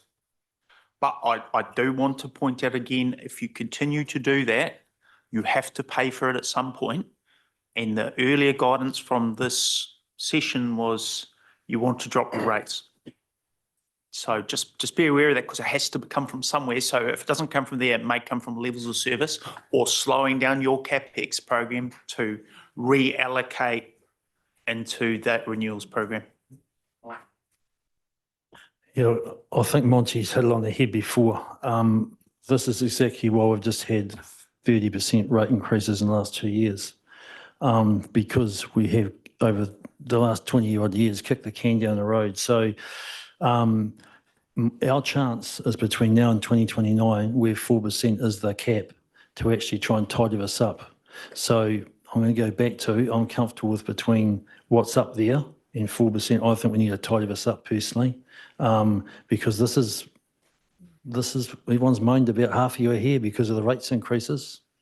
So my challenge to you is, let's tidy it up now. It's going to be hurtful, but no time like now. Yep. Just one question. Depreciation is a proxy for actual depreciation. Are the depreciation rates we're using equating to the depreciation of the underlying assets? And, have you got any information that might suggest we're either too conservative or too aggressive with depreciation? Oh, do you want to answer it, Yolanda? So we have our infrastructure assets revalued every 3 years, and our land and buildings revalued every 2 years. We adjust our depreciation rates in line with what the valuers project their useful life to be. Mm-hmm. Yeah. So in other words, depreciation equals depreciation. Well, we do have, some things can happen, like just what happened down at Te Tahi, right? where you can do the best renewals program you like. If something like happens and your asset is impaired, then it's thrown out the water, right? So I shouldn't say thrown out the water. That's no pun intended. Thrown out the window. Yeah. Just to clarify the question I'm asking here is, do we want to exclude running a balanced budget in the development of the LTP, or are we open to that? Yes, so I agree that we need to get back to a balanced budget, but I would really like to explore the depreciation component of growth assets, as I've mentioned to you before, James, where we're building these assets and we might have an empty subdivision and no new ratepayers, but we might be having to fund depreciation on assets that are worth millions of dollars. And cover that in the growth session. That'll come at a later yeah, date. and I'm hoping that work could be done in parallel when we're talking about the rate, the component of depreciation that we're funding in the LTP. Yeah. Well, yes, I did. Thank you very much. Thanks again. I'm happy with the first year continuation, seeing as that will not affect any of our future funding arrangements. But when we look at the future purpose of local government, which is going to be defined, then the maintenance and development of infrastructural assets are going to be one of our core focus points going forward. So I think it's important that we get back to including depreciation and a balanced budget going forward. Having said that, I don't know yet what the implications of that decision are. So I'd very much like to have some understanding that if we do that, what is it going to mean in terms of the rating model, and what kind of choices are we going to have to make on levels of service? But I would tend to favour the balanced budget and the funding of depreciation. 100% post the first year. Okay. Okay, can we hear from people we haven't heard from? Because if you've expressed your opinion, can I skip over you? Damarie, I don't think we've had you. I am okay with how Claire has described around our depreciation stuff. I know that we made a little bit of a faux pas the last time, and this is the reason why we did this. And I remember the stuff that we got on the audit response to us. So as long as we're moving together in the right way, I'm happy with the way that Claire has described.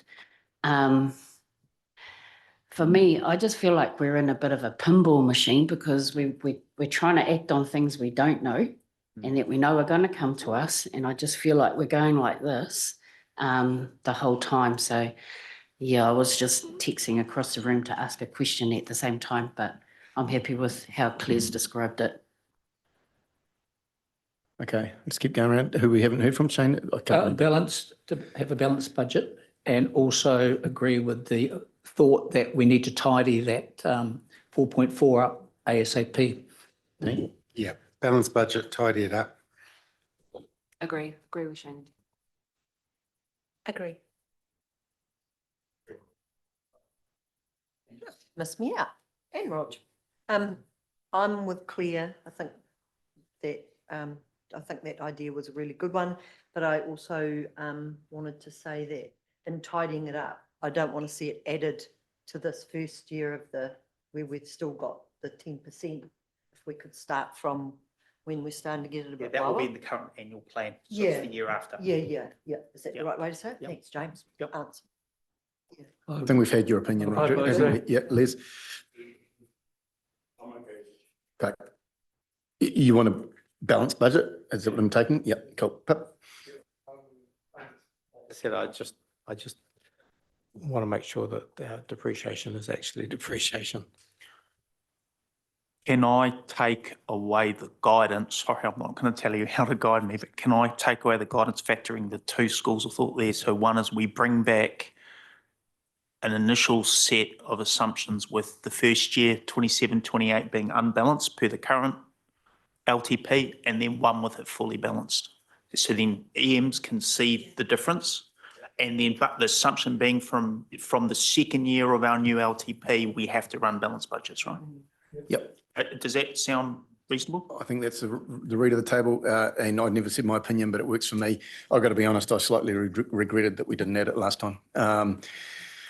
Yeah, it's just non-optional to me to. It's not good business. Unfund depreciation is stupid. It's shoveling problem onto your kids, not into it. Okay, so we're going to go on to parameter 5, borrowing to fund operational expenditure. I'm not going to talk very long on this. I do refer to the comment that Andy Mickle made yesterday about with impending rates caps and borrowing to fund OPEX mightn't be that clever.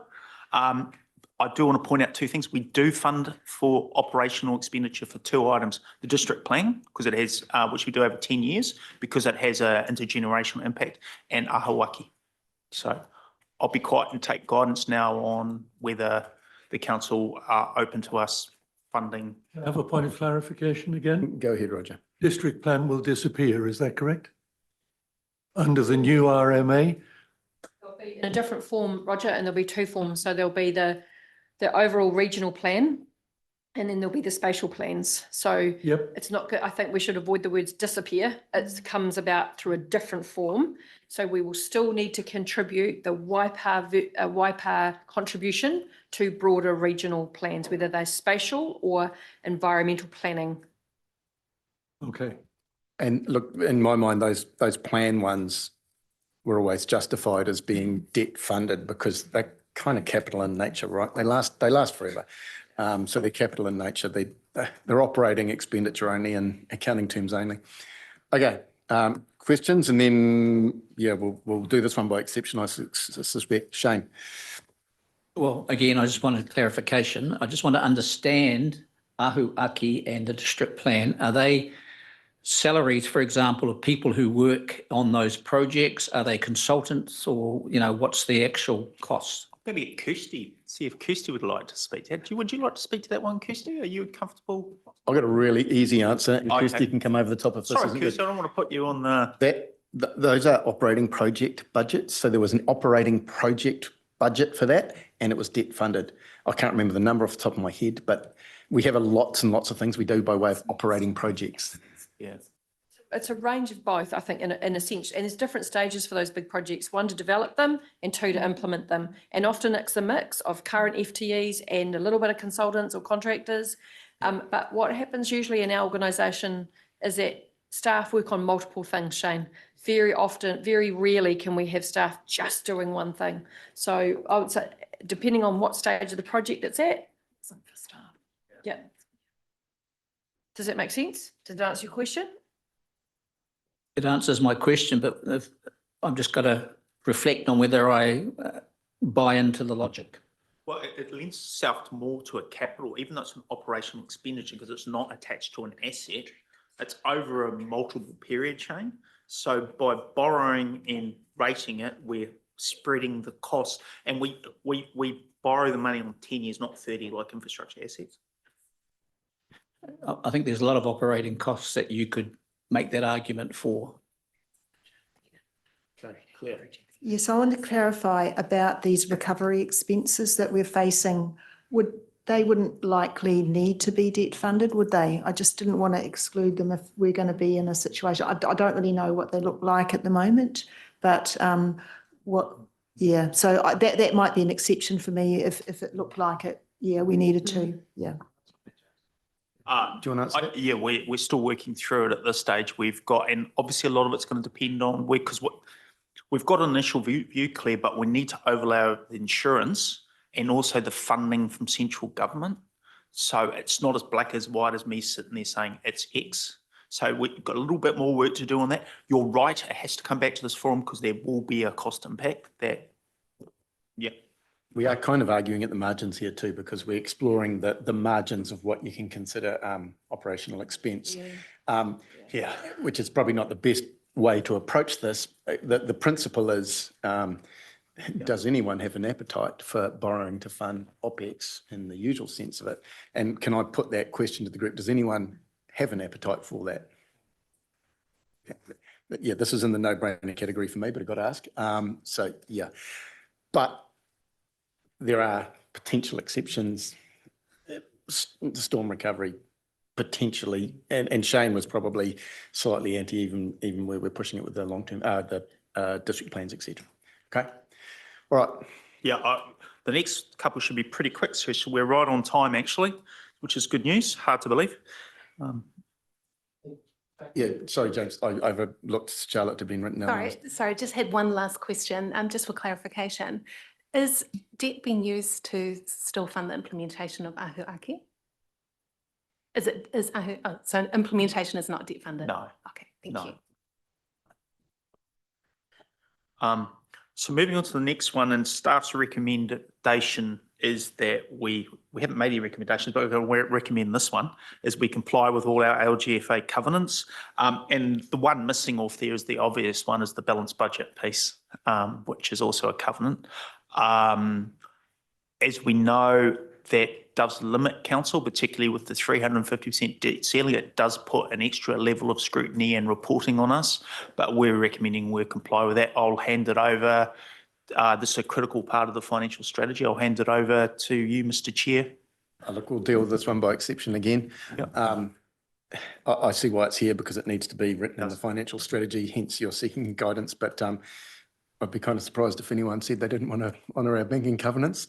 Does anyone have an appetite for that? I suspect it'd be very short-lived if we did attempt it. Okay.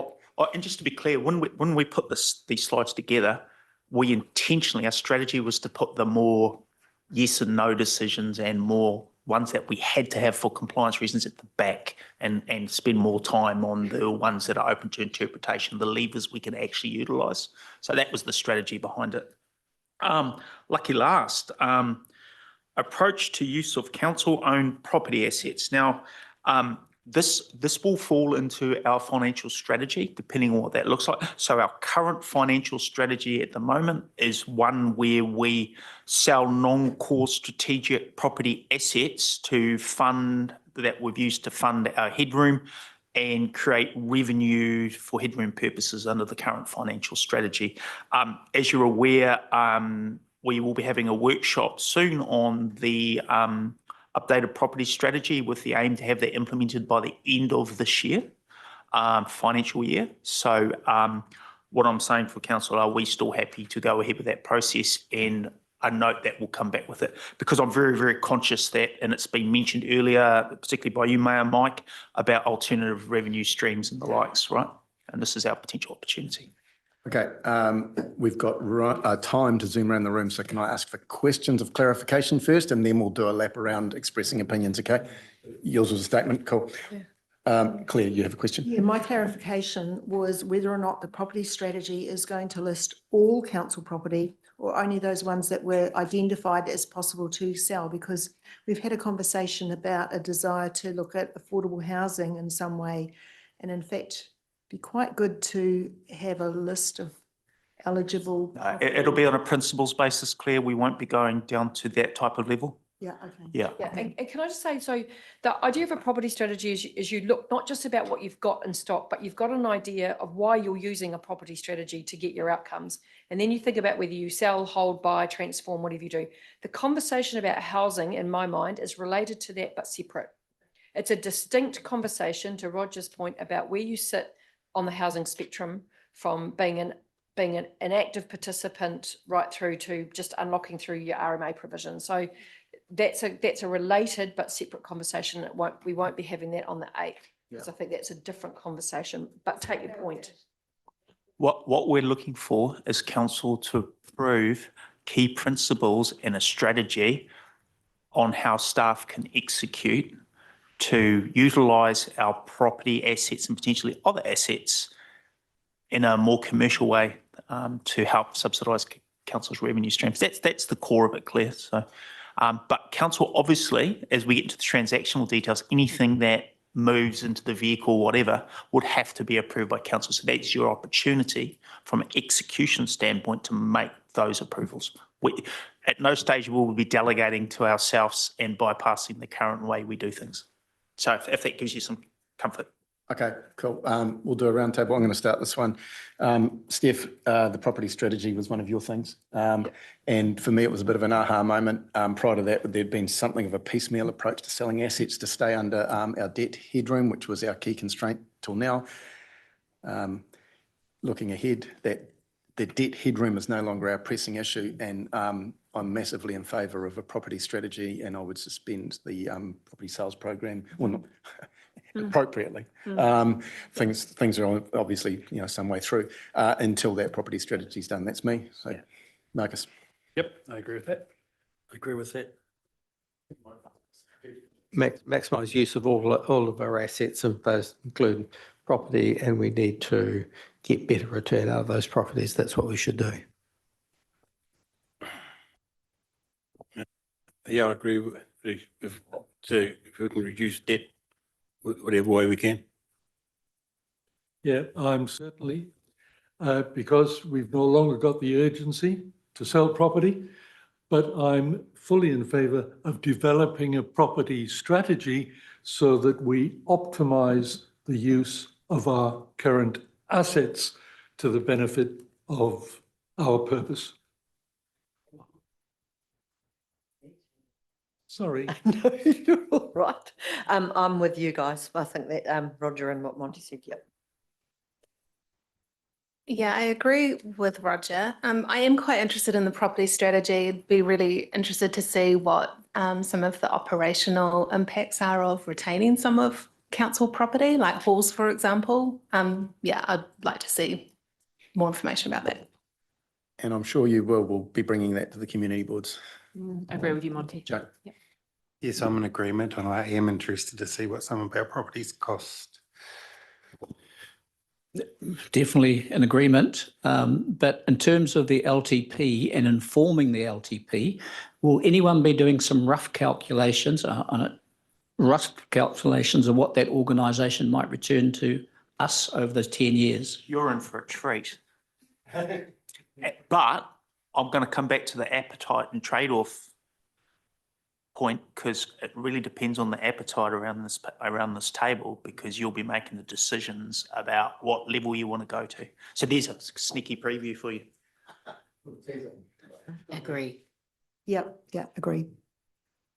Okay, brilliant. That's a very clear steer. We got down to the easy ones at the end. James, I've got one from Ion. Yes. An extra. I was going to ask, what have we missed? Yeah, parameter 8. This is straight from Ion before he left the country last on Sunday, whenever it was. It was to do with the capital program and the P75, etc. Okay. Now, I know this is a crossover with infrastructure strategy, but it probably fits within our finance strategy. How are we going to handle our forward-looking capital program with respect to this?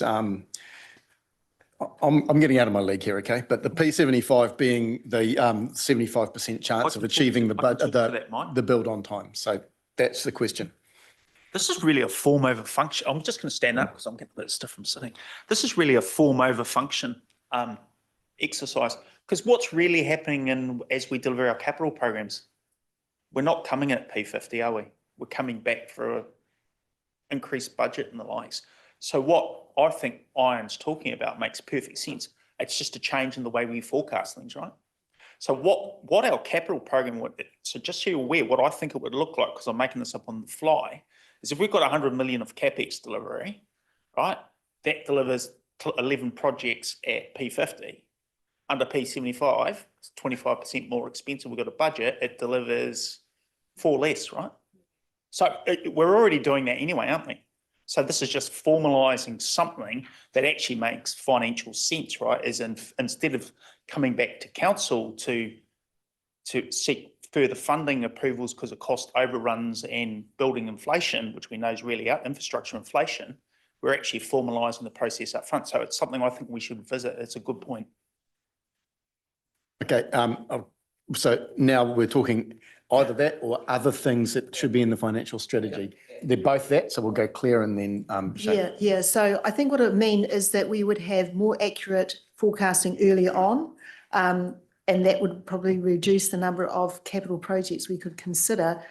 but also I think it creates a bit of risk because it's probably more expensive to do that forecasting. In fact, I suspect we've been happy with the P50 because there's always been such fluidity in the timing of capital projects that, putting a lot of work in getting the accurate numbers up front when you're probably going to have to push it out anyway and the numbers are going to change. Yeah, so it'd be good if we could do a bit of a cost benefit analysis on it, but I agree with the intent behind it.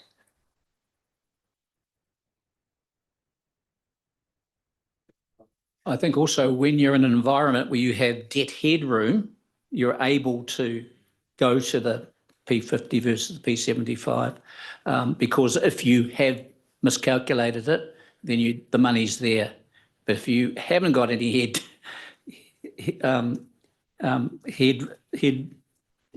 headroom, then it becomes a high risk. So just to add to the conversation, when you're putting together your capital program, you're giving it your best guess and thinking that this is what I'm going to deliver it for. And it's generally at a program level, and then you deliver a business case and you scope it down and you get more accurate figures. The P75 and P50 that we're all talking about is so closely linked to your strategic risk rating of high, very high, because you're already anticipating some projects won't fall in. And so the two are intrinsically linked when we're putting together the program. So we already know that some of the capital program will get deferred into future years, and we anticipate that, or that some of the projects will come in at a higher cost because we cannot afford to cover the entire capital project and all the risks that we anticipate. That's just unaffordable. And so we do the best case. So it is around really tying in and giving it your best guess, but actually understanding and being okay with the risks of that dollar, and then tying it in with your risk, your strategic risk process for the infrastructure for that. So am I hearing some appetite to have this in the finance strategy or not? Where's staff coming out with this? I think what you're hearing is it's something we should go away and have a look at. Is that? Yes. Yeah. Yeah, great. Okay, James, does that bring us to an end of you? Because I would really like to give the group a break. You've got 13 minutes left with me if you'd like to ask me anything. Or to be honest, see how I'd my rather, day's going, what I'm up to I'd this like weekend. to give the group a break. They can Okay, informally all right. chat with you for No. 13 minutes. Okay, so we'll adjourn. There's another place, there's another speaker after James as well, so Yeah. Vanessa, so yeah. Yeah. So, but we've got till 3 p.m. Let's just take a break.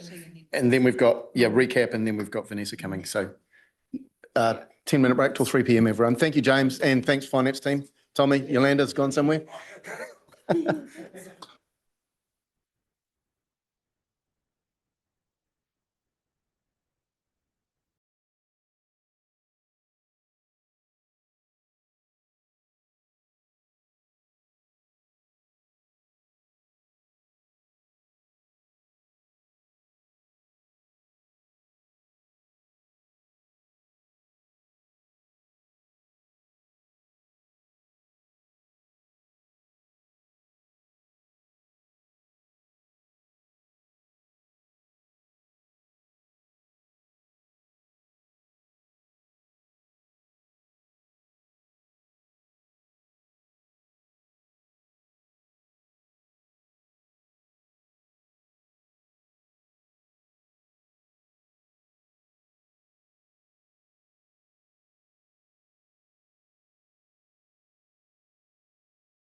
Everyone's back. Everyone's back. So let's crack on.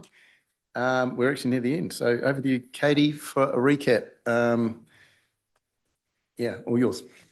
The finish line is in sight, I promise. This is really an opportunity to just play back what we've heard today. Make sure that if there's anything that's still on your mind that you haven't had a chance to say, that you've got that opportunity before we go away, and that you're clear about what the next steps are for the team as well. So that's the purpose here.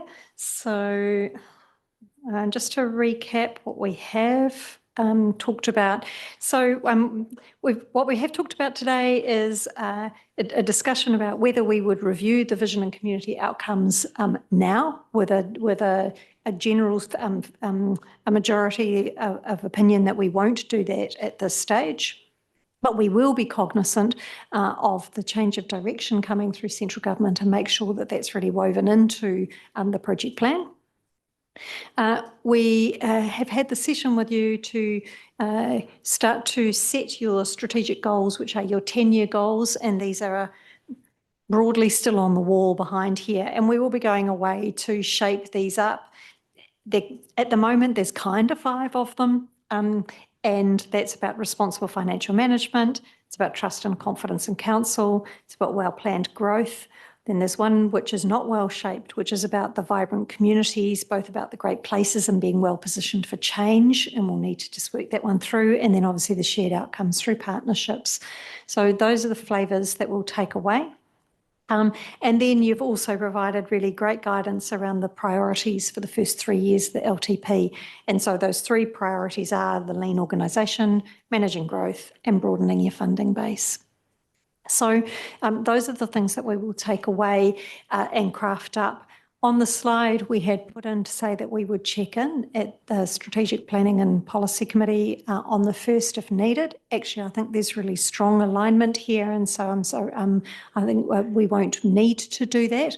What we will do is make sure we take the time and bring the strategic goals and priorities for you for approval at council at the end of April, and that will then find a really good basis for the work that we do after that. The other 2 touch points for you are the 2 workshops in May. So the first one in the middle of May is your growth workshop. And we've picked up on some of the questions that have already been asked, but that certainly will be a good opportunity for us to lay out what that kind of growth position is. How are we going against the NPSUD? How much land have we got zoned? What is infrastructure enabled, et cetera, et cetera? What are the growth projections looking like? What are the implications for that? How might we start talking about that? And the so what for the long-term plan? And we'll be seeking guidance from you about, again, some of those strong sort of growth parameters that we want to work with for the next while. And then at the end of the month, the introduction to the infrastructure strategy, and round 2 around the financials and some of the particular policies that sit within the financial strategy. So that's the way that we'll keep working through this work. We are not intending to take the community, the strategic goals and priorities out for consultation to the community. And this slide just sort of sets out that, about along that IAP2 spectrum about informing the community and playing back to them about what we've heard is important, rather than engaging with them and testing those directly. And I think that what you saw at the beginning of the day is really strong alignment between what we've heard from previous engagement rounds, what you have heard from the community, what we've said is important, and that's come through really clearly into those goals and priorities, things like that, the trust and confidence in community, in the to be rebuilt with the community and so on.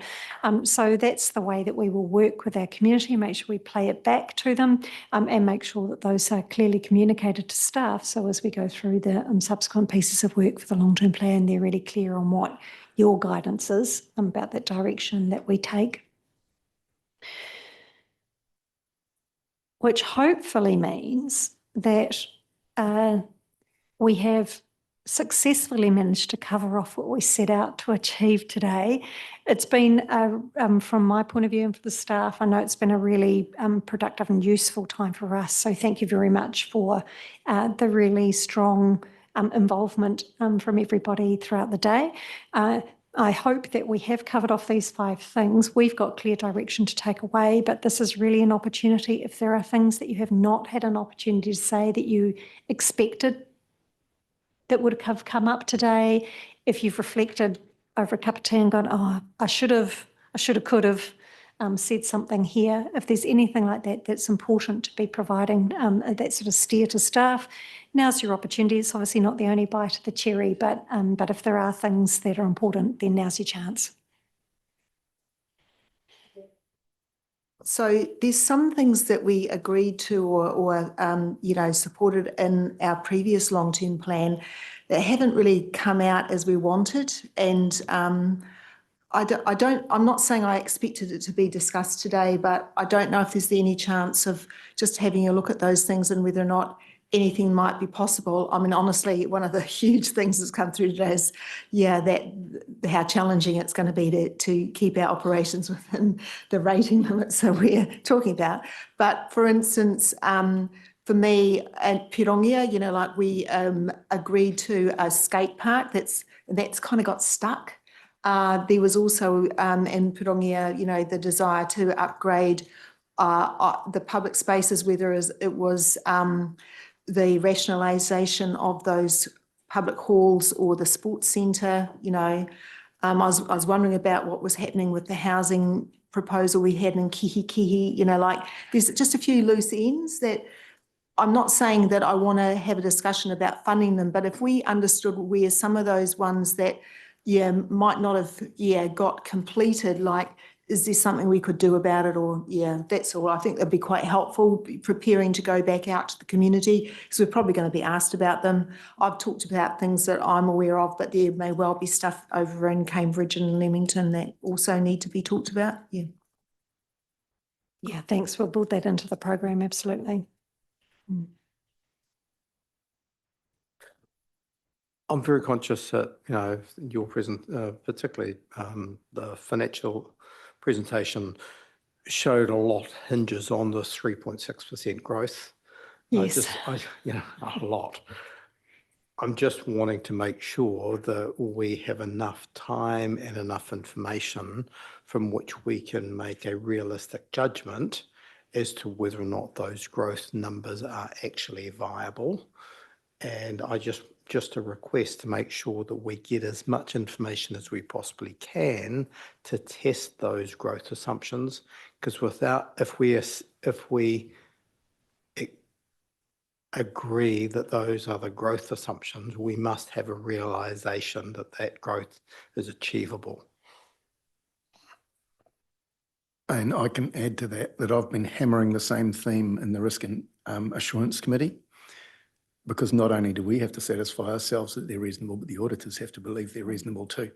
So I think that message has been heard loud and clear by the team. It absolutely has. And as I made reference to, so firstly, yes, absolutely, you'll get the material well in advance to be able to reflect on it ahead of the workshop. So we can certainly make that commitment. And you're right that we've certainly picked up as both as part of the audit plan. So we really have identified what are the components that the auditors were not comfortable with last time. What are our mitigation actions this time? Who is responsible? Those are things that we've tested with audit to make sure that we really are covering off all of those things. And so one is the growth projections themselves, but more importantly, what is then the industrial, particularly the industrial uptake of that, and how does that flow to DCs? And so that is absolutely something that's very explicitly on the list. Yeah, because we absolutely agree we know how much is hanging off this. Yeah. Okay, I think we can draw it to conclusion then. This LTP workshop, there's another agenda item to go. Can I just firstly thank my fellow elected members. This has been a very, very good workshop. I think you've all conducted yourselves really well. This is exactly what a group working together well feels like. I'll be honest, it's one of the better workshops, if not the best, that I've experienced in my time here. So big thank you to you. Big thank you to the staff, the finance team, the strategy team. There's a lot of excellent preparation which has gone into this, which is partly why it's gone so well. It provides the prompts that keep a group moving. So yeah, big thank you to you staff. And there are obviously some very big workshops coming up. Let's hope they continue to be as successful as this. It's a marathon, a long-term plan. Like 1st of July feels like quite a long way. This isn't this year, this is next year. This is what we're planning for. But it'll actually go quite fast because there is a lot to do once we're getting into those other pieces of work like the infrastructure plan and so on. Okay, thank you very much. No.